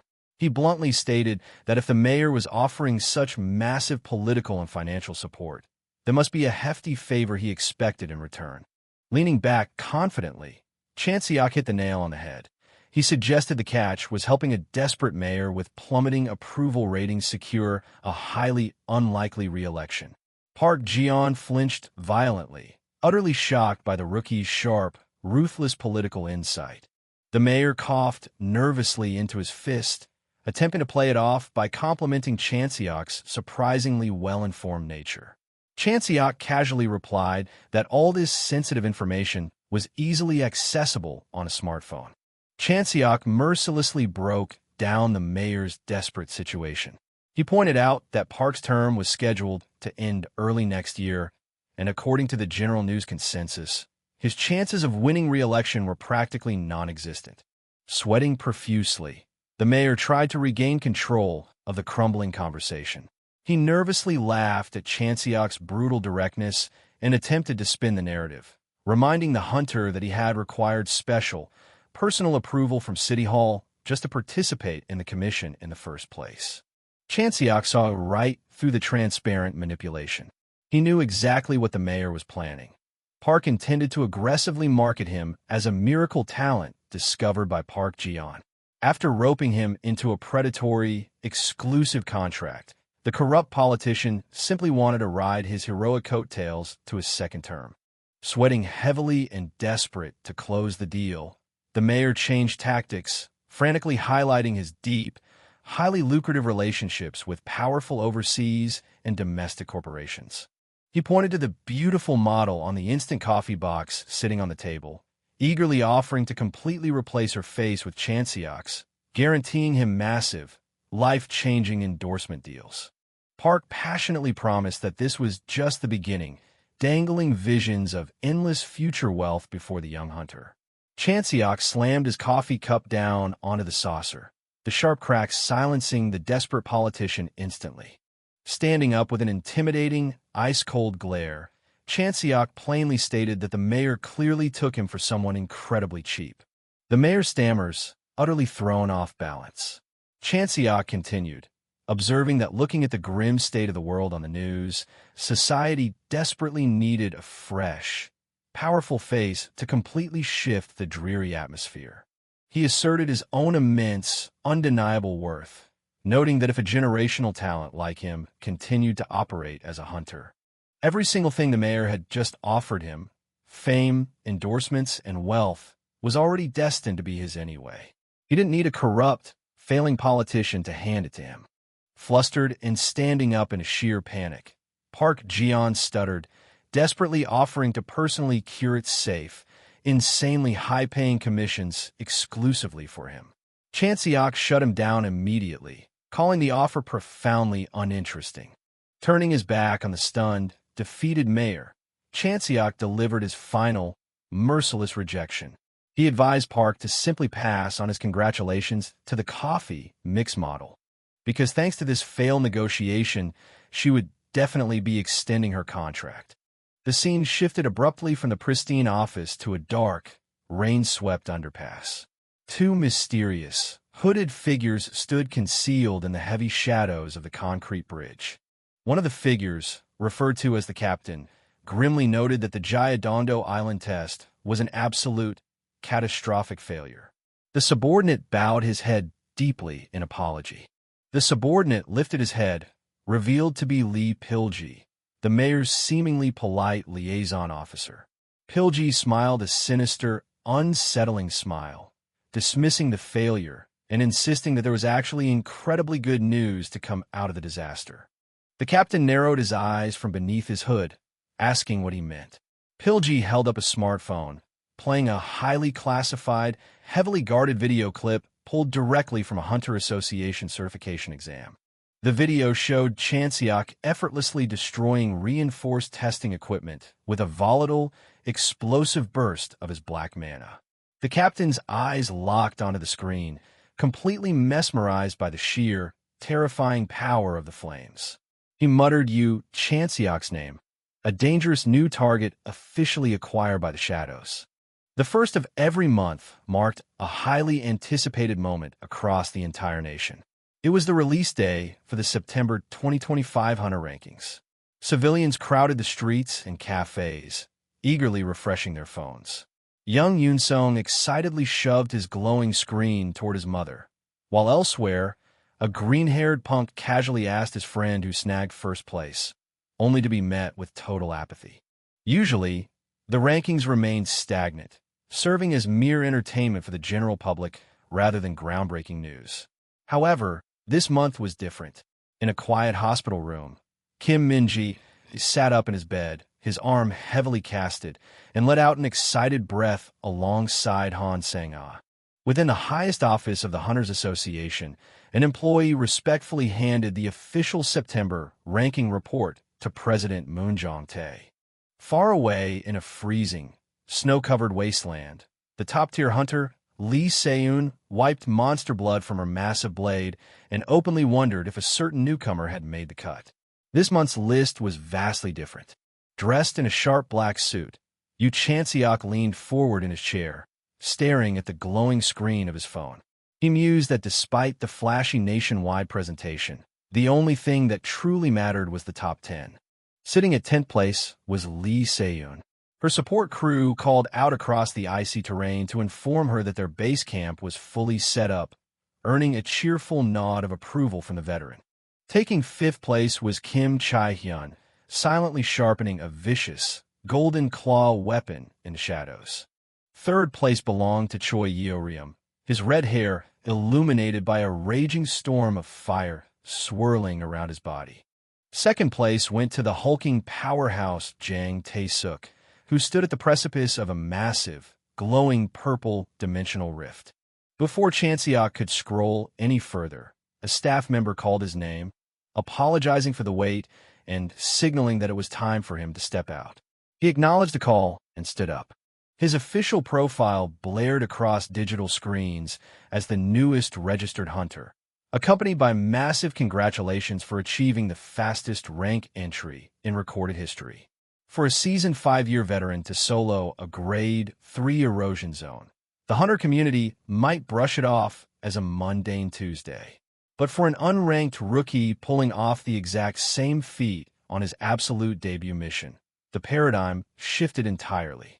Stepping up to the podium, Chanseok was instantly blinded by the flashes of a massive press conference. A chaotic sea of reporters screamed overlapping questions, demanding to know his previous occupation, asking if he truly cleared the catastrophic zone without backup, and wondering if he had somehow predicted the sudden grade escalation. Internally, Chanseok likened the overwhelming spectacle to a reality show parading a child prodigy. Keeping his composure, he leaned into the microphone and announced that he was on a tight schedule, allowing only one final question. A frantic reporter lunged forward, nearly climbing over his peers, begging to know what his mindset and ultimate resolution were moving forward in this dangerous career. Chanseok's golden eyes swept over the massive crowd. He bluntly stated that he would spare them all the cliché, expected nonsense about trying his absolute best. With absolute, unshakable confidence, he declared that he would let his results do the talking. Later, Chanseok found himself seated in a sleek military helicopter, gazing down at a massive, apocalyptic crater that had completely swallowed a city block. He grimly deduced that a slaughter of unimaginable scale had taken place below. Sitting across from him, Association President Moon Jae-tae agreed, calling it a gruesome sight. The old man explained that the global situation was equally horrific. The sudden appearance of erosion zones had completely shattered the administrative and military capabilities of most nations around the world. Korea, however, was the stark exception. The president proudly stated that the country had evolved into an absolute powerhouse, successfully defending its borders while achieving staggering technological leaps. He patted the leather seat, noting that the extremely quiet, mana-powered helicopter they were currently riding in was a direct product of that focused innovation. Looking back down at the ruined, flooded wasteland, Chanseok asked if this was the fate of the nations that failed to adapt. The president confirmed it, stating that numerous global capitals were simply wiped off the map the moment the zones materialized. Offering a closer look, the president directed Chanseok's attention toward a massive, ruined urban sprawl tilting into the earth. He explained the concept of the Great Eight, the 8 most catastrophic, lethal erosion zones on the planet. The absolute devastation right below them was one of those 8, known as Chanseok. 13 years prior, Chanseok had violently manifested in the exact center of the city without a single warning or omen, rapidly expanding outward in a massive, inescapable circle of death. While a few desperate citizens miraculously survived the initial manifestation, The surrounding space had instantly warped into a lethal erosion zone, meaning the vast majority were violently swept away by monsters before they could even attempt to flee. Within a matter of days, a vibrant, thriving metropolis had been completely and silently erased from the face of the earth. The president looked out over the flooded ruins, explaining the grim political fallout. While the country's overall international influence remained steady, the sheer terror of the zones had drastically weakened the internal authority of the central government. Unmoved by the history lesson, Chanseok leaned back in his leather seat. He casually thanked the president for the fresh intel, but bluntly demanded to know what any of this had to do with pulling him into a private meeting. The president revealed his true motive. A few days prior, Hyeonseok, the monstrous leader of the Grand Purity Guild, had barged into his office. The warlord was highly agitated that Chanseok had not yet submitted to joining his ranks. Chanseok's mind immediately flashed back to an earlier, tense encounter with the hulking giant, remembering the man's heavy gaze and veiled threat urging him to make a careful decision about his allegiances. The president dropped the bombshell. Seok had bypassed all pleasantries and aggressively demanded Chanseok's home address. Chanseok's golden eyes narrowed in instant irritation. Naturally, the president had refused to hand over the private information. However, he warned that the Grand Purity Guild operated strictly on a ruthless survival of the strongest ideology. Given Seok's volatile nature, it was highly probable he would attempt to physically force Chanseok into submission. Clicking his tongue, Chanseok recognized the severe tactical disadvantage. He practically calculated his current physical limitations, admitting to himself that he lacked the raw brute force necessary to crush a monster like Seok in a head-on clash right now. Observing Chanseok's independent nature, the president noted that the young hunter clearly preferred flying solo over wearing a guild's collar. Chanseok gave a slight nod. The president then pitched his solution. To completely block Grand Purity's predatory advances, Chanseok needed to rapidly increase his own political and social weight class. The fastest way to achieve that was by accepting exclusive, high-profile missions directly proposed by the association president himself. Chanseok saw right through the paternal act, fully aware the old fox had a specific angle. He crossed his arms and asked what the president expected to extract in return for this massive political shield. The president's eyes hardened into a sharp, calculating stare. He replied that he only wanted the undeniable, clear fact that he was the one who helped him when he needed it most. Handing over a thick manila folder, the president insisted that an owed favor was the only price. Taking the file, Chanseok found the terms perfectly acceptable. It was a highly profitable trade. Completing a chairman-level mission would drastically accelerate his rising reputation. Flipping the folder open, Chanseok asked for the operational details. The president briefed him on an escort mission, tasking him with defending a vital cargo ship traveling from Busan to Nanning, explaining that safely transporting daily necessities across monster-infested waters was incredibly difficult in the erosion era. Scanning the manifest, Chanseok raised an eyebrow.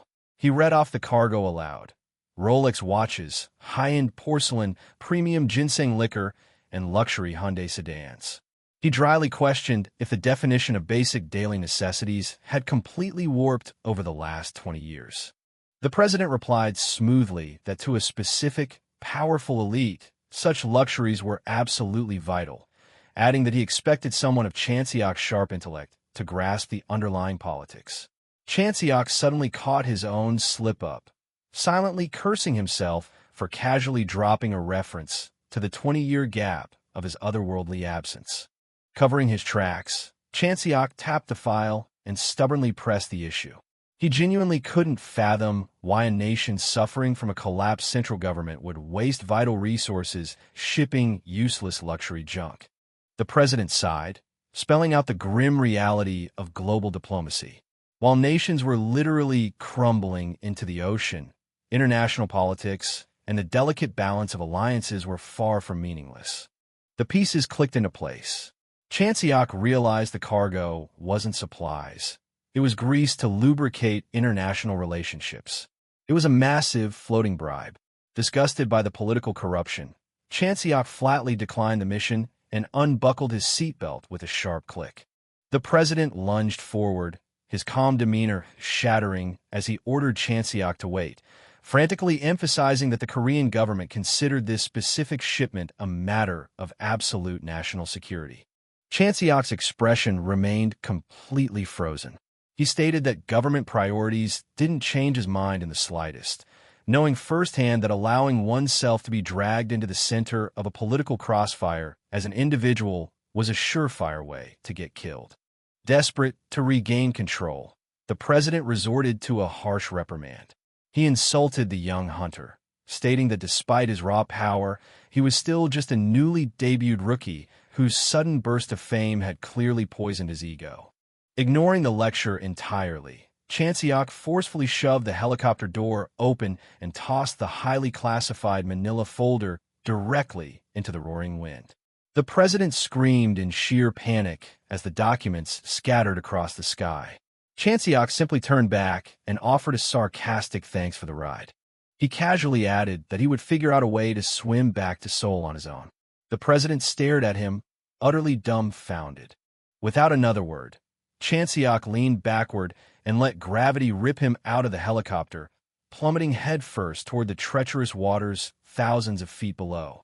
He struck the surface of the dark ocean like a torpedo, sending a massive geyser of seawater erupting into the air.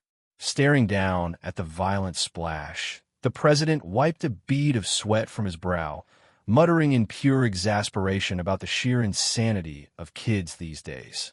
Later, the setting sun cast a golden haze over the sprawling industrial complex of Incheon Port, illuminating thousands of stacked shipping containers waiting for deployment.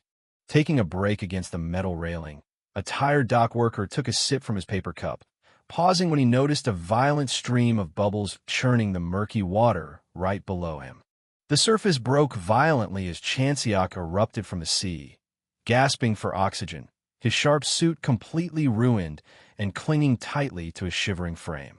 He pulled himself up onto the concrete pier, hacking up seawater and loudly complaining that he genuinely thought he was going to drown, cursing the old politician for trying to trap him into an escort mission.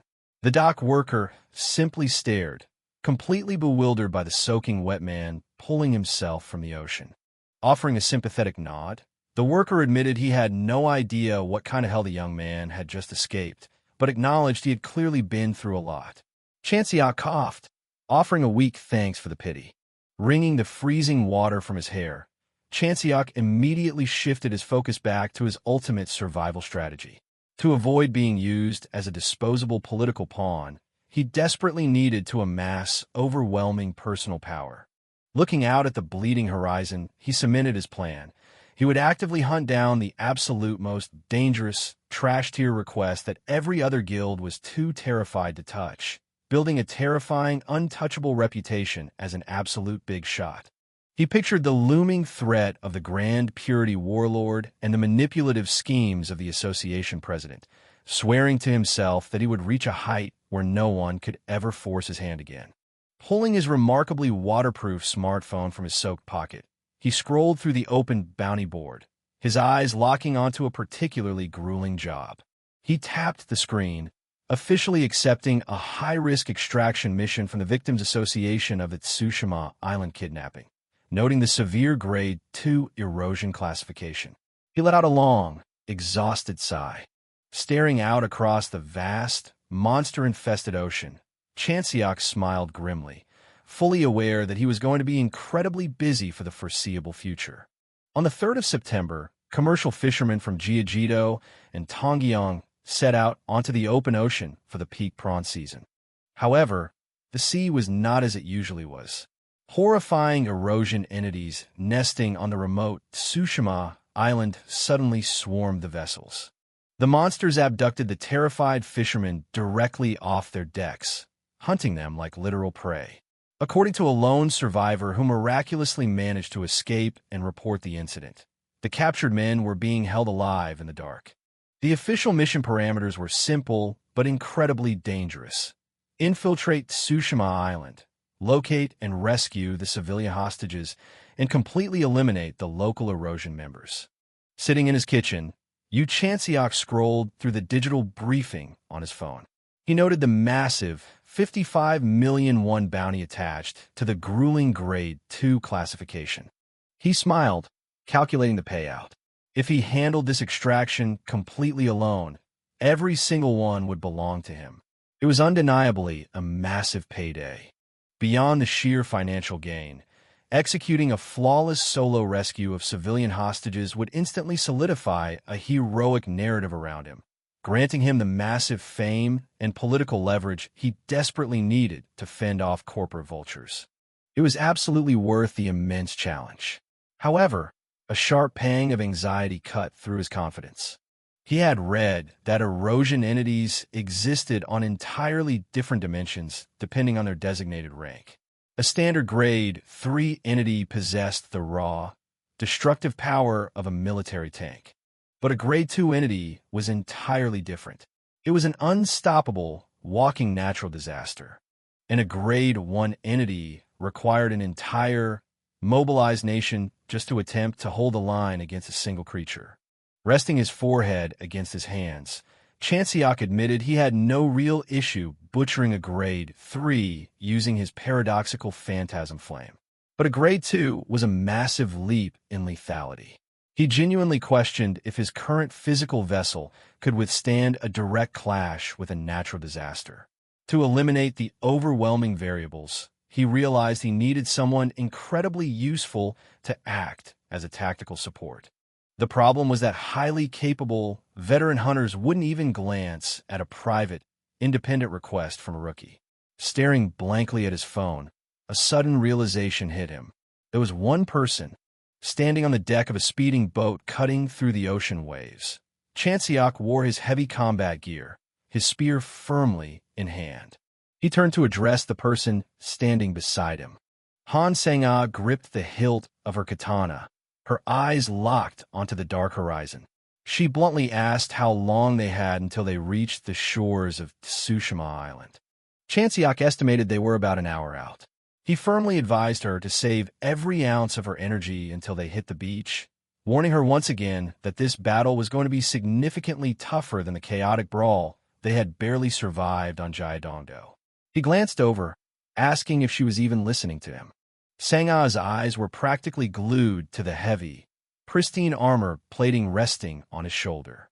She identified it aloud as the Iron Seraph shoulder gear, noting that the specific leather finish meant it was an incredibly rare, limited edition drop. She demanded to know how a supposedly unranked rookie had gotten his hands on such high-tier equipment. Chanseok raised an eyebrow, asking if she was always this talkative. He casually explained that the highly connected scrap dealer he had signed his extraction contract with had tossed it in as a signing bonus. Sang-ah looked genuinely offended, muttering that the agency she signed with certainly hadn't offered her anything remotely close to that. Chanseok smirked, ruthlessly pointing out the obvious difference in their market value. He was a surging, highly sought-after prospect who had just publicly soloed a Grade 3 Erosion member on his debut mission. She, on the other hand, was just another rookie hunter who possessed absolutely nothing but a meaningless title as an Academy valedictorian. His golden eyes narrowed sharply.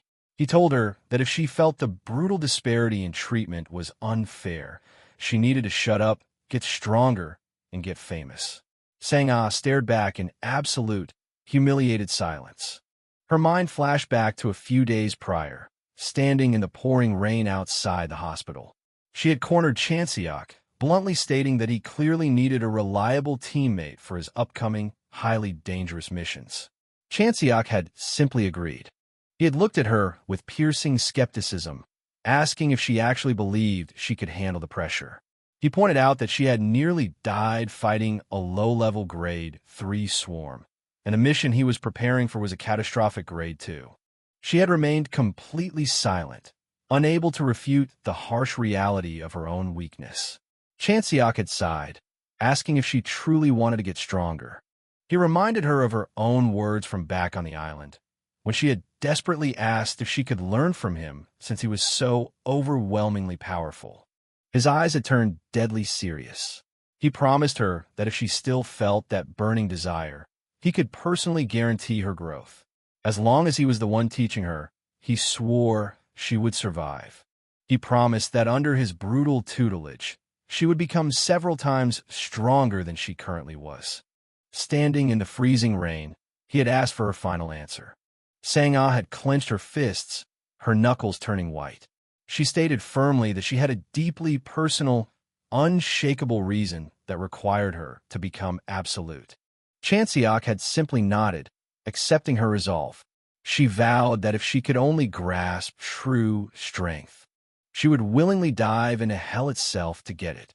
The memory was shattered by a blaring red alarm echoing through the cabin of the speeding boat. The automated navigation system announced that multiple unidentified objects had been confirmed directly ahead in the thick, unnatural fog.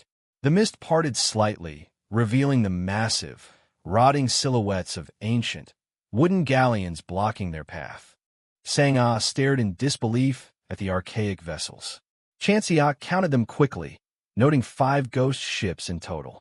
He realized they couldn't just blast their way through.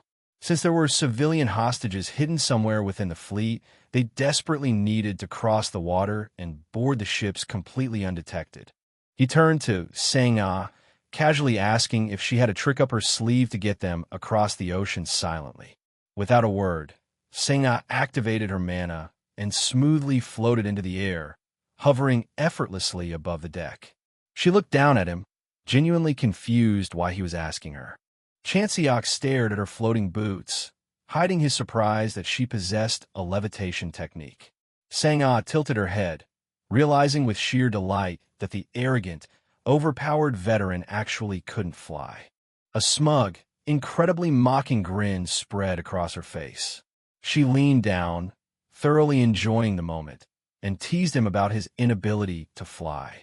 She burst into obnoxious, roaring laughter, pointing at him and declaring that hovering was actually incredibly easy, reveling in the fact that the great Chanseok couldn't pull it off.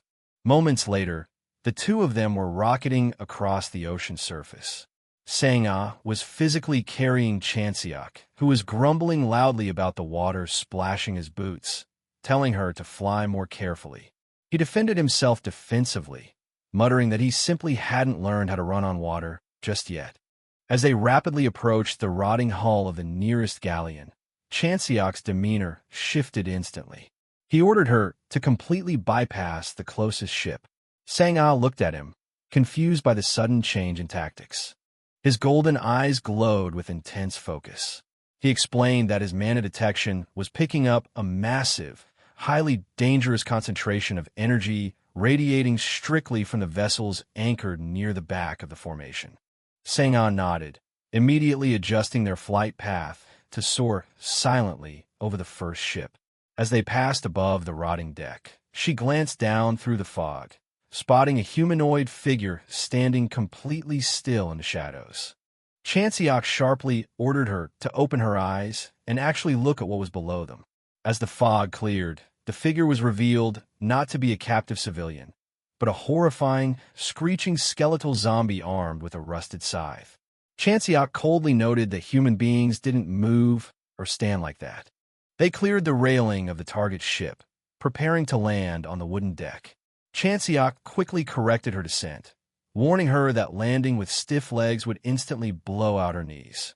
He added that a loud impact would also immediately draw the unwanted attention of the massive, groaning horde of heavily armed zombies currently occupying the ship's deck. Ignoring his advice completely, Sang-ah slammed her boots into the rotting wood with a massive, concussive crack, intentionally alerting every single monster on board. The instant the horde turned toward the noise, Chanseok unleashed a blinding, horizontal wave of concentrated blue mana, violently bisecting the first row of charging zombies. He analyzed the resistance, noting with relief that the ambient level of these specific creatures wasn't very high. They were strictly the absolute lowest tier of a Grade 2 zone. Given their low threat level, he realized this was the perfect opportunity. A massive explosion of bright yellow electricity suddenly tore across the deck, vaporizing a group of zombies. Chanseok watched the violent discharge, analyzing the raw, unrefined nature of Sangha's lightning. He barked her name over the chaotic din of battle. She shot a quick glance over her shoulder. He bluntly informed her that she was burning through far too much mana with every strike, warning her that at her current expenditure rate, she would run completely dry before they even reached the actual targets. He instructed her to drastically lower her energy output, stating that a fraction of her current power was more than sufficient to kill these weak grunts. Sangha gritted her teeth in frustration, her body already aching from the intense electrical discharge. Chanseok's voice cut through the air, reminding her of the absolute promise he had made in the rain. He swore she would become several times stronger than she was right now, provided she strictly followed his teachings. The memory fueled her determination. She screamed in anger, violently swinging her blade to unleash another massive, untamed arc of lightning into the horde. The strike was devastating, completely obliterating a charging zombie, but Chanseok immediately criticized the attack, yelling that she was still using way too much raw power. He demanded she dial it back even further, forcing her to learn precise control in the middle of a chaotic life-or-death brawl. Sangha's eyes burned with intense, desperate focus. She repeated her core belief like a mantra. The life of the weak is a tragedy, infinitely short and endlessly dark. Tears mingled with the sweat on her face as she remembered her past, swearing to herself that she would absolutely never live as a helpless weakling ever again.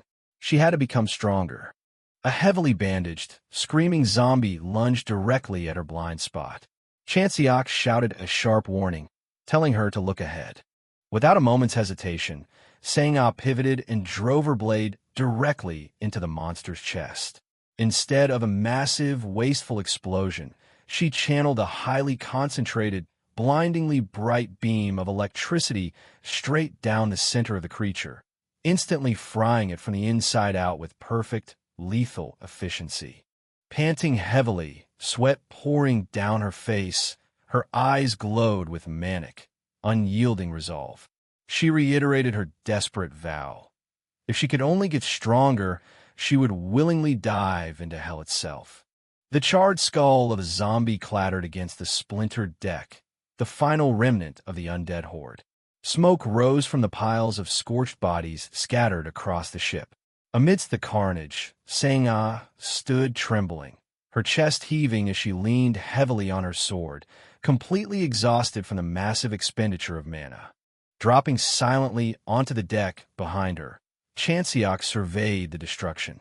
He asked if she was finally finished, casually noting that he had already taken care of the remaining ships in the fleet while she was busy with her display of power. Ashamed of her reckless outburst, Sangha kept her eyes glued to the deck. She muttered defensively that it had not been a situation where she could afford to hold back or be stubborn.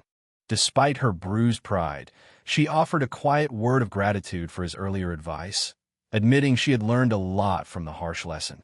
Unfazed, Chanseok readied a grappling gun, dismissing her thanks. He remarked coldly that she shouldn't mention it, considering the world was full of idiots who couldn't learn a thing even if someone spoon-fed them the answers.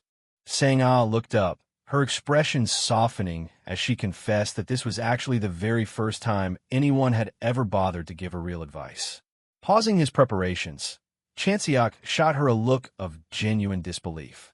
He pointed out that the academy was literally a place designed for learning, questioning why none of her seniors or peers had ever stepped in to help her.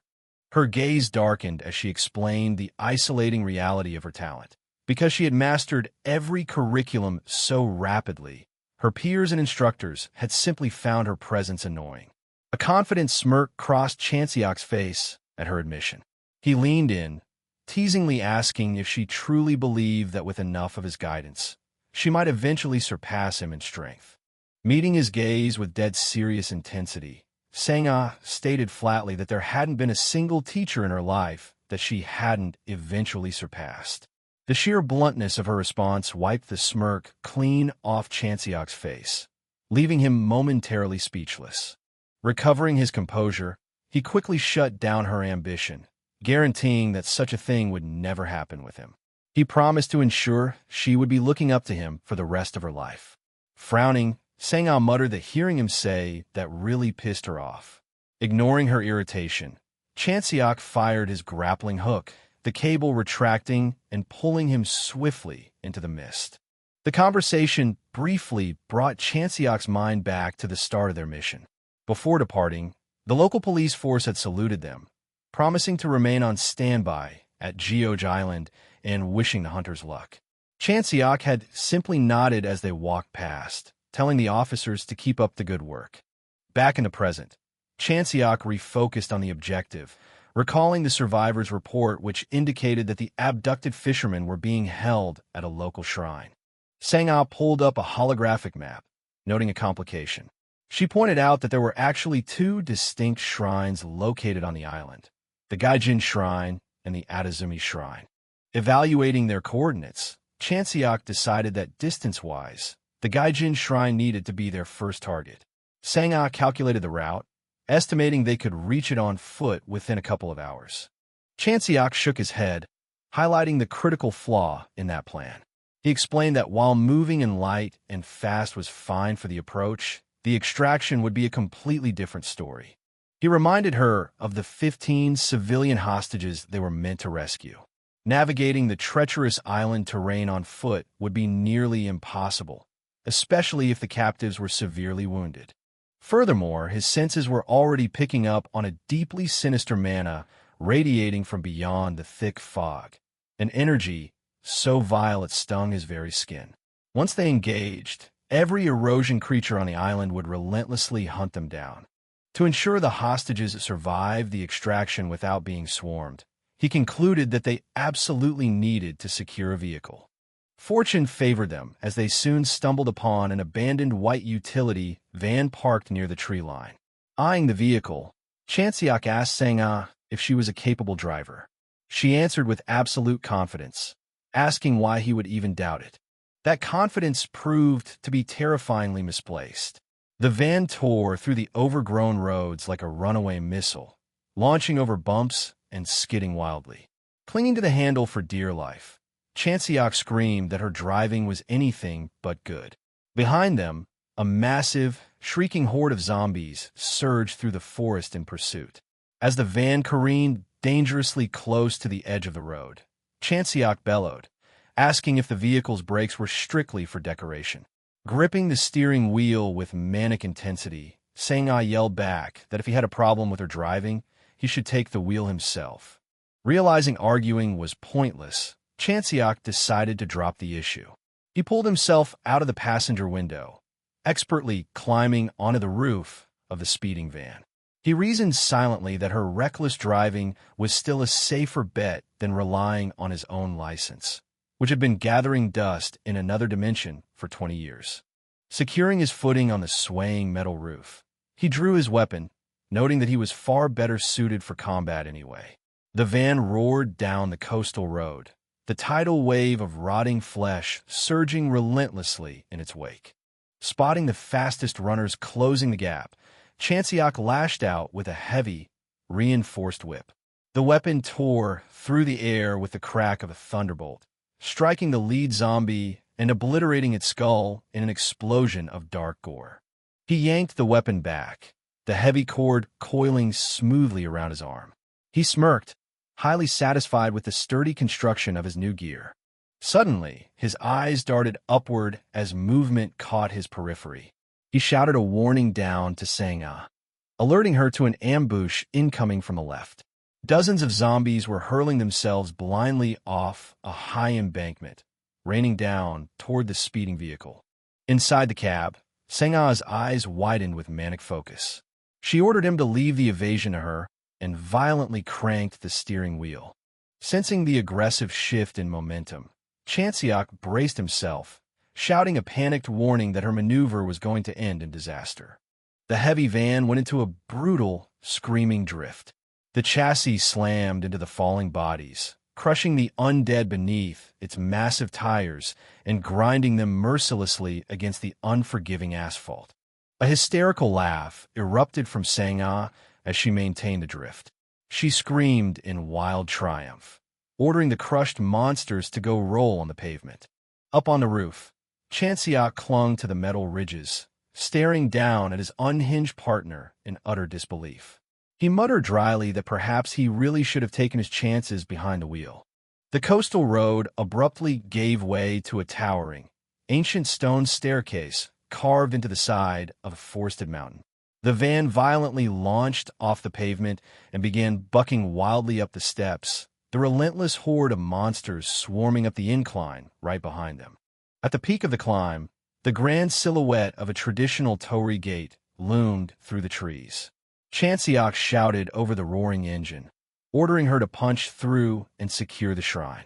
From the driver's seat, Sang-ah yelled back, demanding to know how they were supposed to handle the army of monsters directly on their bumper. Without hesitation, Chanseok ordered her to keep moving, promising that he would handle the horde himself. Trusting his combat prowess, Sang-ah grit her teeth and agreed to the reckless plan. As the vehicle breached the shrine's perimeter, Sang-ah kicked her door open. Shouting that she was moving ahead to locate the hostages, she abandoned the driver's seat and vaulted from the moving van into the courtyard. Simultaneously, Chanseok launched himself backward off the roof of the runaway vehicle. Mid-air, he channeled his unique mana, igniting the blade of his heavy spear with the volatile, dark energy of the paradox flame. Addressing the mindless horde, he noted that since they refused to stop their pursuit, he would simply have to burn away their path. He drove the burning weapon violently into the stone landing. A catastrophic shockwave of purple and black hellfire erupted outward, cascading down a massive staircase like a volcanic eruption and swallowing the entire zombie horde in a blinding inferno. His eyes glowed with calculating intensity as he watched the destruction, stating coldly that he merely needed to erase the friction of the steps to break their advance. He landed softly on the scorched stone, his cloak snapping in the heated updraft as the last remnants of the undead were reduced to ash. Inside the dim, dilapidated confines of the shrine, Sang-ah quickly located the hostages. She knelt beside a middle-aged fisherman who was heavily bound in thick ropes. Gently, she asked if he was unhurt, trying to soothe his visible terror as he let out muffled, panicked groans. Attempting to reassure him, she maintained a calm, professional demeanor, formally introducing herself as a rescue operative from the Hunter Association. The fisherman's eyes locked onto her, but instead of relief, sheer, unadulterated horror washed over his face. He thrashed violently against his bindings, screaming at the top of his lungs in absolute hysteria. Completely flustered by his reaction, Sang-ah waved her hands frantically. She stumbled over her words, desperately trying to explain that she wasn't a monster and was only there to rescue him. Her pleas fell on deaf ears as the man continued his deafening shrieks. Tears and saliva streamed down the terrified man's face as he managed to choke out a desperate command for her to run away. In that chilling instant, Sang-ah noticed the direction of his gaze. He wasn't looking at her at all. A massive shadow eclipsed her. Towering directly behind her was a colossal, heavily armored zombie samurai. Blue electrical energy crackled across its rusted plates as it raised a lethal, glowing katana high above her head, ready to execute a fatal strike. Before the blade could cleave her in two, a blur of motion intercepted the attack. Chanseok slid into the vanguard, violently catching the samurai's descending katana against the reinforced shaft of his weapon. A shower of intense sparks illuminated the dark shrine as the two immense forces clashed. Dark, purple aura began to bleed from Chanseok's frame as he locked eyes with the towering undead warrior.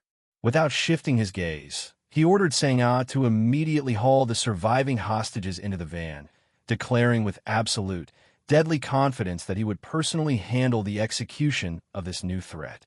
Sparks flew as dark, chaotic aura clashed against rusted steel. Chanseok held his ground, desperately parrying a relentless barrage from the towering zombie samurai.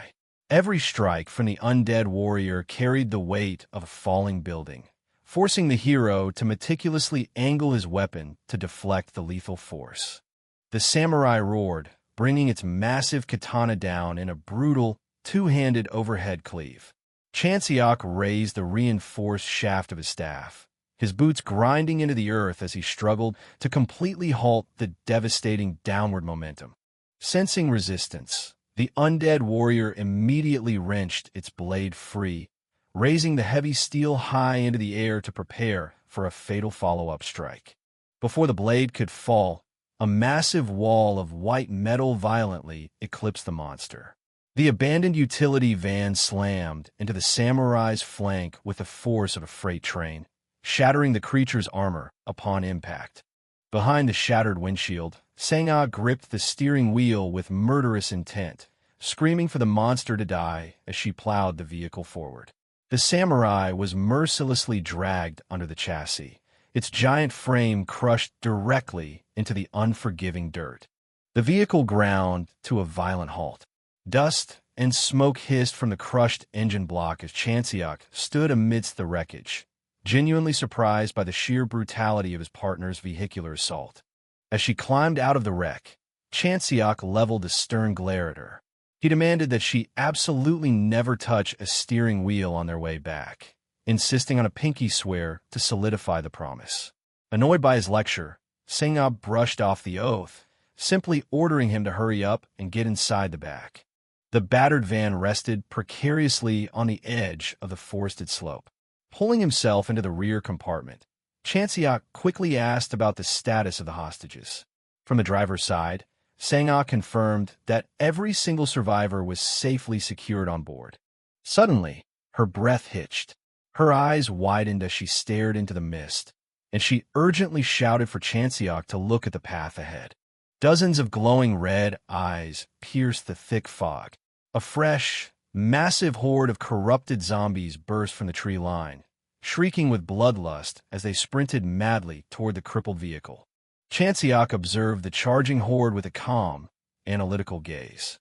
He dryly noted that the samurai creature from earlier seemed to have survived the hit and run, sensing its lingering presence among the approaching ranks.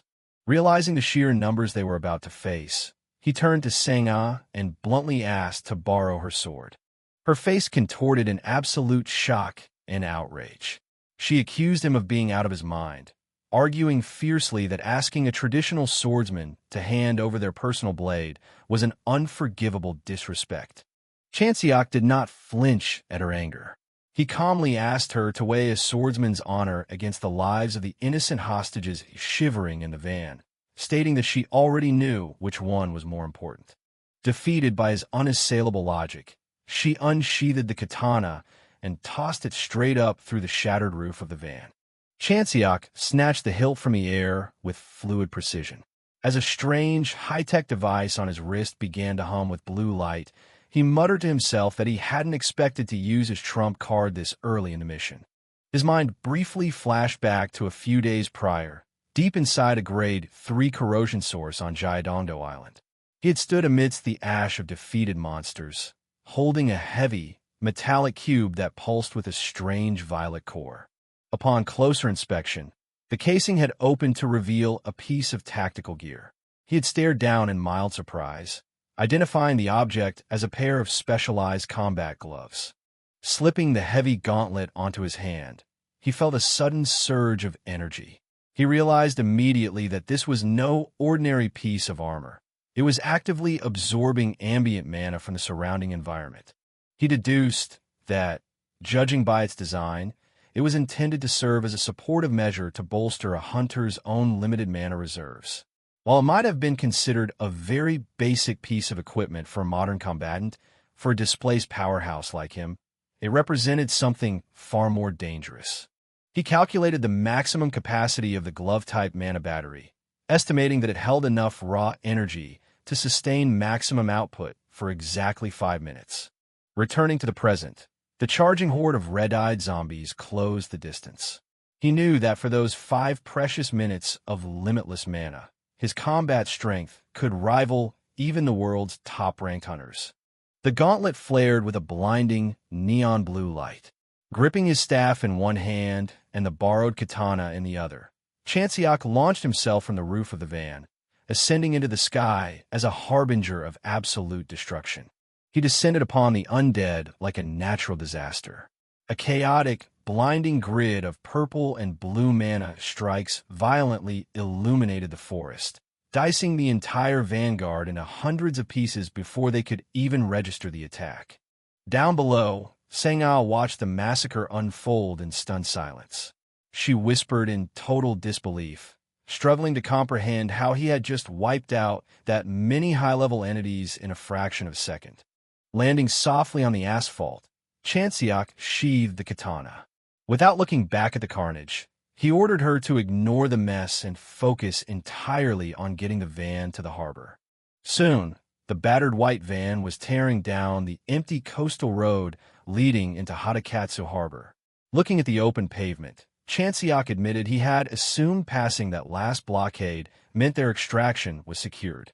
He was proven dead wrong. Another massive wave of screeching, agile zombies poured over the harbor fences, rushing the vehicle from all sides. He gritted his teeth, demanding to know where this endless supply of monsters was even coming from. From the driver's seat, Sang-ah yelled that the heavily damaged van was reaching its mechanical limit. She suggested they abandon the vehicle and fight their way through the mob, but Chanseok stubbornly ordered her to keep her foot on the gas. As the van barreled down the road, it passed straight through a massive, translucent wall of blue energy. The pursuing horde of zombies slammed violently against the invisible barrier, their rotting bodies repelled by the crackling blue field, utterly unable to breach the perimeter. Watching the rearview mirror, Sang-ah noted that their relentless pursuers had suddenly stopped dead in their tracks, as if they had smashed into a solid brick wall. She scanned their surroundings, her eyes locking onto a massive, complex golden glyph glowing against a nearby brick wall. She wondered aloud if that intricate magic circle was the cause of the sudden blockade. Chanseok approached the glowing sigil, explaining that the spell was known as the method of divine protection. With a swift strike of the katana, he carved into the stone, shattering the intricate array and dispelling the lingering magic. Sang-ah stared at him, utterly bewildered, and asked what the method of divine protection even was. Keeping his answers simple, Chanseok explained that it was merely an archaic technique designed to suppress and ward off monsters. Suspicious of his vast knowledge, she pressed him, demanding to know exactly where he had learned such high-level, classified magic. Chanseok coldly deflected the question, stating that even if he explained it, she lacked the capacity to learn it. Inwardly, he smirked, knowing full well he had mastered it during his 20 years in an entirely different dimension. He stepped back toward the van, casually brushing past her as he noted that his rusty skills were finally starting to sharpen back up to their former glory. Still desperate for an edge, Sang-ah asked if this divine method was capable of defeating any monster they encountered. Chanseok let out a heavy sigh, admitting that he wished it were that easy. He warned her that while the trick worked on mindless grunts, it was completely useless against the real threats. As if on cue, the towering, armored samurai from the shrine materialized through the dissipating barrier, its hollow voice echoing across the pavement as it declared that the offering must be protected. The samurai's single, burning red eye locked onto the van, radiating an overwhelming aura of singular, murderous purpose. A sudden, freezing chill washed over Sang-ah, making her breath catch in her throat. She whispered a single phrase, "Mind's eye," noting that while the surrounding energy had grown ice-cold, it didn't feel overtly hostile. She questioned if she was truly witnessing the legendary mind's eye, defining it as a mythical sixth sense that operated entirely beyond normal perception, granting the user the ability to flawlessly predict an enemy's attacks. Her hands trembled on the hilt of her blade. She was terrified by the impossible reality that a mindless, rotting corpse could manifest a state of martial perfection that even the world's most skilled human masters struggled to achieve. Stepping calmly in front of her, Chanseok rested his heavy staff on his shoulder and ordered her to abandon her fear immediately. He shattered her reverence for the technique, boldly claiming that the mind's eye and all other legendary martial techniques like it were nothing more than grand illusions. His eyes hardened with the confidence of a veteran who had fought through hell. He instructed her to keep her eyes glued to the fight, promising to teach her exactly how to dismantle an opponent relying on such parlor tricks. The samurai charged with terrifying speed, winding up a horizontal slash designed to cut them both down in a single, flawless motion. Panicking, Seng-ah shouted, asking why he was stepping forward to face the monster alone. Unhurried, Chanseok began his lecture, explaining that the revered minds I was easily exploitable. He detailed that the technique was simply an accumulation of raw data gathered through countless life-or-death combat experiences, manifesting as a learned, natural reflex rather than true clairvoyance. He explained that it was merely an unconscious response triggered by an opponent's intent or fear. He noted with a dark smirk that simply releasing pure, unadulterated killing intent short-circuited the reflex, forcing the user into a pathetic, predictable state, though he internally acknowledged that very few warriors actually possessed the sheer malice required to pull it off. As the samurai's blade descended, Chanseok rattled off the legendary martial titles with open disdain. The mind's eye, sword insight, the state of selflessness. He finished the list with the unity of divine sword and the reversal of fate, mocking these so-called states of enlightenment. In a blur of motion, he slipped entirely under the samurai's perfect guard, winding up a devastating counterstrike with his staff. The impact was cataclysmic. A shockwave of pure kinetic force shattered the samurai's dense armor, violently dismembering the giant monster into a shower of broken steel and rotting flesh. Standing over the falling debris, Chanseok concluded his lesson, stating plainly that when stripped of their mystique, these techniques were absolutely nothing special. He warned her that the illusion of enlightenment was a dangerous trap. Warriors became so enamored with achieving a special title that they placed artificial limits on themselves, deciding that achieving the state was enough. On a true battlefield, he added, survival didn't require any special names. He looked back at her, his eyes heavy with the weight of 2 decades of slaughter. He declared with absolute certainty that he had earned the right to preach this truth, having sacrificed an immeasurable amount of blood and time to claw his way out of that exact martial trap. Turning his attention to the scattered remains, he mused on the irony of the situation. He noted that the beast possessed the durability to survive being crushed by Seng-ah's van, yet it was a shame its ultimate trump card was something as easily broken as the mind's eye. Seng-ah stared at his back, a profound sense of inadequacy washing over her. She questioned everything she had accomplished during the chaotic hunt. She realized that while she had spent the entire mission constantly making excuses and claiming she was doing her best, Chanseok had effortlessly shattered every preconceived notion she held about what true strength actually looked like. A fire ignited in her chest as she gripped her scabbard. She acknowledged that maintaining her current, half-hearted attitude would never allow her to reach the heights she desperately needed to achieve her ultimate goal. She stepped forward, her voice shedding all of its former arrogance as she addressed him by name, stating she had a vital favor to ask. Bowing her pride entirely, her eyes burned with absolute determination as she formally begged Chanseok to take her under his wing and teach her properly. Chanseok paused, looking mildly confused. He asked if he hadn't already been teaching her, but she firmly insisted that mere advice and basic demonstrations were no longer enough to bridge the gap. She made her demands clear. She wasn't asking for passing wisdom anymore. She wanted direct, rigorous instruction. Lowering her head, she admitted the bitter truth. She confessed that compared to him, she was ridiculously weak, and that was exactly why she was in such a desperate hurry to improve. Chanseok's eyes narrowed slightly. He quietly asked her why she felt the need to rush so recklessly. Her expression hardened into a mask of pure fury.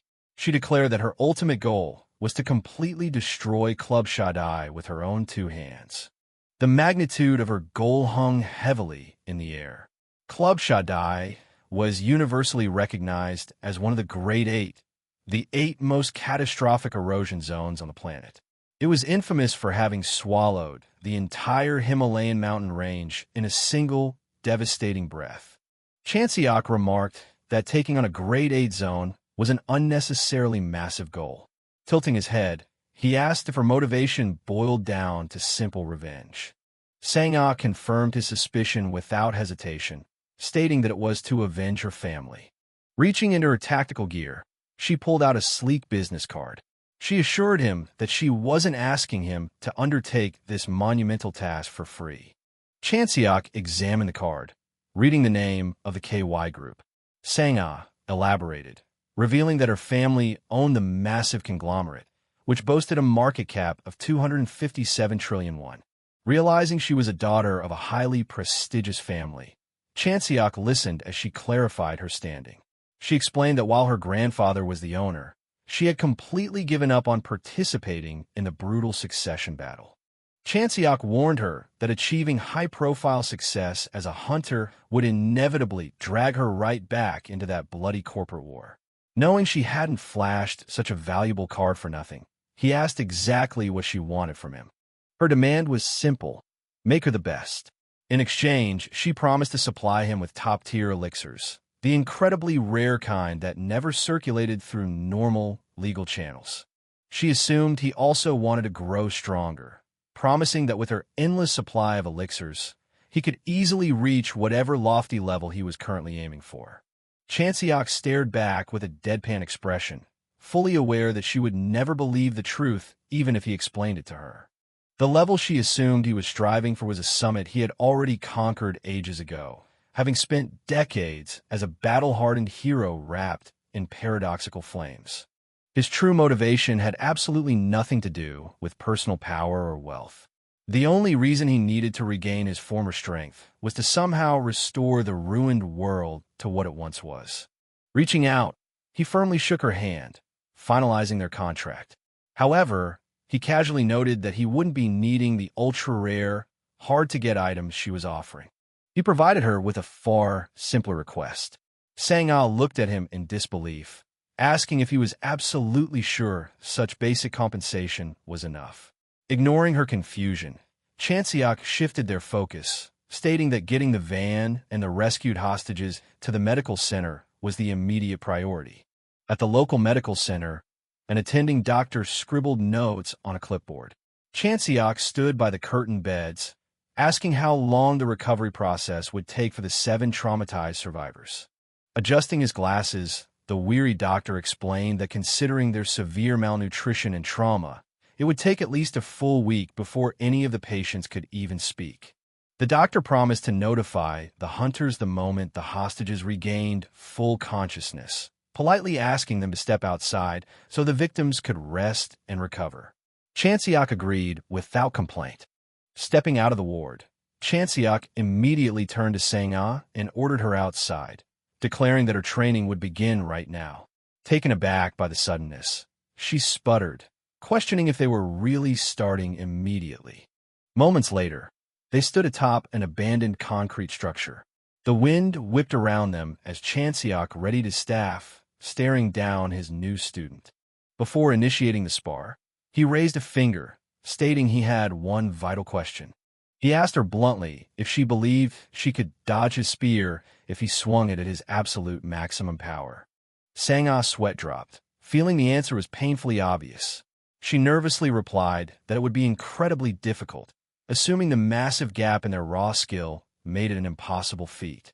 Chanseok immediately corrected her assumption. He assured her that she could absolutely dodge a full power strike, provided she pushed her natural senses to their absolute limits. He instructed her to stop relying on thought.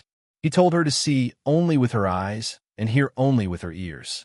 She needed to smell with her nose and feel the shifts in the air against her skin. He commanded her to master all her physical senses and fight entirely within the realm of raw consciousness rather than falling back on unconscious, trained habits. Tightening his grip on his heavy weapon, he declared it was time to see just how well she absorbed the lesson. Sang-ah's eyes widened in sheer terror as his figure vanished from her sight before he had even finished speaking. Panic set in as she frantically tried to isolate the sound of his movements. He materialized directly behind her like a ghost. The cold, lethal edge of his spear rested flush against the back of her neck as he whispered a single word: wrong. He critiqued her reaction, calling it far too slow. He reminded her again that in high-stakes combat, raw sensory input had to come before cognitive thought. He continued his lecture, explaining that in real battles, there was simply no time to formulate a plan. She had to accept her sensory input as undeniable truth and move instantaneously, warning her that any sense she hadn't fully mastered would only serve to deceive and kill her. Pulling the weapon away from her throat, he announced that the theoretical portion of her lesson was officially over. With a dark glint in his eye, he stated they were moving straight into practical training.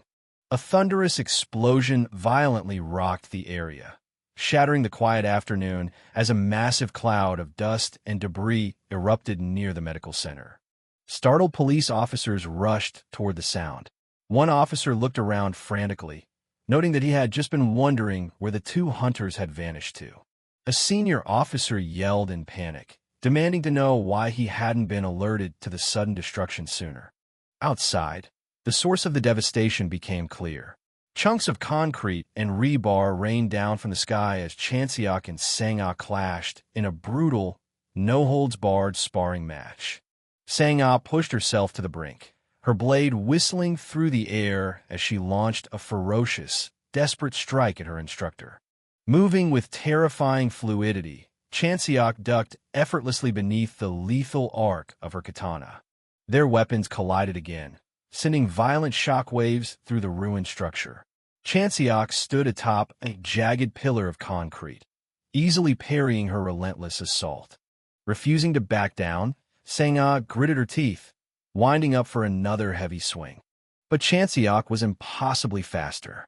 Before she could even initiate her strike, he was already stepping in her guard, his staff poised to deliver a crushing blow. Sang-ah realized with a surge of panic that she had completely lost the window to dodge. The brutal lesson was suddenly cut short. An officer shouted Chanseok's name from below, halting the imminent strike. The policeman frantically reported that one of the survivors inside had just regained consciousness, urging them to come quickly. Chanseok lowered his weapon, his breathing completely even as he casually wondered if it had really been that long already. Behind him, Sang-ah was doubled over, gasping for air and dripping with sweat from the immense exertion. Noting her slight improvement, he complimented her ability to block somewhat effectively now. He declared the conclusion of their very first training session, so they could head inside. Sang-ah looked at him in sheer, exhausted disbelief, reeling at the fact that the brutal beatdown had only been the beginning. As they walked away, he casually asked if she was okay, to which she managed a breathless confirmation. Inside the sterile hospital room, Chanseok sat quietly beside the survivor's bed. The weakened man stared blankly ahead, recounting his harrowing experience. He muttered that if he hadn't been hallucinating, a large truck had pulled up directly to the area where the hostages were being held, and someone had stepped out. Sang-ah leaned in, her brow furrowed as she asked if the people on the truck were just more captured hostages. The survivor vehemently shook his head. He explained that the newcomers were entirely too calm to be captives. Even more chilling, the terrifying monsters guarding the area hadn't shown an ounce of hostility toward them. In fact, he added, the undead entities actively assisted them. He described how the skeletal monsters had methodically selected specific hostages from the group and helped load them onto the back of the waiting truck. The pieces clicked together in Chanseok's mind. He noted that this perfectly explained why they had only found 7 hostages at the shrine instead of the reported 15. Trying to find a silver lining, he pointed out that at least this man had managed to escape and guide them back. The survivor gripped his chest, his voice trembling as he corrected the hero. He revealed that he hadn't escaped at all. He confessed that those mysterious people had intentionally let him go. Sang-ah gasped, the chilling realization washing over her. Chanseok's expression darkened as he muttered that it all made sense now. When Sang-ah asked him to clarify, he broke it down. He pointed out how absurd it was that a malnourished, bound civilian could supposedly break through and escape a heavily guarded stronghold that two trained, fully armed hunters had barely managed to breach. He noted that if the enemy hadn't intentionally let the man walk free, their security was so pathetic they ought to switch careers. Sang-ah connected the final dots. She realized that their entire rescue mission and the survivor's escape had been a carefully orchestrated trap from the very beginning. She questioned why anyone would dare pull such a stunt. Chanseok's eyes narrowed, a dark amusement mixing with cold fury as he commented on the sheer arrogance of their unseen enemy. He sneered at the audacity of pulling such a petty, calculated trick. Sang-ah watched him carefully, unsure of exactly what was fueling his intense reaction. She wondered if he was furious simply because his pride had been insulted and he was being underestimated, or if his boiling anger stemmed from the fact that the enemy had callously used innocent human lives as bait. Pushing his rage aside, Chanseok turned back to the bedridden man, gently asking if there was absolutely any other detail he could remember. The survivor hesitated before whispering a single, bizarre clue: a cat. Chanseok and Sang-ah exchanged thoroughly confused glances. The man elaborated, explaining that the mysterious figure who had exited the truck had a distinct cat mascot hanging from their waist. Back outside, moving through the coastal streets, Chanseok asked Sang-ah how she had instantly deduced that the cat mascot belonged to the local airport. Sang-ah shot him a look of utter exasperation, asking if he carried his smartphone around strictly for decoration. Chanseok went on the defensive, claiming that rich kids wouldn't understand, but common folk like him got charged exorbitant fees just for pressing the internet button on their phones. Sang-ah stared at him like he was an alien, asking if he had literally just crawled out of a cave, noting that nobody had worried about the archaic innate on button charges for over a decade. Dropping the tech argument, Sang-ah surveyed their surroundings. She noted that the area was entirely deserted. Not even an ant was in sight. She questioned if they should retreat and check the shrine again. Chanseok halted, his gaze fixed upward on a sloping, ruined concrete structure. He confidently declared that there was no need to retreat. He had already found their target. Looking up, he spotted a figure standing near the precipice. He immediately noted the excessive amount of metal piercing the stranger's face, casually mocking the aesthetic by asking aloud if the guy had run his face through a sewing machine. However, the humor didn't reach his eyes. He warned Sang-ah that despite the ridiculous appearance, the person standing above them was no ordinary opponent. From his high vantage point, the heavily pierced Kim Ji-hyun looked down at the two hunters, offering a sinister, mocking greeting to the kiddies who had walked right into his trap.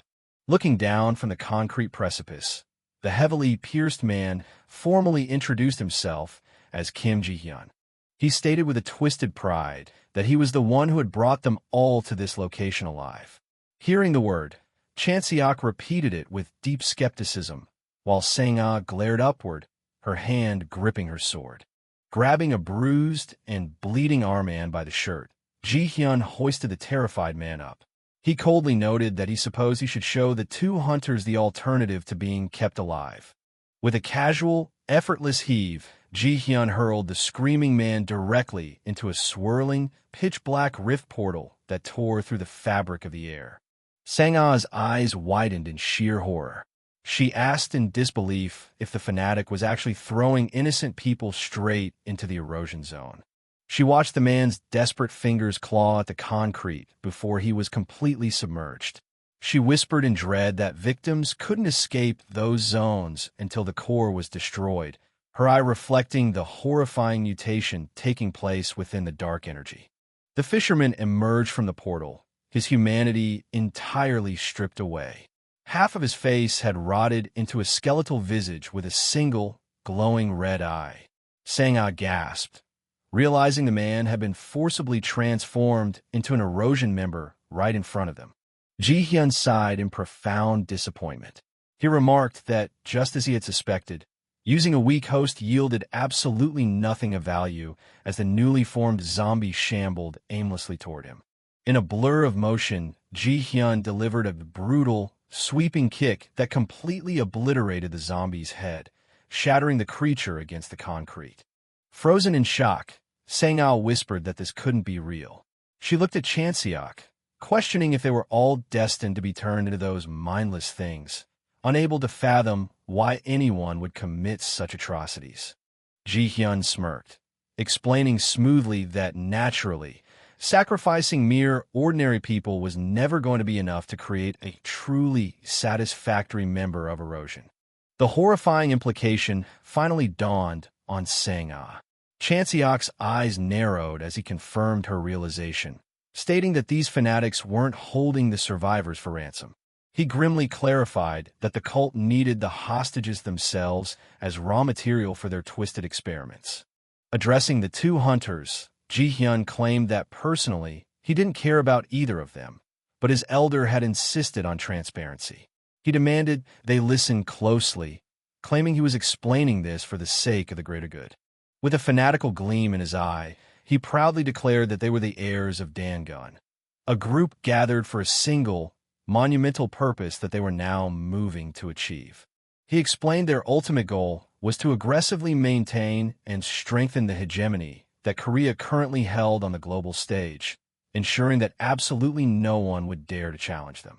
Unleashing a terrifying surge of aura, Ji-hyun shattered the concrete beneath his feet. The sheer kinetic pressure of his released mana sent nearby parked cars skidding backward across the pavement. He passionately roared that their mission was to build a truly powerful nation at any cost. With a devastating, high-speed kick, Ji-hyun launched one of the heavy cars through the air, sending it hurtling directly toward Chanseok like a missile. Chanseok caught the massive vehicle, his boots grinding into the ground under the immense weight. He grumbled in deep annoyance, asking for a break from the fanatic's theatrics. With a fluid, upward swing of his spear, Chanseok sliced the entire car in half. As the metal parted in a cloud of smoke, he calmly asked if he had heard the man correctly, pointing out that as far as he knew, their country was already considered a major global power. Ji-hyun sprinted forward, screaming that it was not enough. He vowed they would forge a country to be truly proud of, a nation that no other power would ever dare to look down upon. Chanseok braced his spear, ready to intercept the incoming assault. Leaping high into the air, Ji-hyun launched a flying kick, passionately declaring his vision of a superpower that was truly strong and unshakable. He demanded they remember the bloody history of their peninsula, recounting how their people were constantly extorted for tribute and forced to humble themselves at every given opportunity. He yelled about the ultimate consequence of that weakness, reminding them of the time their national sovereignty was completely stolen by imperial forces. Ji-hyun insisted they must never forget the humiliations they had endured. Beneath the fanatic's rant, Chanseok quickly analyzed his opponent. He noted that the man was an unarmed Taekwondo black belt, but admitted the fanatic's speed was far greater than he had anticipated. Roaring that they would pay everyone back in full, Ji-hyun clashed with Chanseok. Their colliding auras created a massive, blinding explosion of kinetic energy that cracked the surrounding pavement. The force of the blow pushed Chanseok backward. He noted internally that while Ji-hyun was fast, he could still manage the physical strength behind the strikes. However, he realized that the fanatic's twisted logic actually made a grim sort of sense. If all the erosion zones disappeared worldwide, Korea would indeed struggle to maintain its current strategic position. Stopping his skid, Chanseok looked at his opponent and pointed out the damning conclusion. The heirs of Dangun had absolutely no intention of saving the world. Ji-hyun smirked with arrogant pride, confirming that they, of course, did not.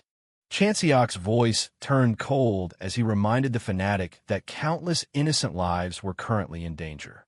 He asked if Ji-hyun failed to understand where his priorities should lie in the face of the erosion threats. Ji-hyun immediately fired back, stating that Chanseok was the one who didn't understand the grand design. Ji-hyun dropped the ultimate bombshell, revealing that their faction had actually found a way to control the erosion zones. Chanseok froze, a genuine look of shock crossing his features. He realized instantly that if what the fanatic was saying was true, it would change the fundamental reality of the entire world. He quickly deduced the implications.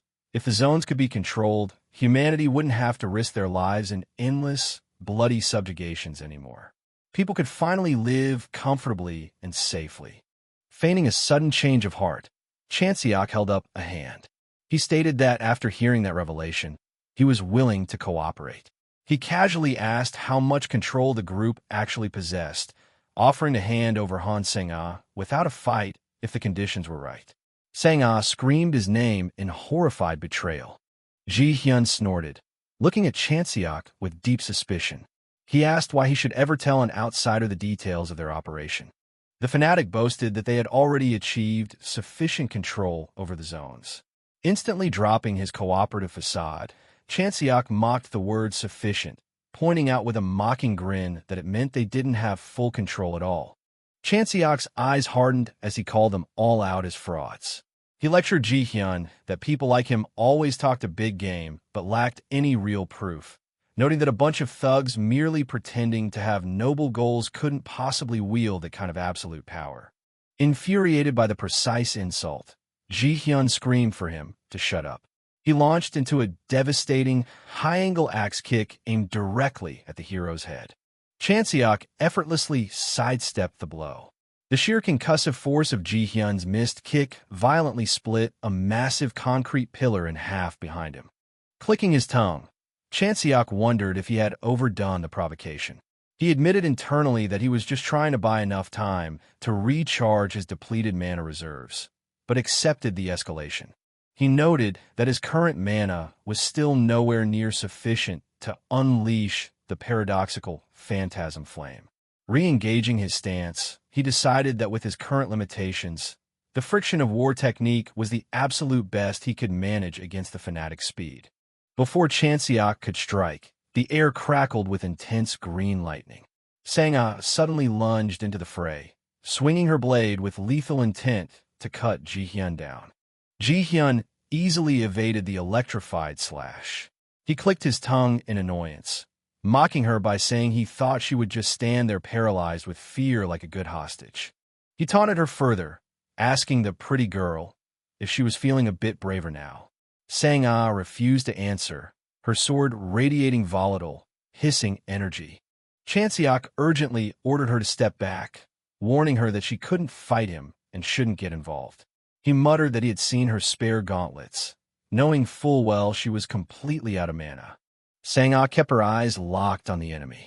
She ignored his warning, simply asking if he needed more time to recharge. Without waiting for an answer, she pulled a glowing blue vial from her tactical harness. She urgently demanded to know exactly how long he needed. Chanseok told her he needed 5 minutes. Without a second thought, Sang-ah unstopped the vial and downed the potent, unpurified elixir. Tossing the empty glass aside, her entire body erupted in a massive, uncontrolled surge of green lightning. She confidently told Chanseok to leave the stalling to her. Chanseok watched in genuine alarm, demanding to know how many unpurified elixirs she had just consumed. He warned her that she could suffer a fatal mana overload from the raw toxicity. Sang-ah firmly replied that this was an emergency, and they only had one chance to survive. Acknowledging her dangerous gamble, Chanseok agreed. The blue mana battery on his gauntlet hummed brighter as he promised that after those 5 minutes, he would completely finish this crap. Her eyes blazing with fierce, overloaded power, Sang-ah ordered Chanseok not to lose as she fully released her aura. The sky darkened abruptly as a massive, cataclysmic bolt of green lightning struck the coastal terrain, signaling her terrifying surge in power. Ji-hyun clashed with Sang-ah, their impacts creating blinding flashes of electricity. He laughed arrogantly, telling the pretty girl to relax and mocking that with her reckless speed, he might just end up killing her by accident. Suddenly, a severe crackle of intense energy caught Ji-hyun entirely off guard, his mocking smile vanishing. A massive, vertical bolt of lightning struck him dead on, illuminating his dark silhouette in a blinding, destructive flash. Sang-ah panted heavily, her eyes locked on the smoke, desperately wondering if the overwhelming strike had landed properly. As the dust cleared, Ji-hyun stood, bleeding from the mouth, looking momentarily stunned. The shock quickly morphed back into a cocky, dismissive grin as he wiped the blood from his chin, calling the catastrophic strike merely ticklish. He bounded effortlessly into the air above her. Descending like a meteor, Ji-hyun delivered a devastating axe kick straight through Sang-ah's guard. The brutal impact crushed her into the ground. The sheer kinetic force sent her flying backward, a spray of blood erupting from her mouth as she was violently launched across the concrete. Before she could hit the ground, Chanseok's hand shot out, catching her firmly by the arm and arresting her violent momentum. Dropping her safely behind him, Chanseok stepped forward. The blue gauntlet on his wrist was now glowing with maximum intensity. He looked up at Ji-hyun, mocking him as Slipknot, and asked coldly if he was ready to die. Ji-hyun touched down, his eyes widening in sheer disbelief as he sensed Chanseok's restored aura. He frantically questioned how his opponent's mana could have increased so drastically, insisting there was no way anyone could gather energy that quickly. He accused Chanseok of hiding his true strength all along. Chanseok gently set Sang-ah down, calmly asking the fanatic why he was so surprised by the sudden power spike.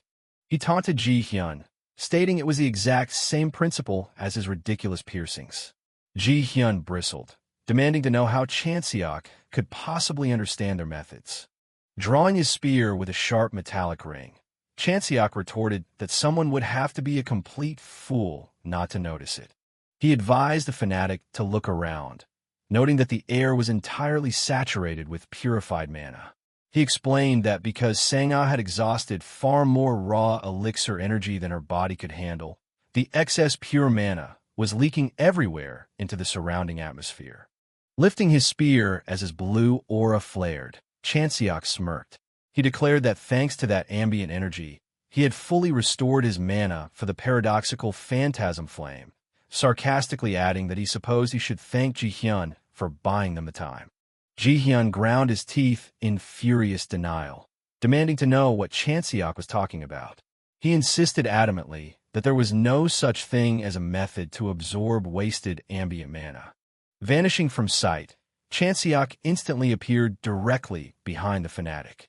He whispered coldly that Ji-hyun didn't need to know the mechanics, since he was going to die today regardless. A brilliant flash of azure energy erupted as Chanseok unleashed his blue trajectory.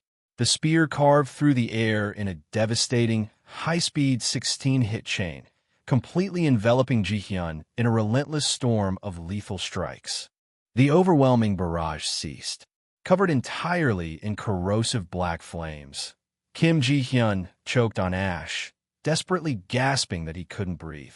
The dark fire aggressively ate away at his vitality, plunging him into a sheer, agonizing panic. He realized with horror that the flames weren't just suffocating his lungs, they were burning away his very heartbeat. Chanseok stood amidst the fading smoke, staring coldly at the fanatic. He noted with a dark amusement that Ji-hyun was still trying to cling to his pride, observing how the man was barely managing to remain standing by violently burning through his own mana reserves. He mocked Ji-hyun, pointing out that maintaining his footing was a pathetic feat, considering the paradox flame had already completely burned away all of his physical muscle strength. Unable to sustain the agonizing effort any longer, Ji-hyun's legs buckled. Falling to his knees, his arrogant demeanor utterly shattered, he desperately cried out for his captain to save him. In response to the plea, a brilliant, piercing light suddenly erupted from the dense mist behind them. Chanseok's eyes narrowed instantly as his combat instincts flared, locking onto the blinding flash hurtling directly toward him. A massive bolt of highly concentrated energy slammed into Chanseok's hastily raised staff. The catastrophic explosion of pure magical force violently launched the hero backward across the ruined pavement. Skidding to a halt, Chanseok quickly re-established his guard. He grunted in deep annoyance, muttering under his breath as he demanded to know what new threat had decided to crash the execution. A hooded figure emerged silently from the lingering smoke, a heavy bow gripped firmly in his hand. The captain praised Chanseok, noting in a calm, chilling voice that the hero possessed incredibly sharp survival instincts. Chanseok studied the newcomer with intense scrutiny. He mockingly questioned the man's choice of weaponry, asking if wielding a traditional Korean bow in this modern age wasn't taking the whole historical fanatic concept a bit too far. Despite his mockery, his internal dialogue acknowledged the man's formidable presence, confirming that this mysterious figure was indeed the Captain Ji-hyun had begged for. The sheer density of the mana radiating from the hooded man set Chanseok deeply on edge. He grudgingly admitted to himself that the energy he felt was absolutely worthy of the title of captain, estimating that this man was at least twice as strong as the famous hunter, Lee Seun. He quickly corrected his internal assessment. The man's raw skill was likely 3 or 4 times greater than Seun's. A single, glowing red eye pierced the darkness beneath the captain's hood. He noted Chanseok's unwavering stance, calmly asking if the hero possessed a death wish to stand his ground so confidently. Chanseok relaxed his posture slightly, resting his staff on the asphalt. He replied coldly that if the captain had truly intended to kill him, that initial sniper shot would have already done the job. He pointed out the obvious reality. Since the captain hadn't gone for a fatal blow, it meant he had other priorities. Chanseok gestured with his spear, drawing attention to the squirming mass of dark fire nearby, and asked if the captain was solely interested in retrieving his burning subordinate. On the ground, Ji-hyun was in absolute agony. The black flames flared with renewed intensity, hungrily consuming his remaining mana. He gasped out a pathetic, final plea for his captain to save his life. The captain raised his bow, aiming it directly at Chanseok. His voice was cold and commanding as he ordered the hero to extinguish the flames consuming Ji-hyun, warning that he would not issue the command twice. Chanseok stared back, his eyes calculating the intricate flow of mana. He observed that Ji-hyun's personal reserves had been completely depleted before he even collapsed. He realized the hooded captain was actively keeping his subordinate alive by feeding his own massive mana reserves into the dark fire. Despite understanding the mechanics, Chanseok acknowledged the lethal reality of the situation. He recognized that if the arrow currently nocked in the captain's bow had been aimed at his head instead of his wrist, he would be lying dead on the pavement. But the crucial fact remained. The captain hadn't taken a shot. With a sharp flick of his wrist, Chanseok dispelled the technique. The volatile black flames instantly evaporated into the air, leaving Ji-hyun gasping for breath on the ground. The fanatic immediately collapsed, passing out cold from the sheer trauma. The captain lowered his weapon, offering a curt acknowledgement of Chanseok's compliance. Chanseok, however, wasn't finished. He mockingly asked the captain if he realized the permanent damage his subordinate had just suffered. He coldly explained that, because he had severed the connection so quickly, Ji-hyun had absolutely no physical muscle strength remaining. Chanseok detailed the fanatic's grim future, stating he would spend the rest of his miserable youth confined to a wheelchair with a catheter, forced to painfully circulate his own blood manually using mana just to survive. The captain remained silent for a moment before acknowledging Chanseok by name. The red eye beneath the hood flared with intense, murderous energy. The captain admitted that while he had orders to take the hero alive, the mandate wasn't strict. He declared that it ultimately didn't matter what condition Chanseok was in, as long as he was still technically breathing. Chanseok didn't flinch. His own aura flared violently in response. He challenged the captain to try and break him, declaring with absolute venom that he would rather drop dead from a heart attack than ever allow himself to become a puppet for their twisted faction. The tension hung thick in the air, the two powerhouses locked in a deadly standoff. Slowly, the captain lowered his bow, the lethal energy dissipating. He admitted that until he fully understood the complex, destructive principles behind Chanseok's dark flames, engaging in a direct fight was too risky. He chose to withdraw. Before retreating, the captain offered a chilling warning. He reminded Chanseok that when the corrosion rifts first appeared years ago, the entire world believed they were impossible to control. Yet, his faction had achieved the impossible. He promised that inevitably, Chanseok too would fall under their absolute control. With that final threat, the captain and the unconscious Jihyun vanished completely into the mist. Left alone on the ruined road, Chanseok cursed under his breath. He rubbed the back of his neck, deeply annoyed that he had managed to get himself thoroughly entangled with a group of dangerous, high-level fanatics who clearly had a nasty temper. Sang-ah limped over to him, her body bruised and battered from the intense battle. She connected the dots, concluding that the entire ambush and the fabricated rescue mission had been specifically designed to capture him because of his unique, devastating skills. Chanseok nodded, agreeing with her assessment, though he admitted he still had no idea what their ultimate objective was. Sang-ah frowned, pointing out a massive flaw in their logic. She noted that if the faction had truly intended to capture them, they could have easily taken her hostage while she was lying unconscious on the ground earlier, using her to force his compliance. Chanseok's eyes narrowed as he suggested that the enemy likely knew all about her prestigious corporate background. Sang-ah scoffed at the idea, asking why a group of radical terrorists would care about her family's corporate standing. Chanseok urged her to think critically about the bigger picture, telling her to analyze what the faction was actually doing and what their long-term objectives seemed to be. He posed a hypothetical question. If this group had genuinely discovered a way to control the devastating erosion zones, would the Korean government actually dislike that development? He laid out the grim political reality. He suggested that rather than treating them as terrorists, the government might secretly view them as a massive strategic asset, potentially even providing them with direct, classified support to maintain their new hegemony. Sang-ah's face paled as the horrifying implications washed over her. She stammered, realizing that if the faction truly controlled the zone, then destroying the core of this particular corrosion rift might actually be the wrong move. Chanseok instantly shut down her hesitation. He coldly told her that he didn't care about the political ramifications, ordering her to simply pretend she didn't know anything and proceed with the mission. Sang-ah's sweat dropped, admitting nervously that she was a terrible liar. Chanseok let out a heavy sigh, deadpanning that he had already figured as much given her abysmal acting skills earlier. He decided to table the massive political conspiracy for the time being, stating they needed to focus on the immediate threat in front of them.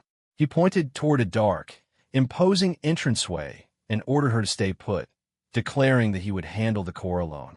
Sang-ah looked at him with deep concern, asking if he was genuinely okay with her not providing backup. She reminded him of the horrific, twisted experiments they had already witnessed, warning him that he had no idea what kind of nightmarish abominations the faction had cooked up inside the core room.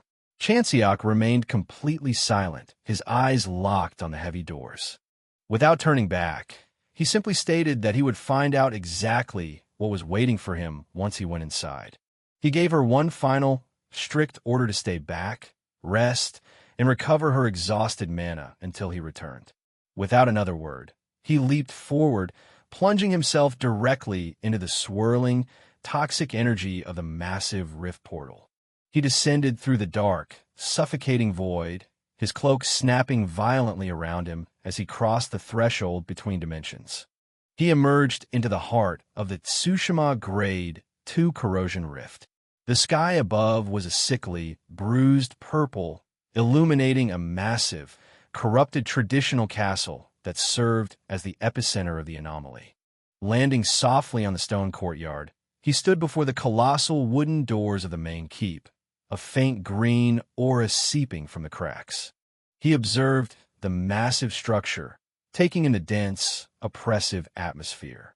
He noted the sheer scale of the Grade 2 rift, mentally preparing himself for the horrors within. He placed a hand against the thick timber, surprised by its resilience. He muttered that for a fortress populated entirely by squishy, rotting undead, the architecture itself was terrifyingly solid. Taking a deep breath, he felt a sharp, icy sting in his lungs. He recognized the heavy concentration of innate energy, a necrotic force that actively sought to extinguish life. He broke out in a cold sweat, acknowledging the extreme danger. He could tell without needing any further confirmation that directly behind these heavy doors lay the absolute core of the massive anomaly. He gripped his staff tighter, reprimanding himself for letting doubt creep into his mind right before a major battle. However, the sheer density of the necrotic energy demanded respect. He knew with absolute certainty that if he let his guard down for even a fraction of a second inside this room, the innate energy would rip his soul apart. Steeling his resolve, he pushed the heavy doors open, the rusted hinges shrieking in protest. He stepped cautiously into the gloom. The massive chamber was lit only by an eerie, sickly green fire. In the center of the room sat a colossal iron cauldron, bubbling with a vile, glowing liquid. Chanseok stared at the bubbling vat, a bead of sweat tracing down his cheek. He questioned if this grotesque setup was truly the legendary core of a Grade 2 rift, finding it entirely bizarre. He muttered that this was vastly different from what he had expected to find. As he approached the vat, a pale, trembling hand suddenly slapped against the iron rim. A heavily mutilated man, his eyes wide with sheer agony and madness, dragged himself up from the floor beside the cauldron. He locked eyes with Chanseok, his voice a broken, desperate rasp as he begged the hero to save him. Before Chanseok could react, the surface of the green liquid broke. A thick, horrific tentacle slithered silently out of the bubbling ooze, dripping with toxic sludge. The man continued his desperate plea, sobbing hysterically that his legs were already completely gone. He begged for an end to the unimaginable pain, his hands clawing uselessly at the cold iron. In a flash of motion, the massive tentacle whipped out from the cauldron, wrapping violently around the mutilated man's torso. Chanseok's eyes widened in shock as he realized what was happening. The man let out one final, blood-curdling scream before he was violently yanked backward, plunging directly into the searing, green depths of the horrific brew. The liquid bubbled violently as the man was completely submerged. Moments later, a massive, muscular hand breached the surface, gripping the rim of the iron vat. The creature that hauled itself out of the sludge was a terrifying mockery of the man who had just drowned. His body was now heavily muscled and pulsing with dark energy. Half of his face had melted away into a terrifying skull, a deep, guttural growl vibrating from his exposed teeth. Chanseok observed the horrifying transformation with cold, analytical disgust. He finally understood the grotesque mechanics of the room. The cauldron wasn't just a container. It was an active forge designed to rapidly mass-produce high-level undead. And it was using living humans as the raw, screaming material. A deep, burning rage ignited within him. He questioned why humanity would inflict such absolute, unimaginable torture upon its own kind. A cacophony of desperate, screaming voices suddenly echoed in his mind, phantom memories of the countless innocent victims who had begged for salvation as they were cast into the very same hellfire. The sheer volume of the psychic agony slammed into him, a concentrated burst of horrific trauma that forced him to cover his mouth, physically nauseated by the overwhelming stench of death and despair. His golden eyes narrowed into slits of pure, unadulterated hatred. He condemned the architects of this slaughterhouse, his voice dripping with venom as he cursed them as disgusting, irredeemable humans. Through the lingering smoke and echoing screams, a cold, echoing voice resonated through the massive chamber, announcing the arrival of another sacrifice. Heavy, purposeful footsteps echoed on the stone floor. The voice continued, noting with a dark curiosity that this new arrival felt strangely different from the pathetic, weeping sacrifices that had come before. The oppressive energy coalesced into a towering figure. The voice recognized the intense, focused aura radiating from Chanseok, confirming its deadly nature. Wreathed entirely in volatile, crackling green soul fire, a massive zombie samurai materialized from gloom. It gripped the hilt of a cursed katana, its single, glowing eye locking onto Chanseok as it identified the intruder's aura. The undead general declared with absolute, chilling certainty that the energy standing before it was the unmistakable, terrifying presence of a true warrior. The massive zombie samurai stood silently, its spectral aura flaring as it slowly unsheathed its glowing katana. The undead warrior demanded Chanseok draw his weapon. The samurai's single eye burned with an intense, spectral fire as it declared its intent to temper its ancient blade with the hero's fresh blood. Chanseok's brow furrowed, a cold sweat breaking out on his face. The sheer, suffocating pressure radiating from the undead general was enough to make the hair on his arms stand on end. He questioned if this single entity was actually the core of the entire Grade 2 rift, finding the concentration of power deeply unsettling. The horrifying reality set in. The hooded captain had somehow managed to completely subdue and control this overwhelming monster while it was still alive. He stared at the heavy iron shackle around the samurai's neck, asking himself how in the world the fanatic captain had accomplished such a feat. The samurai's voice cut through his thoughts, warning him to focus on the battle ahead. Chanseok corrected his previous assessment. He realized that the captain he fought earlier wasn't nearly strong enough to pull off subduing an entity of this caliber. He deduced that there must be someone even stronger than the captain pulling the strings behind the scenes.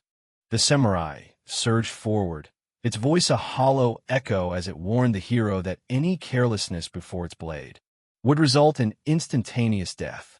Chanseok barely managed to dodge the massive horizontal sweep, the sheer wind pressure from the near miss tearing at his cloak. He quickly analyzed the strike, his eyes narrowing as he calculated the samurai's speed and reach. He acknowledged the monster was terrifyingly fast. The samurai, noticing Chanseok's evasion, calmly noted that the hero's lifeline was longer than it appeared. Chanseok rapidly formulated a counter-strategy. He knew the method for dealing with an overwhelmingly strong enemy was brutally simple. Before the monster could fully grasp his weaknesses or adapt to his fighting style, he absolutely had to end the fight in a single, devastating strike.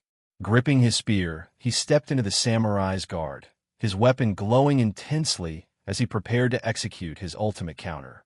The samurai's glowing hand shifted on the hilt of its katana with frightening, mechanical precision. In a blinding clash of energy, the undead general perfectly blocked Chanseok's full-power strike, its heavy blade meeting the spearhead with a deafening metallic clang. Chanseok's eyes widened in sheer disbelief. He couldn't fathom how the monster had managed to completely block his absolute maximum output. But what truly terrified the hero was the realization that he hadn't even perceived the blocking motion. The samurai's sword had seemingly teleported to intercept his strike. The samurai calmly explained that, by its very nature, a truly swift attack ought to be entirely unseen. Without a fraction of a second's hesitation, the monster launched a blinding counterslash aimed directly at Chanseok's neck. Chanseok desperately threw a spear up to block, but he was too slow. The samurai's blade carved a massive, bloody gash across the hero's chest, the force of the blow nearly cleaving him in two. Chanseok staggered back, coughing up blood. He gritted his teeth against the searing pain, his mind reeling as he tried to process how the massive creature could move even faster than its initial, terrifying assault. The samurai praised Chanseok, noting that the hero was doing exceptionally well by shifting his posture just enough to make the fatal strike miss his vital organs. The monster added ominously that if he could survive that, he should try blocking the next barrage. The undead warrior unleashed a relentless, high-speed flurry of devastating slashes, pressing the heavily wounded hero backward. Chanseok ground his teeth, blood pouring from the deep wound on his chest as he desperately parried the overwhelming storm of steel. Unable to withstand the sheer physical pressure, Chanseok was forced to his knees, his spear barely holding back the samurai's heavy katana. He desperately tried to push back, his muscles screaming in protest. He knew he needed to utilize his paradox flame to rapidly heal the torn muscles and boost his physical recovery. He panted heavily, frustrated that he was forced to rely on his trump card just to stay alive this early in the fight. The grim reality of the situation gnawed at him. Because the samurai was an undead construct and not a living being with a soul, using the paradox flame offensively would be completely meaningless. He desperately racked his brain for a viable strategy. The samurai paused its assault, noting that the hero was full of surprises. The glowing eye burned with a hollow curiosity as the monster wondered aloud what exactly it would take to make the resilient human finally fall. Tightening its grip on the cursed katana, the samurai prepared to deliver the executioner's blow. With blinding, unperceivable speed, the samurai slashed across Chanseok's torso again, the blade moving faster than the eye could track. Chanseok gasped in agony as he felt every muscle in his upper body violently tear under the sheer force of the unblockable strike. His vision blurred, and he began to collapse onto his side, his body completely giving out. But just before he hit the ground, sheer willpower forced him to move. He violently twisted his falling momentum, slipping entirely under the samurai's guard and maneuvering directly into its blind spot. He admitted internally that the pain was so immense he had nearly lost consciousness for a split second. However, he noted a crucial detail. For some unknown reason, the samurai had failed to sever the critical muscles above his shoulders. Seizing the momentary lapse, Chanseok flooded his body with the paradox flame, the dark fire violently stitching his torn muscles back together. He realized that since he had managed to take the monster's back before it fully recovered its stance, he might actually have a fleeting chance to land a fatal counter. But the samurai was not an ordinary opponent. Before Chanseok could even initiate his strike, the monster pivoted with impossible speed. As it had warned him earlier, the hero was simply too slow. The samurai's blade was already resting flush against the back of Chanseok's neck, pinning him in place. Chanseok froze, his eyes wide with a mixture of shock and sheer frustration as he realized he had been completely outmaneuvered. He gritted his teeth, his mind racing as he prepared for the inevitable fatal slice. But the strike never came. The samurai inexplicably hesitated. Seizing the miraculous pause, Chanseok violently threw himself backward, creating distance between himself and the lethal blade. The samurai lowered its katana, seemingly surprised that it had missed the perfect execution. It noted with a hollow calmness that the hero was quite lucky. Chanseok wasn't buying the act. He glared at the monster, aggressively pointing out that the samurai definitely could have killed him right then and there. He accused the undead general of actively holding back the finishing blow and intentionally keeping him alive throughout the entire engagement. He demanded to know what the hell the monster was playing at, furiously asking if it was toying with him out of some twisted sense of pity. The samurai paused, its glowing eye dimming slightly. The monster slowly admitted that it certainly could have ended the fight. However, it clarified that this was only true if it were still the warrior it used to be. Chanseok blinked, confused by the cryptic confession. The samurai explained its tragic reality. It confessed that in its current corrupted state, it couldn't even recall a single name, including its own. The vast majority of its precious memories from its mortal life had been completely erased by the corruption. It detailed how the extensive memory loss had created fatal, unavoidable gaps in its once flawless martial technique. The samurai recounted the ultimate shame of its existence, having been defeated by an unidentified man, the fanatic captain, and subsequently fitted with the disgraceful iron shackle that bound its will. Chanseok absorbed the tragic explanation, the pieces finally falling into place. He realized the monster situation was the exact opposite of his own. While the samurai possessed a virtually indestructible physical body, it lacked the memories and experience to utilize it fully. He also deduced that the heavy iron shackle was the specific control mechanism the fanatics had boasted about earlier. The samurai touched the cold iron binding its neck, its voice laced with a deep, ancient sorrow.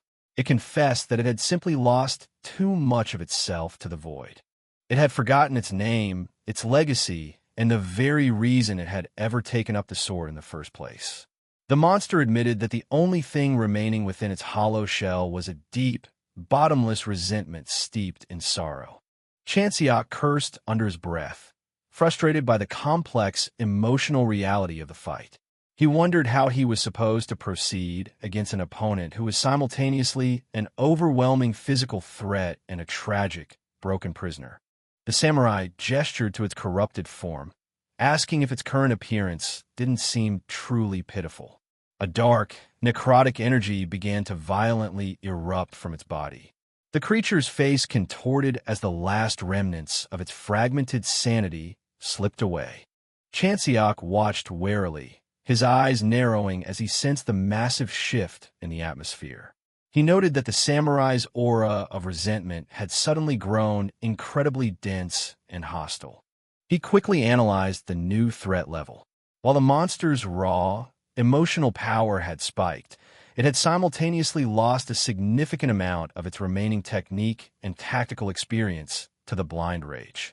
He calculated that if the monster couldn't definitively kill him in a single coordinated strike, he actually had a genuine chance of winning a prolonged brawl. To definitively defeat the raging, tragic general, Chanseok knew he could no longer hold anything back. He ignited the paradox flame, allowing the dark fire to violently consume his entire body as he prepared to pour out his absolute full power to end the samurai's long, miserable existence. Chanseok shifted violently. He gripped his spear with both hands, turning to face the glowing zombie samurai with a look of absolute, lethal focus. The samurai noted the sudden, massive spike in energy. It observed that the dark, paradox flame completely covering Chanseok had simultaneously restored his stamina and rapidly healed all of his physical wounds. The undead warrior was genuinely intrigued. It commented that the hero possessed a truly peculiar ability, deducing that the black fire wasn't just burning physical material. It seemed to be burning something far more abstract to generate that kind of recovery. Chanseok smirked, acknowledging the monster's sharp intuition. He confirmed that the paradox flame specifically burned away abstract concepts. He elaborated, explaining that while the ability might theoretically appear to possess infinite destructive potential because it could target any concept, that wasn't quite the practical reality of the technique. He used an analogy to break down the mechanics. He explained that just as the conceptual magnitude of an individual's fatigue was vastly different from the simple friction holding together a staircase, the greater the quantity and scope of the concept he attempted to burn, the more raw mana and technical proficiency it demanded from him. He warned that because those larger conceptual applications were incredibly difficult to control, he had to be extremely careful not to get swept away by the devastating magical backlash. He cited his recent execution of Ji-hyun, noting he had been forced to exercise extreme caution to ensure he only burned away the fanatic's remaining mana without accidentally incinerating his actual physical muscle strength. His expression turned nostalgic and slightly bitter.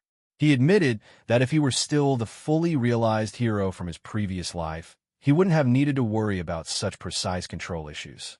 He compared his prime state in the other world to a massive, unstoppable greatsword, acknowledging that his current, younger body was merely a fragile fruit knife in comparison. He confessed that he had actively been using the technique with minimal risk so far to avoid tearing his own body apart. However, as the samurai tightened its grip on its katana, Chanseok admitted that this was no longer the time to be picky about minimizing his risks. His golden eyes flared with absolute, terrifying resolve.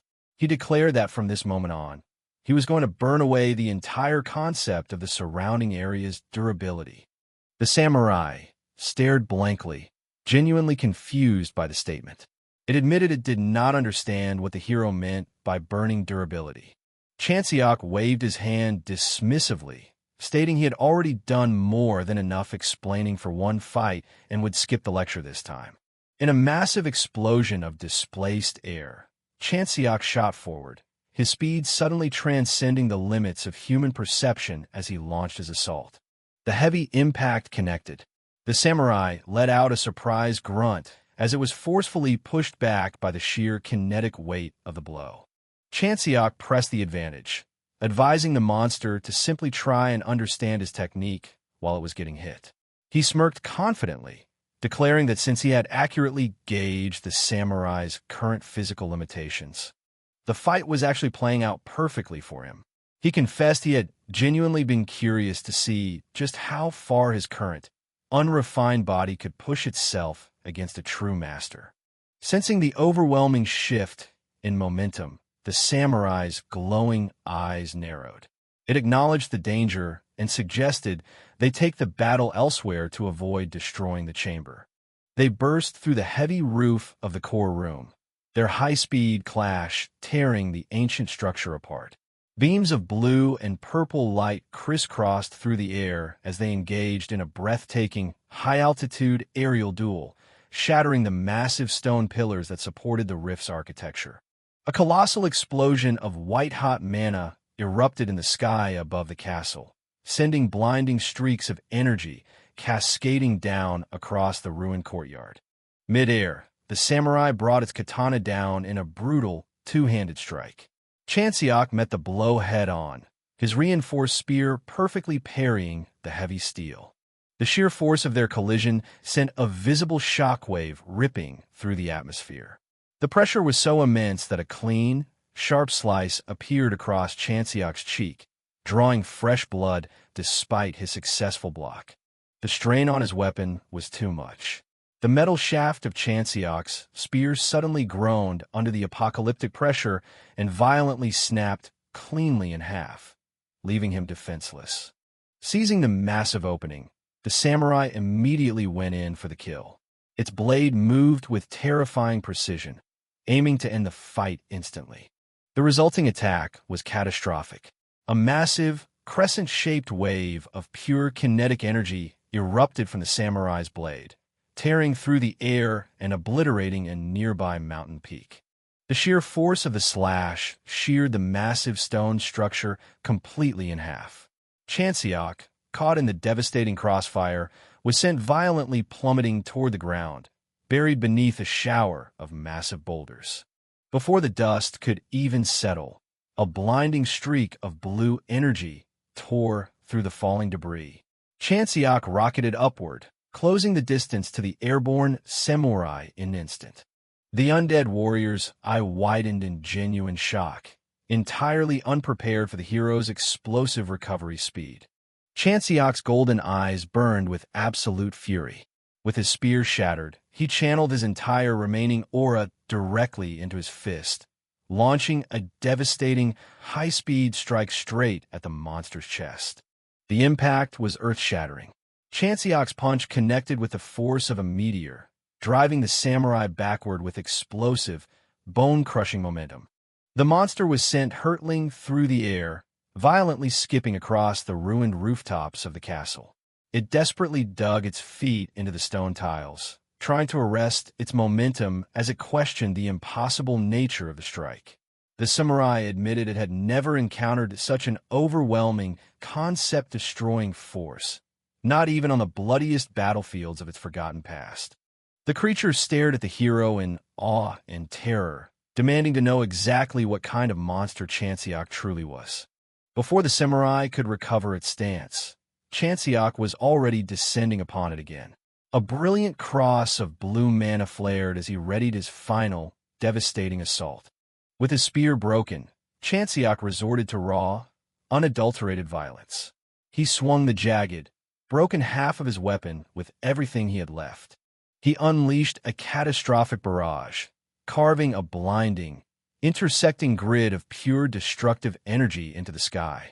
The attack effectively trapped the samurai in a cage of inescapable, lethal cuts. Caught in the center of the storm, the samurai gritted its teeth in sheer agony as the energy tore into its spectral form. The monster let out a final, deafening roar of defiance. In a last, desperate bid for survival, the samurai's body violently mutated, shifting into a grotesque, multi-eyed abomination to withstand the incoming devastation. The mutated samurai released every ounce of its remaining dark mana, preparing to meet Chanseok's ultimate strike head-on in a final, suicidal clash. Chanseok screamed, pouring the last dregs of his paradox flame into the broken shaft of his weapon. He met the charging monster with absolute, unwavering resolve. They collided in the sky above the castle. Their final, desperate strikes crossed in a blinding, X-shaped burst of green and purple energy, the sheer kinetic force threatening to tear the very rift apart. The outcome was instantaneous. Deep, fatal cuts simultaneously appeared across both of their bodies as the overlapping strikes connected perfectly. They hung suspended in the air for a fraction of a second, both warriors gritting their teeth against the unimaginable pain of their respective wounds. The sky finally gave out. The sheer concentration of their overlapping auras triggered a massive, apocalyptic explosion of purple and green mana that completely vaporized the top half of the ancient castle. The destructive shockwave erased everything within its radius, leveling the entire courtyard in a blinding flash of absolute annihilation. A distant memory suddenly echoed in Chanseok's fading consciousness. His old companion, the knight, asking him a hypothetical question about what he would do if he ever encountered an opponent he absolutely couldn't defeat. In the memory, Chanseok had simply hummed, listening as the knight clarified his morbid curiosity. The knight had asked how the hero would handle a battle against a warrior whose strength and skill were perfectly equal to his own. Standing amidst a devastated battlefield in the other world, surrounded by the corpses of massive monsters, the knight had admitted the question might not interest the overwhelmingly powerful hero. He had pressed the issue, asking Chanseok to seriously consider how he would approach a fight against an opponent he absolutely could not defeat through raw power alone. The knight wiped a bead of sweat from his brow, pressing for an answer on what would happen if a true equal were to suddenly appear before him. In the memory, Chanseok had looked back at his companion with a deadpan, almost bored expression. He had stated that the outcome of such a hypothetical battle was incredibly obvious. He had answered simply that between him and this theoretical equal, only one of them would be walking away alive. Back in the present, the smoke from the cataclysmic explosion finally cleared. Chanseok was on his knees amidst the absolute ruin of the castle courtyard, breathing heavily but alive. A few feet away, the massive, mutated form of the zombie samurai slowly collapsed. Its spectral body disintegrated into ash as it fell, signaling the definitive end of the monstrous general. Staring at the fading ashes of his opponent, Chanseok let out a ragged, exhausted breath. A confident, bloody smirk spread across his face as he confirmed the answer to his old companion's question. As expected, he was still the strongest. The zombie samurai's jagged sword clattered against the stone floor, crackling with volatile cyan energy. The monstrous, undead warrior finally began to dissolve, its spectral body breaking apart into ash and drifting away into the wind. A sudden surge of bright blue light illuminated the ruins as a heavy, metallic treasure chest materialized in the air above the fading monster. Chanseok let out a heavy breath, noting the appearance of his hard-earned reward. He expressed his relief that the loot dropped exactly the same way it had in the other world. With a sharp mechanical click, the center lock of the chest disengaged. A golden, broad-bladed weapon emerged from the glowing light. Chanseok gripped the handle, his eyes narrowing in confusion. He questioned if it was a spear, but immediately noted that the weapon was far too short to be called that. Staring at the heavy, gilded tip, he wondered what it could possibly be. Testing its balance, he hurled the weapon forward. With a sharp, metallic clack. The heavy shaft violently extended outward mid-flight, stretching into a massive polearm before slamming into the distant debris. Catching the weapon as it snapped back to its compact form, Chanseok admired the gleaming blade. He realized its length could be freely extended using mana, deeming the mechanical feature highly useful for future battles. Bending down to gather the rest of the loot, he recalled the mechanics of the rifts. He noted that rewards were distributed based on the exact number of people who had entered the corrosion source. A pang of regret hit him. He reasoned he probably should have just brought Hyeonseok with him, tucked her safely away somewhere during the fight, and reaped the bonus rewards. He wondered if her original sword was still intact. The narrative shifted to a quiet, ruined building under the starlit sky. Hyeonseok was fast asleep, wrapped tightly in a thick blanket on the concrete floor. With a sudden, sharp thud, Chanseok tossed the newly acquired scabbard, letting it hit the ground right next to her head. Seok jolted awake, her eyes fluttering open as she groggily asked if it was Chanseok.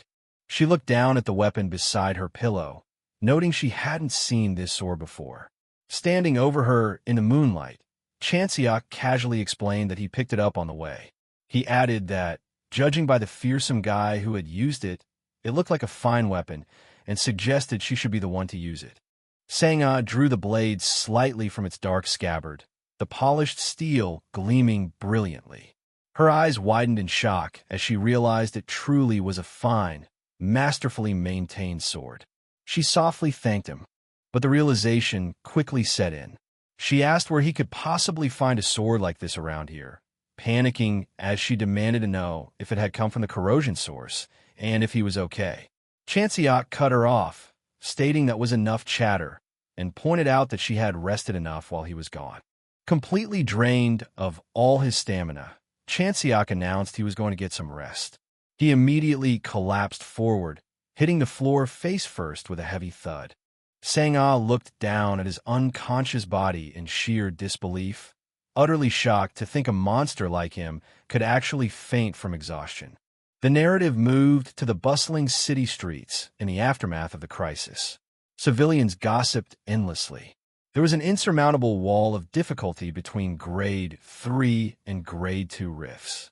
Because of that, the news of Chanseok solo clearing a Grade 2 carried a completely different, terrifying weight with the public. A young man asked his friend if he had heard the news about a rookie hunter taking out a Grade 2 corrosion source entirely on his own.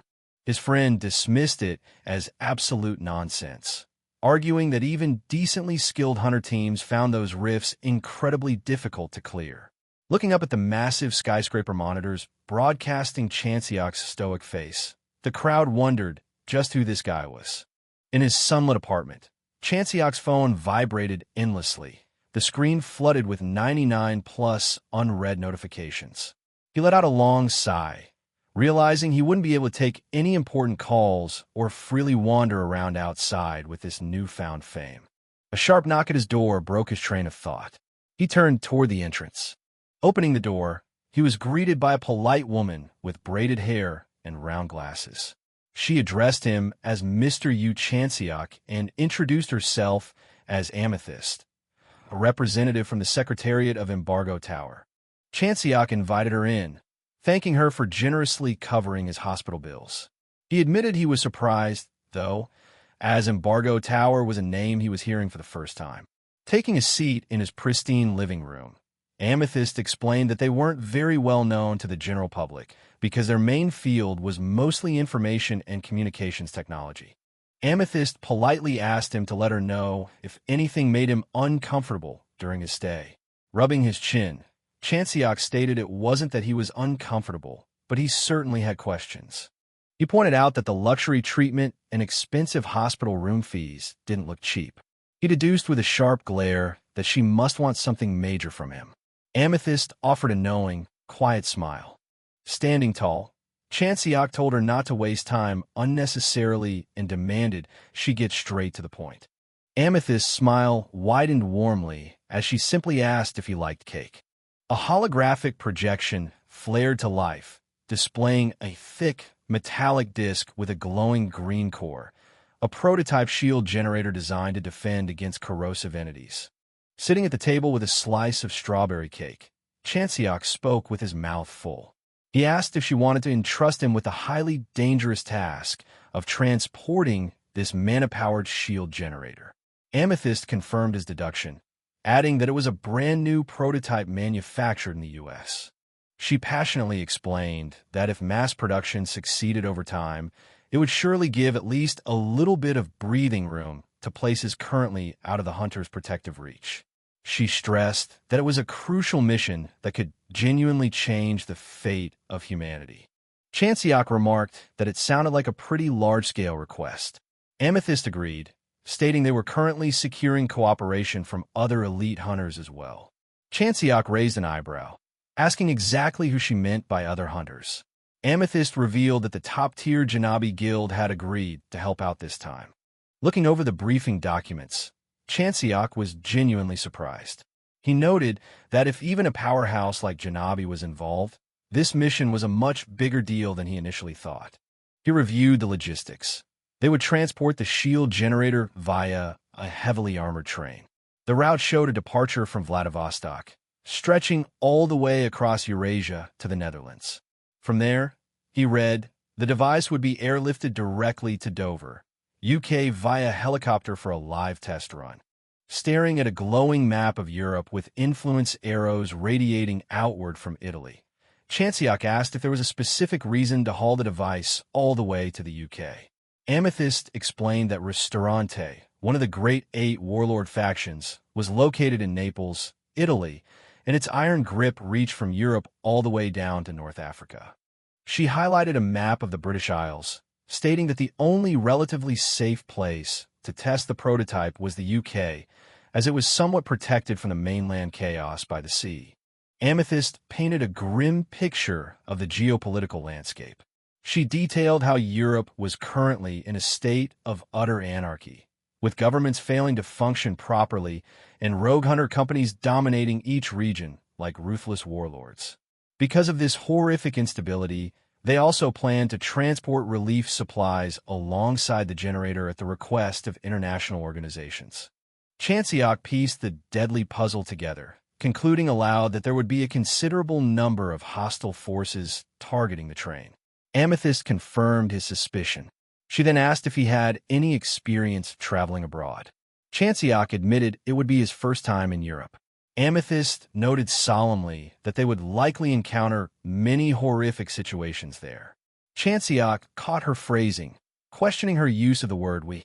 Amethyst smiled, explaining that Embargo Tower was in charge of data collection and analysis for the prototype. Therefore, personnel would be dispatched on the train, and she would personally be among them. Taking another bite of his cake, Chanseok internally noted that having a familiar face around the chaotic mission would be good.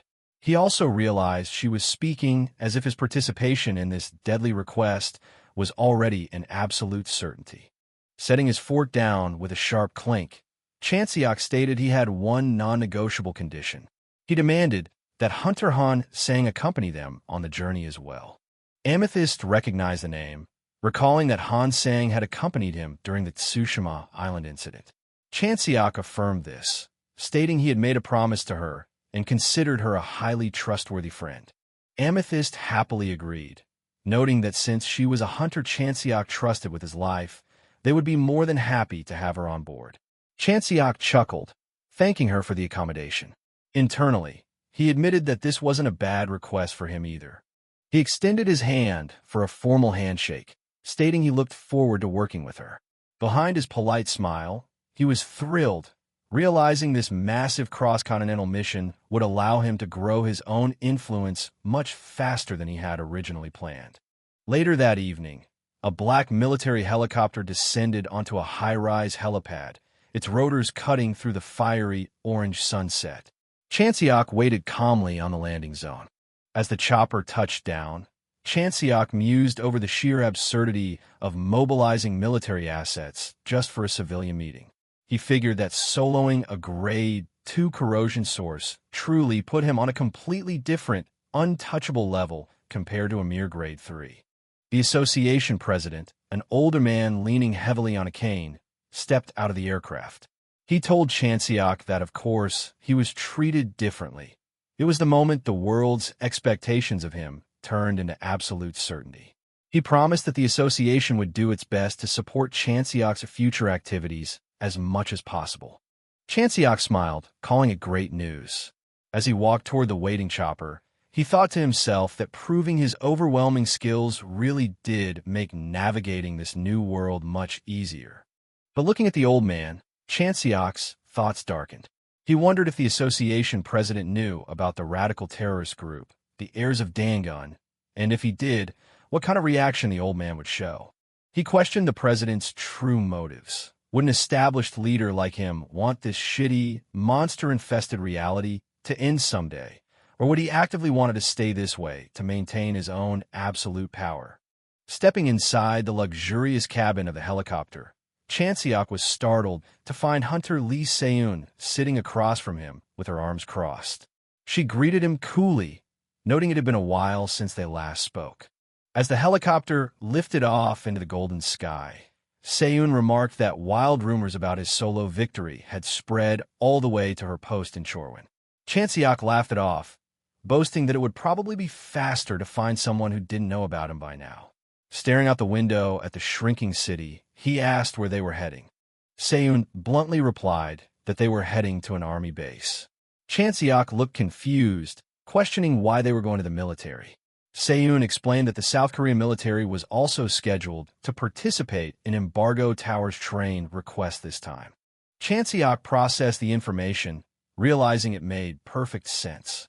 Given they were transporting a revolutionary shield generator, it would be weirder if a sovereign country didn't show immense interest. He deduced that if the prototype succeeded globally, the nation's heavy dependency on private hunters for national defense would plummet.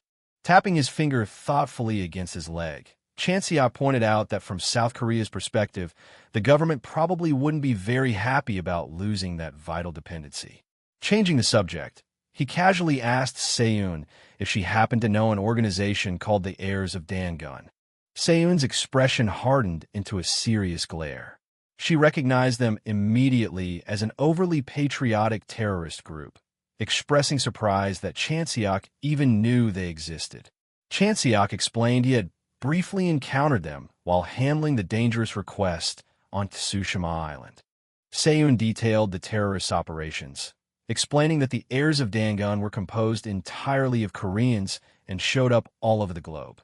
Their chaotic specialty was popping out of nowhere and violently interfering right when hunters were in the middle of clearing a corrosion source.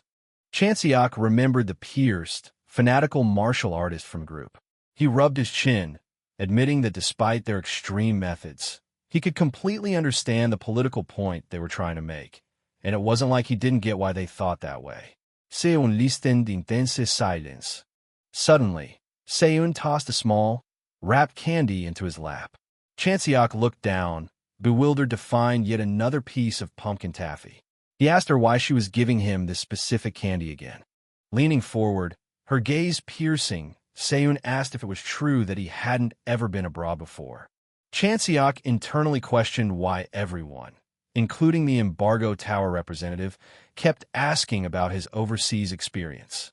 He confirmed aloud that it was indeed his first time going this far out into the world. Se-eun rested her chin on her hand, a somber, knowing look in her eyes.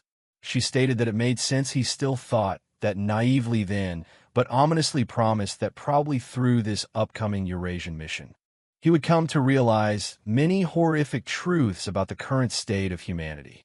The black helicopter flew onward, disappearing into the fiery orange sunset as it carried them toward the gathering storm. Superintendent on Hyeonseok called the military briefing to order, signaling the start of the highly anticipated joint operation meeting. Chanseok sat at the table, quietly reviewing the thick stack of operation documents. Hyeonseok requested that everyone follow along with the prepared materials. Beside Chanseok, Hunter Lee Se-eun listened intently, her expression serious. Standing at the head of the table in his military uniform, Superintendent on Hyeonseok began by strictly outlining the logistical details of the operation. He detailed that the designated train, with a massive 80-car locomotive. A total of 65 cars were allocated strictly for cargo and other operational purposes, while the remaining 15 cars would serve as resting compartments for the participating hunters and the Korean military escorts. Chanseok skimmed the seating chart, noting with a smirk that Lee Se-eun had been granted an entire train car exclusively to herself. He silently acknowledged that the VIP treatment for a rank 10 world-class hunter was on a completely different level. Hyeonseok continued, revealing that Embargo Tower had explicitly entrusted the protection of the critical shield generator car to a small, elite group of hunters, including the renowned Janabi LLC. However, he carefully noted that considering the grueling, long journey and the inevitable fatigue involved, he cleared his throat, diplomatically suggesting that they share the heavy guard duties with other capable personnel, specifically offering the military's assistance in securing the cargo. Without a moment's hesitation, Lee Se-eun coldly shot the idea down, declaring that military involvement near the generator was entirely out of the question. Hyeonseok flinched, asking her to excuse his intrusion. Se-eun narrowed her eyes, explaining the harsh reality of the situation. She stated that Janabi LLC taking charge of the shield generator naturally meant that countless hostile factions would be targeting it relentlessly. Therefore, she laid down an absolute mandate. No one outside of Janabi LLC's trusted personnel would be permitted to approach the generator car under any circumstances. Hyeonseok's officers exchanged nervous, frustrated glances at her unyielding authority. Swallowing his pride, the superintendent conceded to the world-class hunter's demands, stating he would continue the briefing. Se-eun politely permitted him to proceed. Moving on to the route, Hyeonseok projected a sprawling map detailing the journey from Vladivostok to Dover, UK. He highlighted the anticipated threats, warning that they would pass through numerous corrosion zones, but specifically pinpointed 7 major locations where an alpha corrosion source was close enough to the tracks to pose a catastrophic threat. Furthermore, he added that the ruthless bandit groups actively roaming the Siberian wastelands were also categorized as a major threat factor. Se-eun scoffed at the briefing, dryly remarking that dealing with train robbers made it feel like they were shooting a 21st century Western movie. She then added a grim piece of political intelligence. They had sent official diplomatic letters to the 8 warlords based in Europe, but only 3 had bothered to send a proper reply.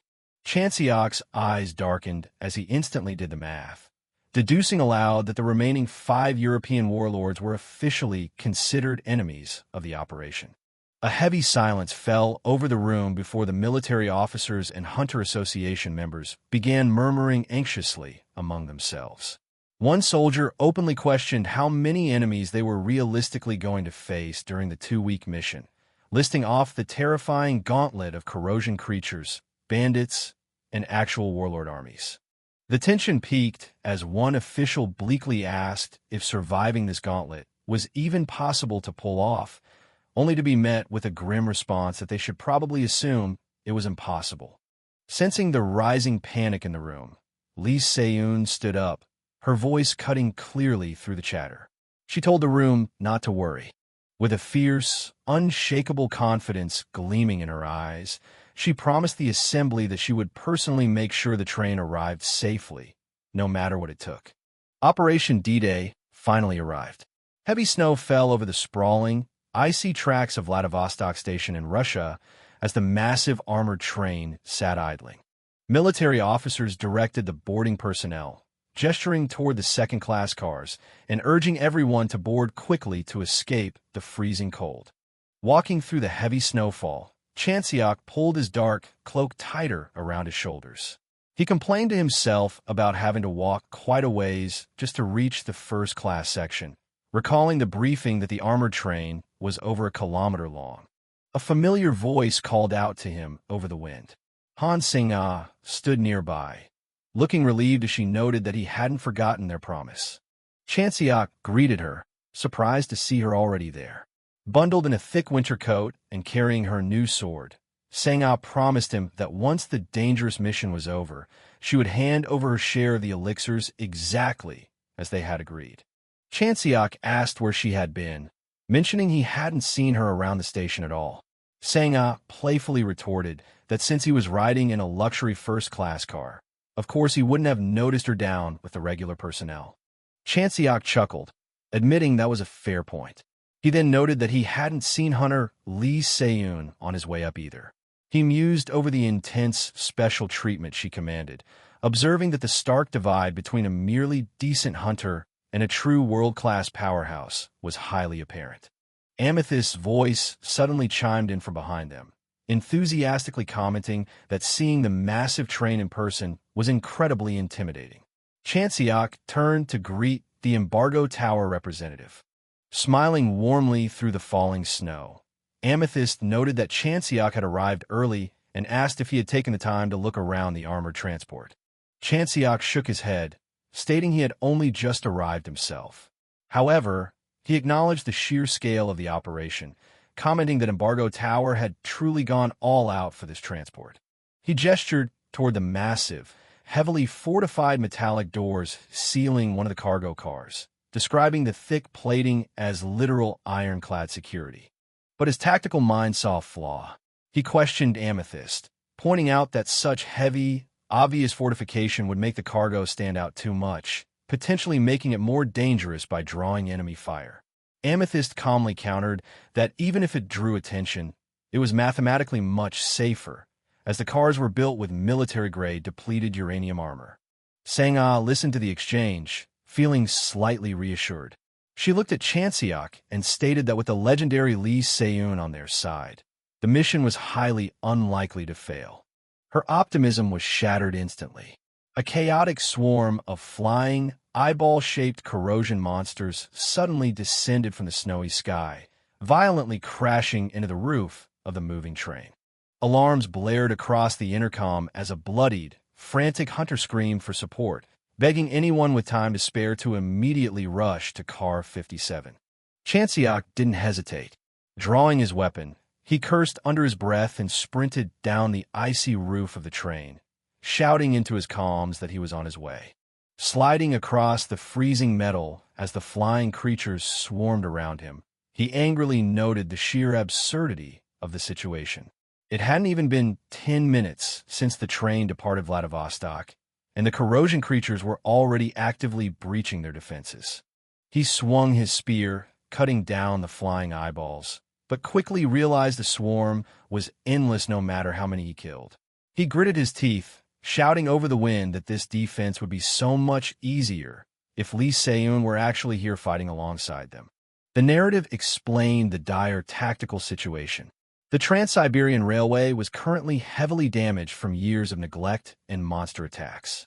For the massive train to keep moving forward, specialized personnel had to actively repair the broken tracks as they went.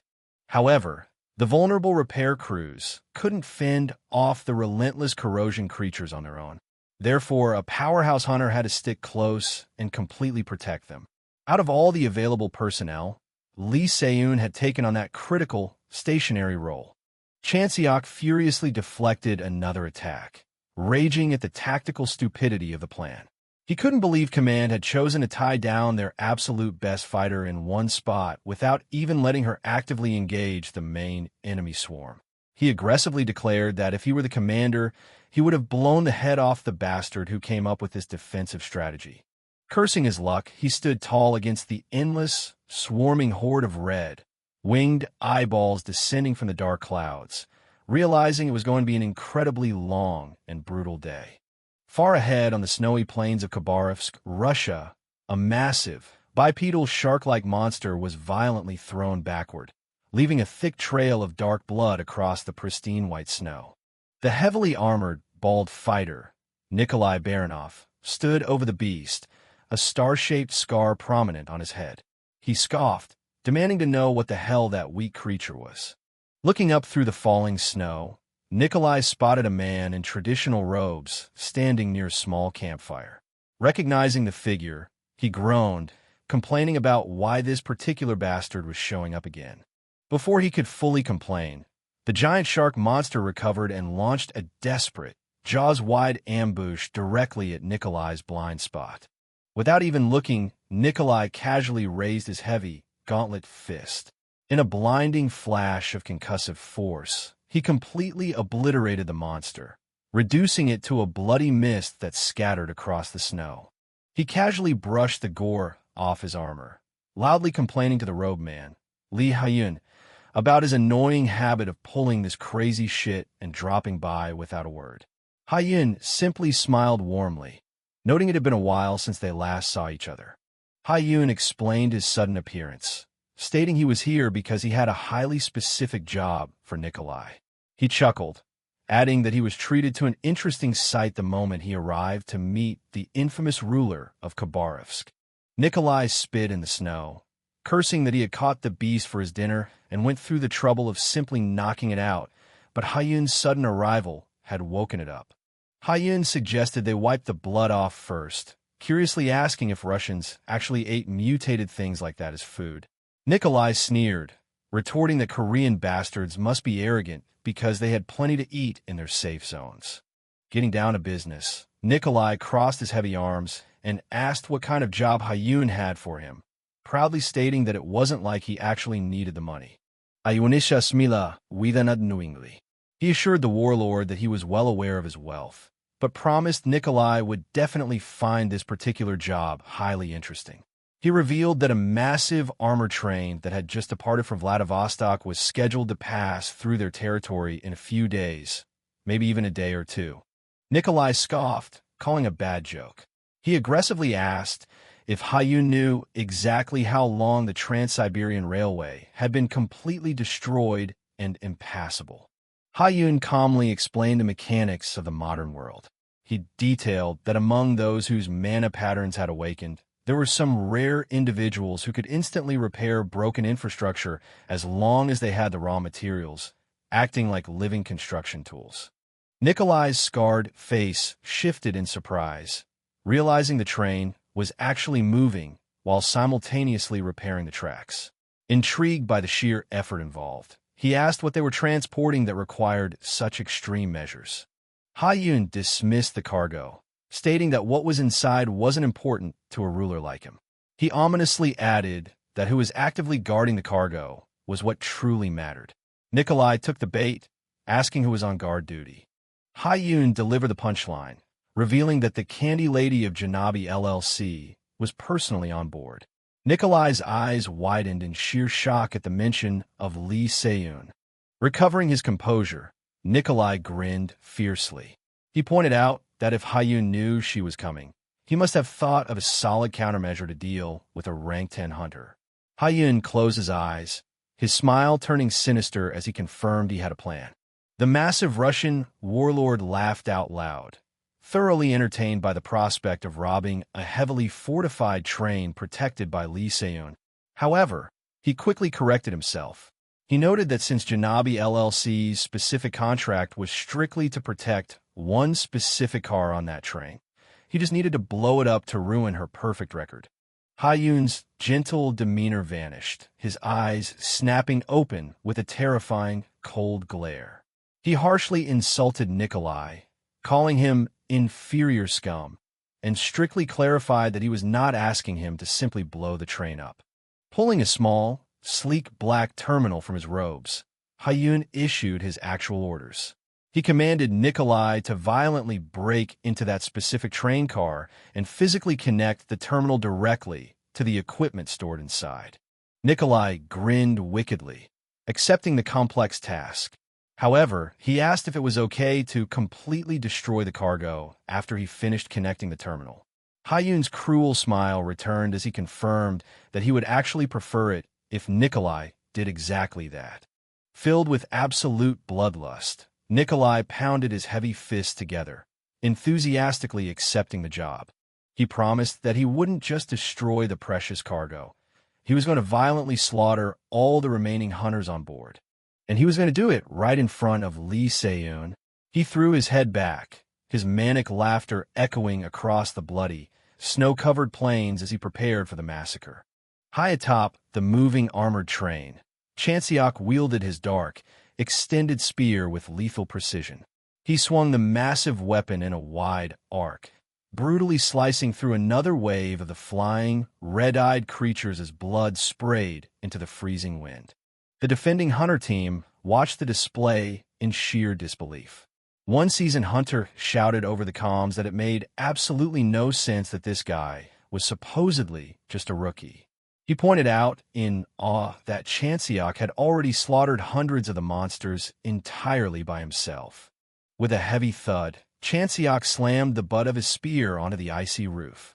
He stood tall amidst the scattered, burning remains of the winged creatures, a calm smile on his face as the hunters muttered that he was honestly more of a monster than the things they were fighting. Chanseok noted with satisfaction that the swarm seemed to be taken care of for now. Looking past his own area, Chanseok let out a heavy sigh of disappointment. He observed the other hunter teams scattered across the train cars, noting that the battle had barely just started and they were already battered, bleeding, and exhausted. He coldly deemed them useless, deciding he should just assume he was fighting this war alone. Sang-ah, standing nearby and completely uninjured, firmly ordered the exhausted hunters to get back up. She reminded them sternly that the mission wasn't over yet, and they couldn't afford to let their guard down for a second. Chanseok smirked at her commanding tone, playfully telling her to stop showing off. He admitted to himself that, exactly as he expected, Han Sang-ah was the only genuinely useful ally he had brought along. Suddenly, Chanseok's sharp eyes caught a massive structural anomaly further down the tracks. The rails were completely buried under a towering, unnatural wall of solid ice and snow. He pointed his spear forward, demanding to know what that massive blockade was. He quickly asked Sang-ah if there had been a sudden avalanche somewhere ahead. Inside the train's fortified control room, Lee Se-eun monitored the tactical screens.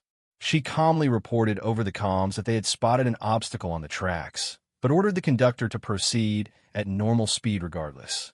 However, as the train barreled closer to the massive ice wall, Se-eun's eyes narrowed sharply. Realizing the danger, she immediately barked an urgent command to stop the train. It wasn't just a pile of snow. A massive, icy golem tore itself from the frozen blockade. Se-eun burst through the roof access hatch, drawing her massive greatsword as she warned the crew that the blockade was actually an enemy. The colossal ice monster unhinged its frozen maw, unleashing a devastating, hyper-concentrated beam of destructive red mana directly toward the front of the speeding train. Se-eun didn't flinch. She firmly planted her boots on the icy metal roof and brought her massive greatsword up, ready to physically block the incoming catastrophic attack. The blistering red beam collided violently with the broad flat of her blade. Sparks and raw magical energy exploded outward as she held her ground against the overwhelming force. With a powerful, sweeping parry, Se-eun deflected the beam entirely, sending the explosive energy hurtling harmlessly into the dark sky. The massive ice golem roared, advancing aggressively toward the train. Before they could celebrate the blocked attack, Sang-ah gasped, pointing off to the side of the tracks. She frantically asked who the massive army of armed men advancing toward them were, bewildered by how they had arrived so quickly. Chanseok told her to calm down, reminding her of the intelligence briefing. He stated there was only one group near Khabarovsk who would pull a coordinated ambush like this. Looking down at the charging horde of armed bandits, Chanseok confirmed it was Nikolai's notorious armed gang. At the front of the train, Se-eun glared at the approaching army, realizing the ice golem was just a distraction to halt the train. She muttered angrily, realizing the bandits had been waiting specifically for them to stop. Suddenly, a glowing, highly complex magical array materialized in the air directly above her.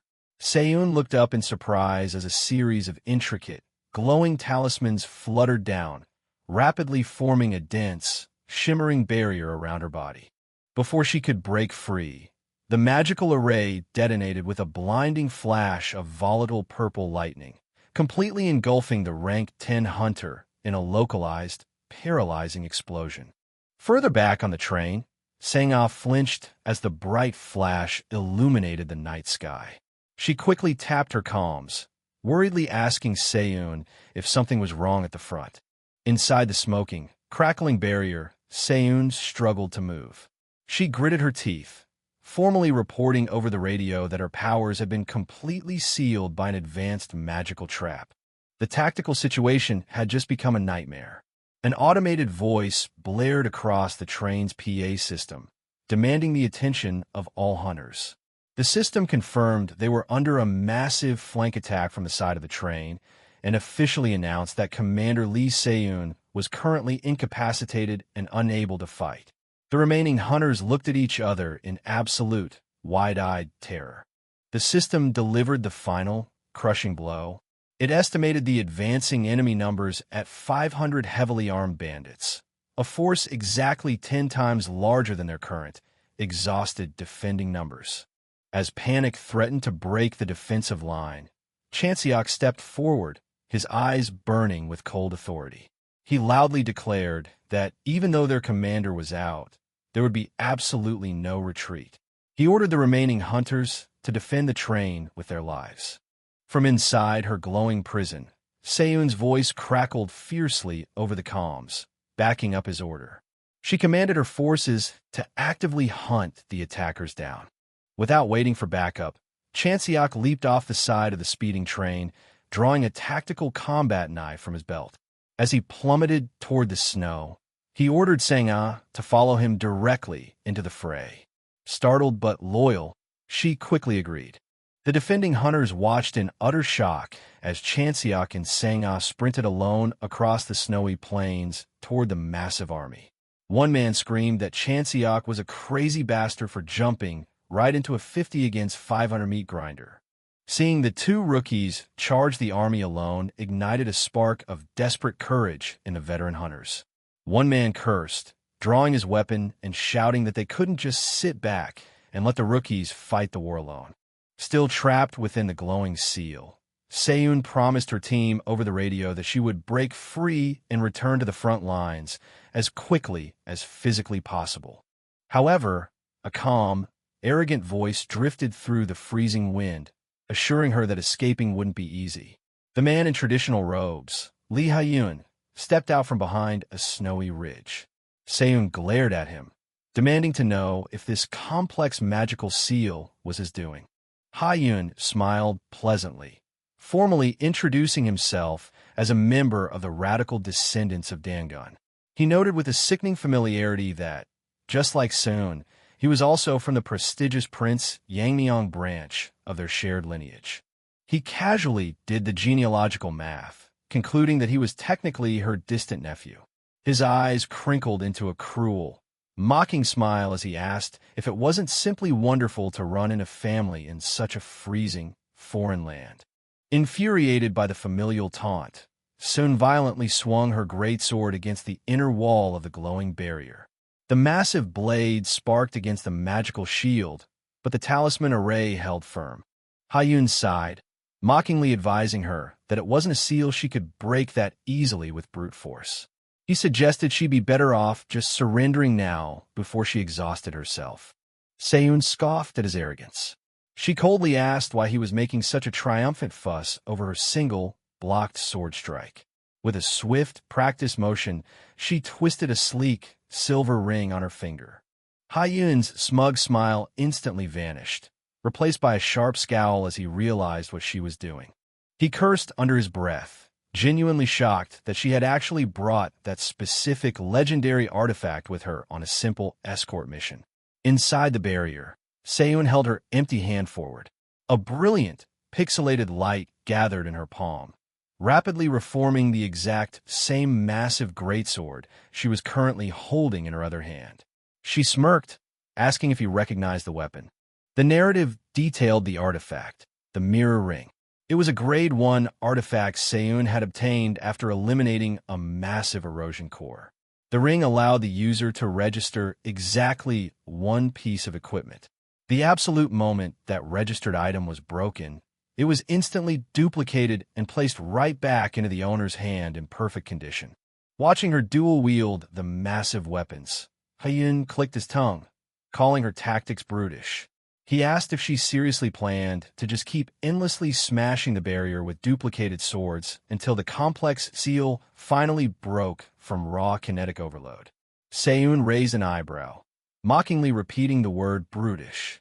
She warned him with a dangerous smile that if he kept talking to women like that, he would never be popular with the ladies. With a fierce battle cry, she swung both massive great swords simultaneously, unleashing a devastating cross-slash against the magical prison.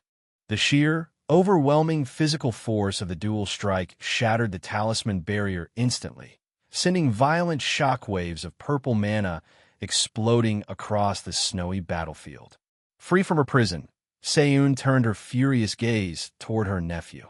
Meanwhile, Nikolai Baranov soared through the sky on heavily armored rocket boots, leading the charge against the train. He laughed maniacally as he saw Chanseok and Sang-ah sprinting toward his massive army, mocking them for thinking they could fight back with such pitiful numbers.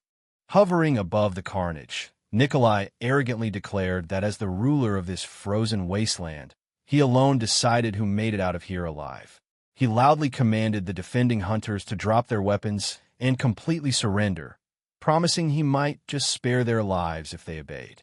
Running through the snow, Chanseok looked up at the flying warlord. He asked Sang-ah if that loudmouth was the infamous Nikolai. He noted with deep confusion that he couldn't sense a single drop of mana radiating from the man, even though he was clearly defying gravity. Sang-ah quickly explained the technology. She revealed that the heavy mechanical suit Nikolai wore was created 10 years ago during the classified Predator project. It was specifically engineered to allow ordinary, non-awakened humans to fight on par with hunters without needing a drop of mana. She added it even had a built-in, real-time translation function for battlefield commands. Chanseok looked genuinely impressed, marveling that a mere mechanical suit could achieve such power. Sang-ah elaborated, stating the South Korean military had built a few early prototypes for testing, but the entire project was ultimately scrapped because the necessary materials were far too rare to mass produce. Chanseok narrowed his eyes, zeroing in on the warlord. He questioned why a scrapped, highly classified South Korean military prototype was currently in the hands of a violent Russian gang boss. Sang-ah gripping her new sword tightly, sweat beading on her forehead. She swallowed hard, realizing that hunting in this context didn't mean killing mindless monsters. It meant she had to actively slaughter other human beings. She admitted to herself that while she had mentally prepared for this moment, actually crossing that line terrified her.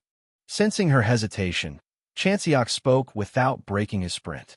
He calmly asked if it was her first time fighting humans. He offered her an out, stating that if she didn't think she could mentally handle taking a life, she should just step back and let him do the wet work. Sang-ah gritted her teeth, her eyes hardening with resolve. She reminded him that technically, since his reincarnation, he hadn't fought human enemies in this new world either. She rationalized that since Nikolai's men were actively trying to kill them, they were absolutely no different from the mindless erosion entities they fought every day. A massive bandit suddenly leaped at her from the snowy ridge, swinging a heavy battle axe directly at her head.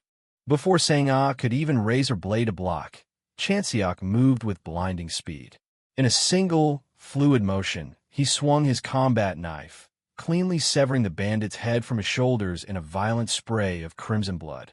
As the headless body collapsed into the snow, Chanseok looked back at Sang-ah, his face splattered with fresh blood.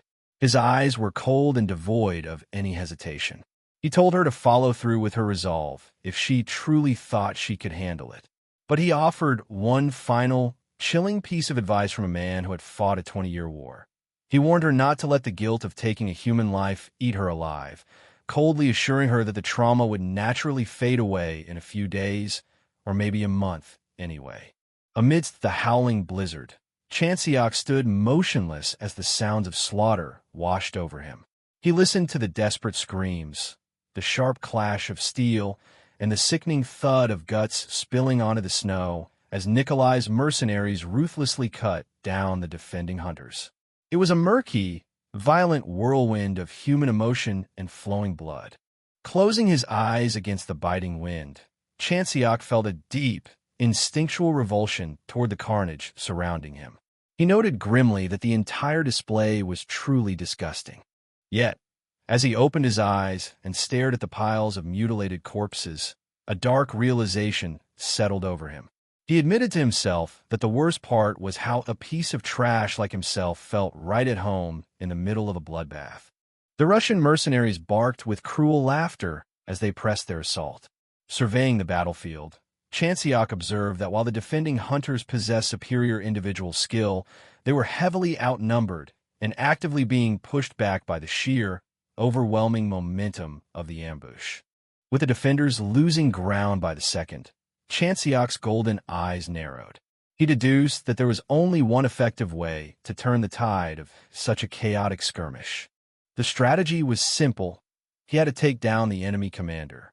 Standing tall above the fray, the towering figure of Nikolai Baranov radiated a menacing, heated aura from his heavily armored suit. Nikolai's gaze snapped toward the approaching threat. A cruel smirk crossed the Russian's scarred face as he recognized his challenger, identifying Chanseok as the infamous rookie from Korea.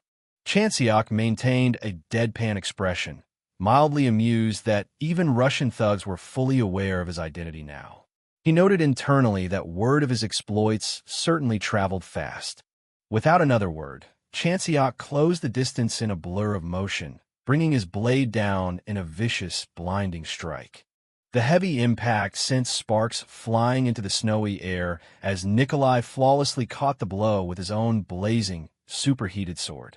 The commander scoffed, taunting Chanseok by questioning if this was all the Korean rookie had to offer, and wondering aloud if the country was truly that lacking in talent. Despite the insult, Chanseok analytically noted that the Russian was incredibly fast and packed immense physical strength.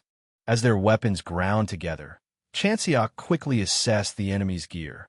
He realized that Nikolai's specialized armor was exceptionally tough, designed to withstand heavy impacts without taking a single scratch. Locking eyes with the grinning mercenary, Chanseok admitted to himself that this was a genuinely tricky opponent. He knew immediately that this would not be an easy fight to win. However, a confident smirk broke through Chanseok's stoic facade as he forcefully pushed the massive Russian back. He thought to himself that it would have been a difficult fight if he hadn't recently leveled up his skills on Tsushima Island. Nikolai's boots carved deep trenches into the ice as he slid backward to regain his footing. Enraged by the unexpected pushback, he cursed the rookie as a son of a bitch. Roaring with fury, Nikolai declared he would finish the fight right there. He lunged forward, his armored fist erupting in a massive, blinding explosion of concentrated fire. Chanseok casually sidestepped the apocalyptic blast, letting the flames harmlessly wash past his cloak. His tactical mind immediately went to work. He observed that, contrary to the Russians' boast about finishing him off, Nikolai was actively controlling and restraining his overall firepower. Glancing toward the train, Chanseok pieced the puzzle together. He suspected the mercenary was intentionally holding back out of fear of permanently damaging the train's shield generator. He realized that Nikolai's massive opening strike at the start of the ambush had simply been a calculated maneuver to stop the train, not destroy it. He knew that if Lee Se-eun hadn't been present to absorb that initial impact, the train would have literally shattered to pieces. This revelation sparked a darker question in Chanseok's mind. He wondered if these attackers had known exactly who was participating in this high-level mission well in advance. The coincidences were piling up far too neatly. A Russian alpha had appeared wearing specialized Korean military gear, perfectly synchronized with a master of sealing arts who had locked down their strongest asset at the exact right moment. Chanseok concluded that there were far too many suspicious elements at play for this to be a random terror attack. His thoughts were interrupted as Nikolai charged back into the fray, swinging his blazing sword in a wide, lethal arc. The flaming blade stopped dead in its tracks. Chanseok had caught the strike, his hand wreathed in the dark, consuming void of his paradox flame. Nikolai stared at the pitch-black fire in absolute shock, demanding to know what kind of magic it was. Chanseok ignored the question. His eyes flared with lethal intent as he resolved to end the battle as quickly as possible by using his unique flames to directly burn away the conceptual durability of Nikolai's impenetrable armor. He pushed the Russian back with a concussive blast of dark mana, putting distance between them to set up his finishing move. The dark fire intensified around Chanseok's blade. Humiliated and furious, Nikolai roared, degrading Chanseok as nothing more than a little rat as he readied another explosive charge. Chanseok dropped into a low, aggressive stance. The air around him cracked with dense, blue mana as he prepared to unleash a relentless barrage. He executed a devastating martial technique, a 16-hit combo known as the Blue Trajectory Cannon. He moved like a localized hurricane, violently battering Nikolai's heavy armor from every conceivable angle. The overwhelming sequence of strikes took its toll. Nikolai gasped in horror as a distinct, jagged crack formed across the chest plate of his previously impenetrable suit. Panic setting in, the commander realized he needed to fall back immediately to buy time to recover. Desperate to halt the onslaught, Nikolai tried to negotiate. He yelled out, asking if Chanseok needed to break the Candy Lady's seal, frantically offering his assistance in exchange for a truce. His pleas fell on deaf ears. A massive, brilliant slash of blue energy tore through the air, cleanly slicing Nikolai Baranov and his heavy armor completely in half. Standing over the falling remains of the mercenary commander, Chanseok coldly stated that, unfortunately, he did not need any of his help. Chanseok gracefully stepped away from the collapsing body, the residual lightning of his attack sparking off his boots. The surrounding hunters and the surviving mercenaries stared at him in stunned silence.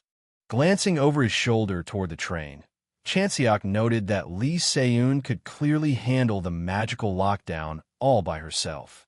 In the distance, the elite hunter stood radiating an immense, intimidating aura as she systematically dismantled the enemy's sealing magic. Outside, the blizzard continued to howl around the idle train.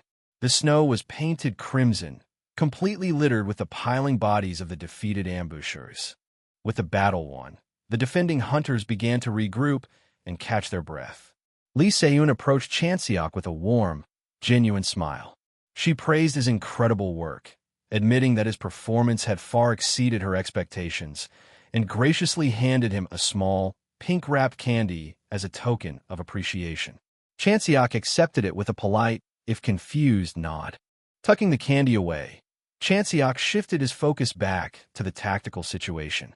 He asked Se-eun if the man who had cast the lockdown seal was one of the legendary descendants of Dangun. Se-eun confirmed his suspicion. Her expression darkened slightly as she explained that the seal master had cowardly fled the moment she broke his magic, causing her to lose his trail in the blizzard. Chanseok nodded, processing the intelligence. Without another thought, he began to unwrap the small piece of candy Se-eun had given him. Around him, the other hunters suddenly froze, staring at him in utter disbelief. One of the men stammered, asking what Chanseok thought he was doing. Chanseok looked at them blankly, stating that he was simply going to eat it. The surrounding hunters erupted into a unified panic, frantically demanding to know why he would dare consume such a thing. They crowded around him, their faces pale with exaggerated horror, questioning if he had completely lost his mind to casually eat the gift. Utterly bewildered by the uproar, Chanseok asked what was wrong with everybody, while one hunter practically begged to be given the candy if Chanseok was just going to waste it. Se-eun chuckled softly, noting with amusement that Chanseok was probably the only person alive who would actually eat it. Chanseok asked sarcastically what else he was supposed to do with a piece of candy. Play house with it? Se-eun explained the absurdity of the situation. Because she was revered as a hunter among hunters, her peers obsessively collected or given candies as status symbols, bragging to one another when they gathered a horde. Chanseok sighed, muttering that they were all severely overreacting. His attention was suddenly drawn away from the bickering. His sharp eyes tracked a squad of heavily armed Korean military soldiers moving methodically through the snow to secure the destroyed remains of Nikolai's armored suit. Chanseok's gaze turned cold and analytical.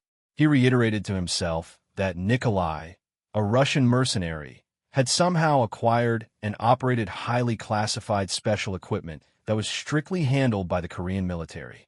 He deduced that for a foreign thug to casually ride around in such restricted gear, he needed one of two things: either the backing of a shadowy faction powerful enough to completely disregard the Korean government, or the Korean military was implicitly condoning and supplying the terrorists. Watching the soldiers meticulously gather the evidence, a grim realization settled over him. He questioned if the hunters could truly trust the military personnel assigned to ride this very train with them. Far away from the frozen bloodbath, the morning sun shone over a massive, traditional-style fortress nestled deep within a serene mountain range. Inside the estate's courtyard, Lee Hyun, the seal master who had fled the train, leaned heavily against a wooden pillar. He clutched his face in pain, cursing that he had expended far too much mana maintaining the seal against Seon. A figure concealed in a heavy gray hood approached from the shadows, calmly praising Hyun for his hard work. Hyun immediately snapped to attention, respectfully addressing the man as his captain. Hyun lowered his head, offering a deep apology for his ultimate failure in the ambush. The captain waved it off with serene grace, reassuring his subordinate that it was merely a small failure, philosophizing that it was inevitable to occasionally trip while keeping one's eyes focused far ahead. The captain's voice was smooth and comforting. He asked since when their people had started cowering like drenched mice over a single setback, advising Hyun to forget the day's events and focus entirely on resting. Hyun thanked him profusely, clearly relieved, as the captain gently commanded him never to lose his pride. Leaving his subordinate behind, the captain stepped into a modern elevator hidden within the ancient architecture. As the doors closed, his benevolent facade instantly vanished. Alone in the descending metal box, he seethed with absolute, violent fury over Hyun being defeated, stating it felt as though his very heart was being torn apart by the humiliation. Beneath the hood, a single, glowing red eye pierced the gloom of the elevator. The captain gnashed his teeth, admitting to himself that if he had only been able to decipher the complex mana pattern of Chanseok's black flame, he would have personally executed the rookie right then and there on the snowy battlefield. The elevator chimed, opening into a sprawling, high-tech underground laboratory. The captain stepped out, his voice returning to a cold, authoritative baseline as he called out for Dr. Seo Janwoo. Dr. Seo, a heavy-set scientist surrounded by a bank of glowing monitors, casually took a bite of pizza and asked what brought his commander down to the labs. The captain walked briskly past the servers, demanding a progress report on the specific project they had previously discussed. Dr. Seo continued to type lazily on his keyboard, replying that while it would undoubtedly take time, he firmly believed the project was possible. The doctor paused, turning in his chair to remind his boss that the strict requirement for an ample budget and significant time had not changed. The captain cut him off, assuring the scientist that funding was not an issue, but strictly ordering him to hurry the process up. Dr. Seo promised to do his best. He added an offhand comment about the recent ambush, noting what a shame it was that they hadn't been able to secure the train's shield generator, as reverse engineering its principles would have been incredibly helpful to his research. The captain firmly told him not to worry about the lost technology. Staring blankly at the monitors, the captain coldly noted that the journey across Siberia was a very long one. As the image of Chanseok standing victoriously among the hunters lingered in his mind, the hidden commander implied that they still had plenty of time and opportunity to strike again before the train reached its destination. The armored locomotive barreled through the unforgiving, snow-swept mountains, its heavy wheels grinding a relentless rhythm against the frozen tracks. Inside the sterile confines of the command car, Superintendent on Hyeonseok delivered a grim, tactical report to the gathered hunters. With 5 dead and 10 critically injured, they had already lost a third of their primary fighting force to the previous Russian ambush. Lee Se-eun stood near the aisle, her arms crossed and her expression hardened.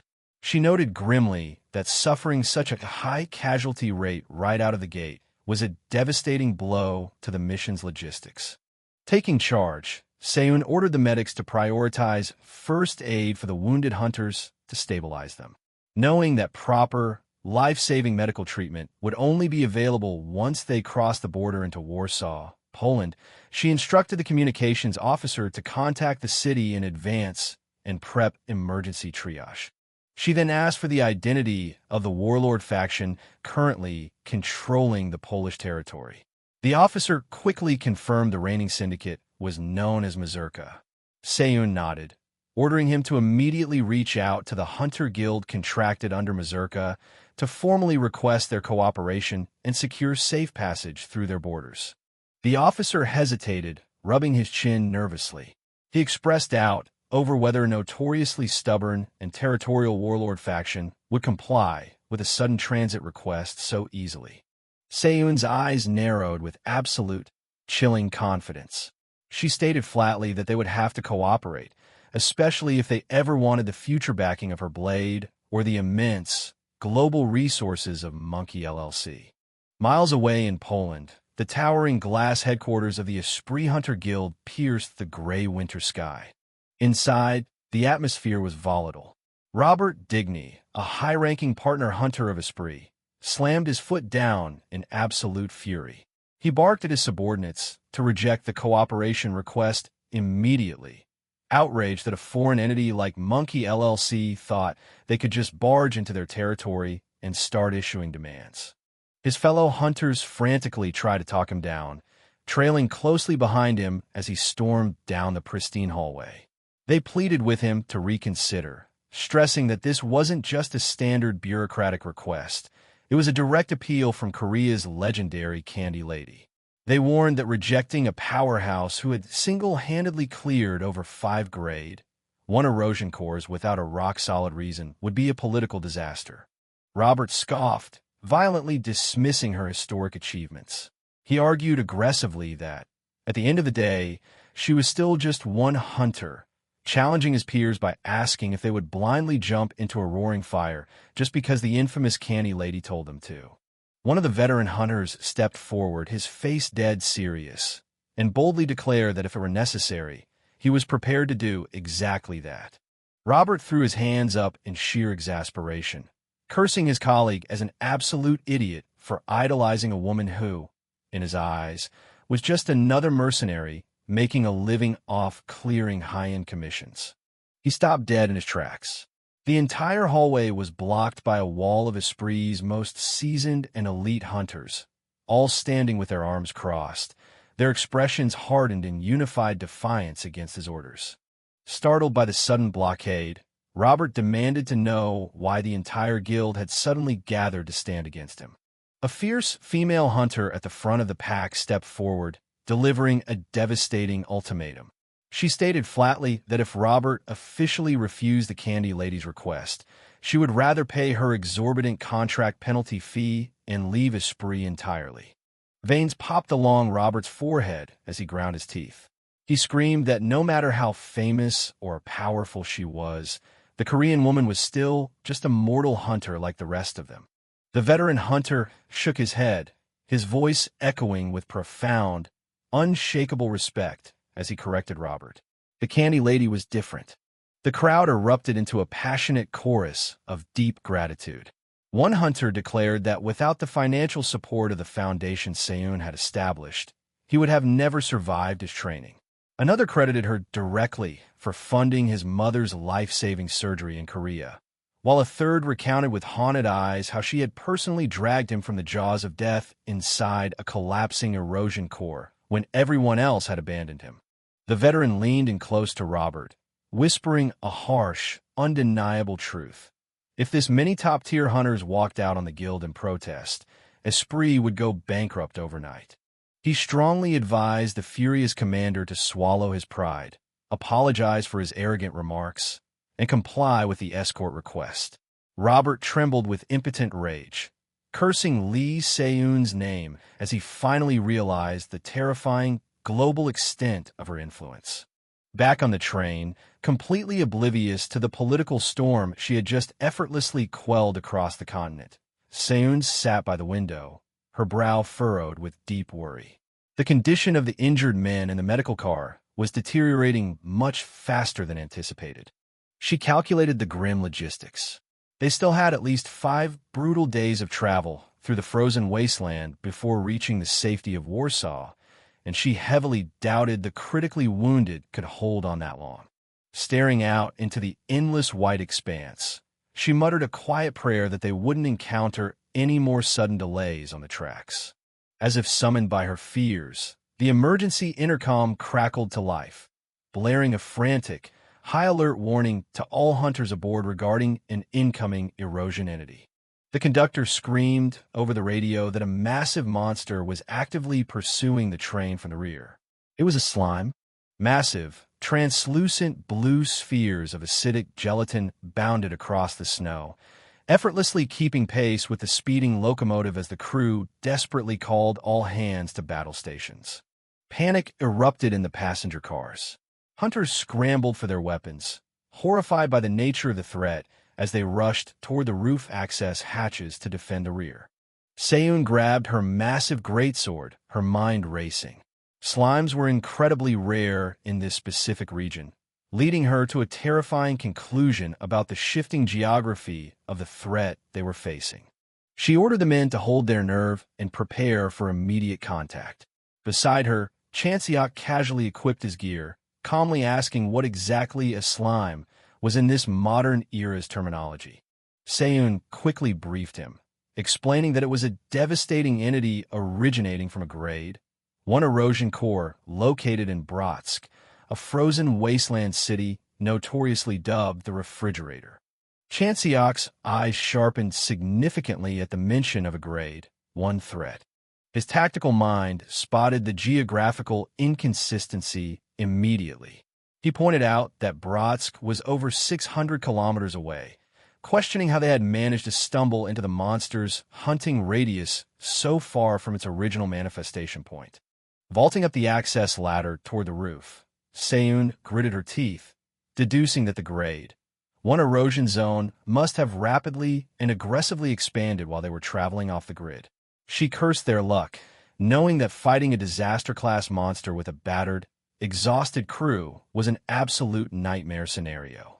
The freezing wind howled as Chanseok and the other hunters emerged onto the icy roof of the speeding train. Looking at the bounding blue masses, Chanseok asked if the creatures were genuinely that lethal in combat. Se-eun didn't look away from the approaching threat. She warned that the slime's internal body temperature was equivalent to liquid nitrogen. Direct physical contact would instantly flash freeze their armor and shatter their weapons like fragile glass. But the freezing touch wasn't the worst part. Before she could finish her grim explanation, the defending archers lined up their specialized composite bows, locking onto the pursuing blobs and unleashing a coordinated volley of high-explosive arrows. The projectiles struck true, but instead of detonating against the gelatinous mass, they deflected violently off a sudden, shimmering spherical barrier that materialized around the monster's exterior. Se-eun finished her thought. This particular, highly evolved strain of grade, one entity possessed absolute magic resistance. Chanseok instantly understood the dire tactical implications. If magic attacks were nullified by the barrier, and ordinary physical weapons lacked the conceptual weight to harm erosion entities without freezing, the hunters were effectively completely disarmed against it. The archers cursed in frustration as their most powerful ammunition bounced away harmlessly. The panic on the roof spiked. At the monster's current bounding speed, it would easily overtake the train and crush the rear cars before the locomotive could clear the expanded erosion zone. Se-eun's grip on her greatsword tightened until her knuckles turned white. Staring down an invincible, approaching avalanche of cryogenic acid, she coldly concluded that the mission was a total failure. As the veteran hunters around him began to succumb to despair, muttering that it was the end, Chanseok calmly stepped past the defensive line. He tapped the shoulder of the lead archer, casually asking if the man wouldn't mind letting him borrow his bow for a brief second to try something. Confused, the archer handed over the specialized weapon, hastily trying to explain the complex magical mechanics required to sync the user's internal mana with the bow's advanced trajectory systems. Chanseok waved off the highly technical jargon with a sigh, muttering that he would just wing it. Seun watched him with wide, surprised eyes, unsure of what the mysterious rookie thought he could accomplish with a bow where veteran mages had completely failed. Chanseok planted his feet firmly on the shuddering metal roof. As he drew back the heavy string, a terrifying, pitch-black flame erupted from his grip, aggressively swirling around the shaft of the knocked arrow. His logic was brutally simple. If their standard attacks were failing because the monster possessed the fundamental concept of magic resistance, then he simply needed to burn the very concept of resistance out of existence. He released the taut string, sending the black, flaming projectile screaming across the icy expanse toward the target. The arrow struck the slime's shimmering shield. Instead of bouncing off, the paradox flame immediately latched onto the barrier itself. The absolute defense flared with a panicked, hexagonal light before rapidly beginning to fracture and shatter under the intense, abstract heat. With a sound like a collapsing glacier, the impenetrable shield dissolved into nothingness. The defending hunters gasped in collective shock, utterly unable to comprehend how an innate, absolute resistance had been casually deleted by a single strike.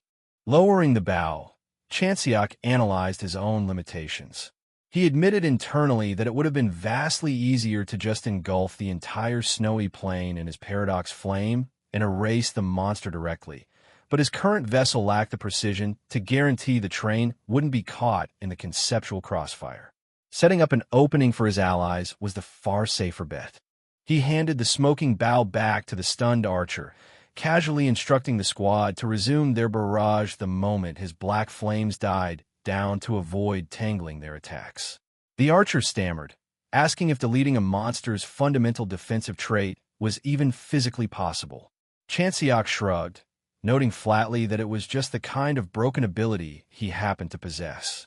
Seun stared at his back, a breathless laugh escaping her lips as she fully grasped what had just happened. Her mind flashed back to their previous skirmish, recognizing the same terrifying, incomprehensible power that defied all worldly logic. She realized his unique trait literally gave him the ungodly authority to erase formless, conceptual laws of reality. He was a complete enigma, but she was a seasoned professional. Shaking off her absolute awe, she seized the golden opportunity he had carved out for them. With the slime's absolute defense shattered, it was completely vulnerable. She launched herself off the speeding train, diving straight into the freezing, violent wind. Swinging her massive greatsword with pinpoint, devastating momentum, she cleaved straight through the center of the colossal blue mass, splitting the cryogenic beast perfectly in half before it could retaliate. The bisected monster collapsed into a harmless pool of freezing slush. Seun landed flawlessly back on the train car, shouting a rallying cry to the hunters that the tide had officially turned and the entities could be killed. But the victory was cut short. A spotter screamed over the howling wind, pointing frantically at the massive, final slime that had broken away from the dying pack. It was barreling on a direct, lethal collision course with the locomotive. Using its gelatinous form as a massive spring, the enormous entity launched itself high into the air, eclipsing the weak winter sun. Seun yelled for everyone to brace for immediate impact, realizing the monster intended to completely crush the rear cars under its sheer, freezing weight. She calculated her options in a split second. She possessed the raw power to cut it, but the entity's mass was too great. Striking it directly would instantly freeze and shatter her blade, rendering her defenseless while the crushing momentum still annihilated the hunters beneath her. She desperately searched her mind for a miracle to stop the falling mountain of ice. Beside her, Chanseok remained perfectly calm. He efficiently wrapped a sturdy bandage around the hilt of his weapon, anchoring it tightly to his wrist. He analyzed the falling threat, noting clinically that its only true advantages were its immense kinetic weight and its fatal liquid nitrogen temperatures. To any normal human, deflecting a disaster of that sheer magnitude in mid-air would seem mathematically impossible. Seun turned, her breath catching in her throat as she saw the sheer, terrifying focus radiating from the rookie. Chanseok drew his weapon, the jagged steel humming with a terrifying concentration of pure, unadulterated power. He declared calmly that the solution to their impending death was, in fact, surprisingly simple. He didn't need to block it. He didn't need to cut it. Aiming his blade skyward, he unleashed a colossal, blinding pillar of sheer, concentrated mana. The apocalyptic beam of energy intercepted the falling slime, instantly and completely vaporizing its massive form into harmless, glowing dust before it could even graze the train. Seun looked up into the clearing sky, a smile of absolute, stunned reverence washing over her features. It was a spectacle of overwhelming, godlike power that effortlessly spat in the face of the impossible. The blinding flash lasted only a fleeting moment, but the absolute dominance of the strike was burned into the souls of every hunter present. Harmless, freezing droplets of vaporized slime rained down over the roof, prompting a few shocked hunters to blink and mutter about the sudden chill on their skin. Standing amidst the falling snow and glowing residue, Chanseok smoothly lowered his blade. He glanced back over his shoulder toward the awestruck guild master, casually crunching on the pink-wrapped candy she had given him earlier. He noted, with mild satisfaction, that it was cola-flavored. A relaxed, genuine smile crossed his face as he admitted he preferred cola-flavored sweets. Watching the legendary, overpowered anomaly casually review a piece of candy after annihilating a disaster-class threat, a singular, profound thought anchored itself in Seun's mind. Perhaps this man, Chanseok, might actually be capable of saving their damned world.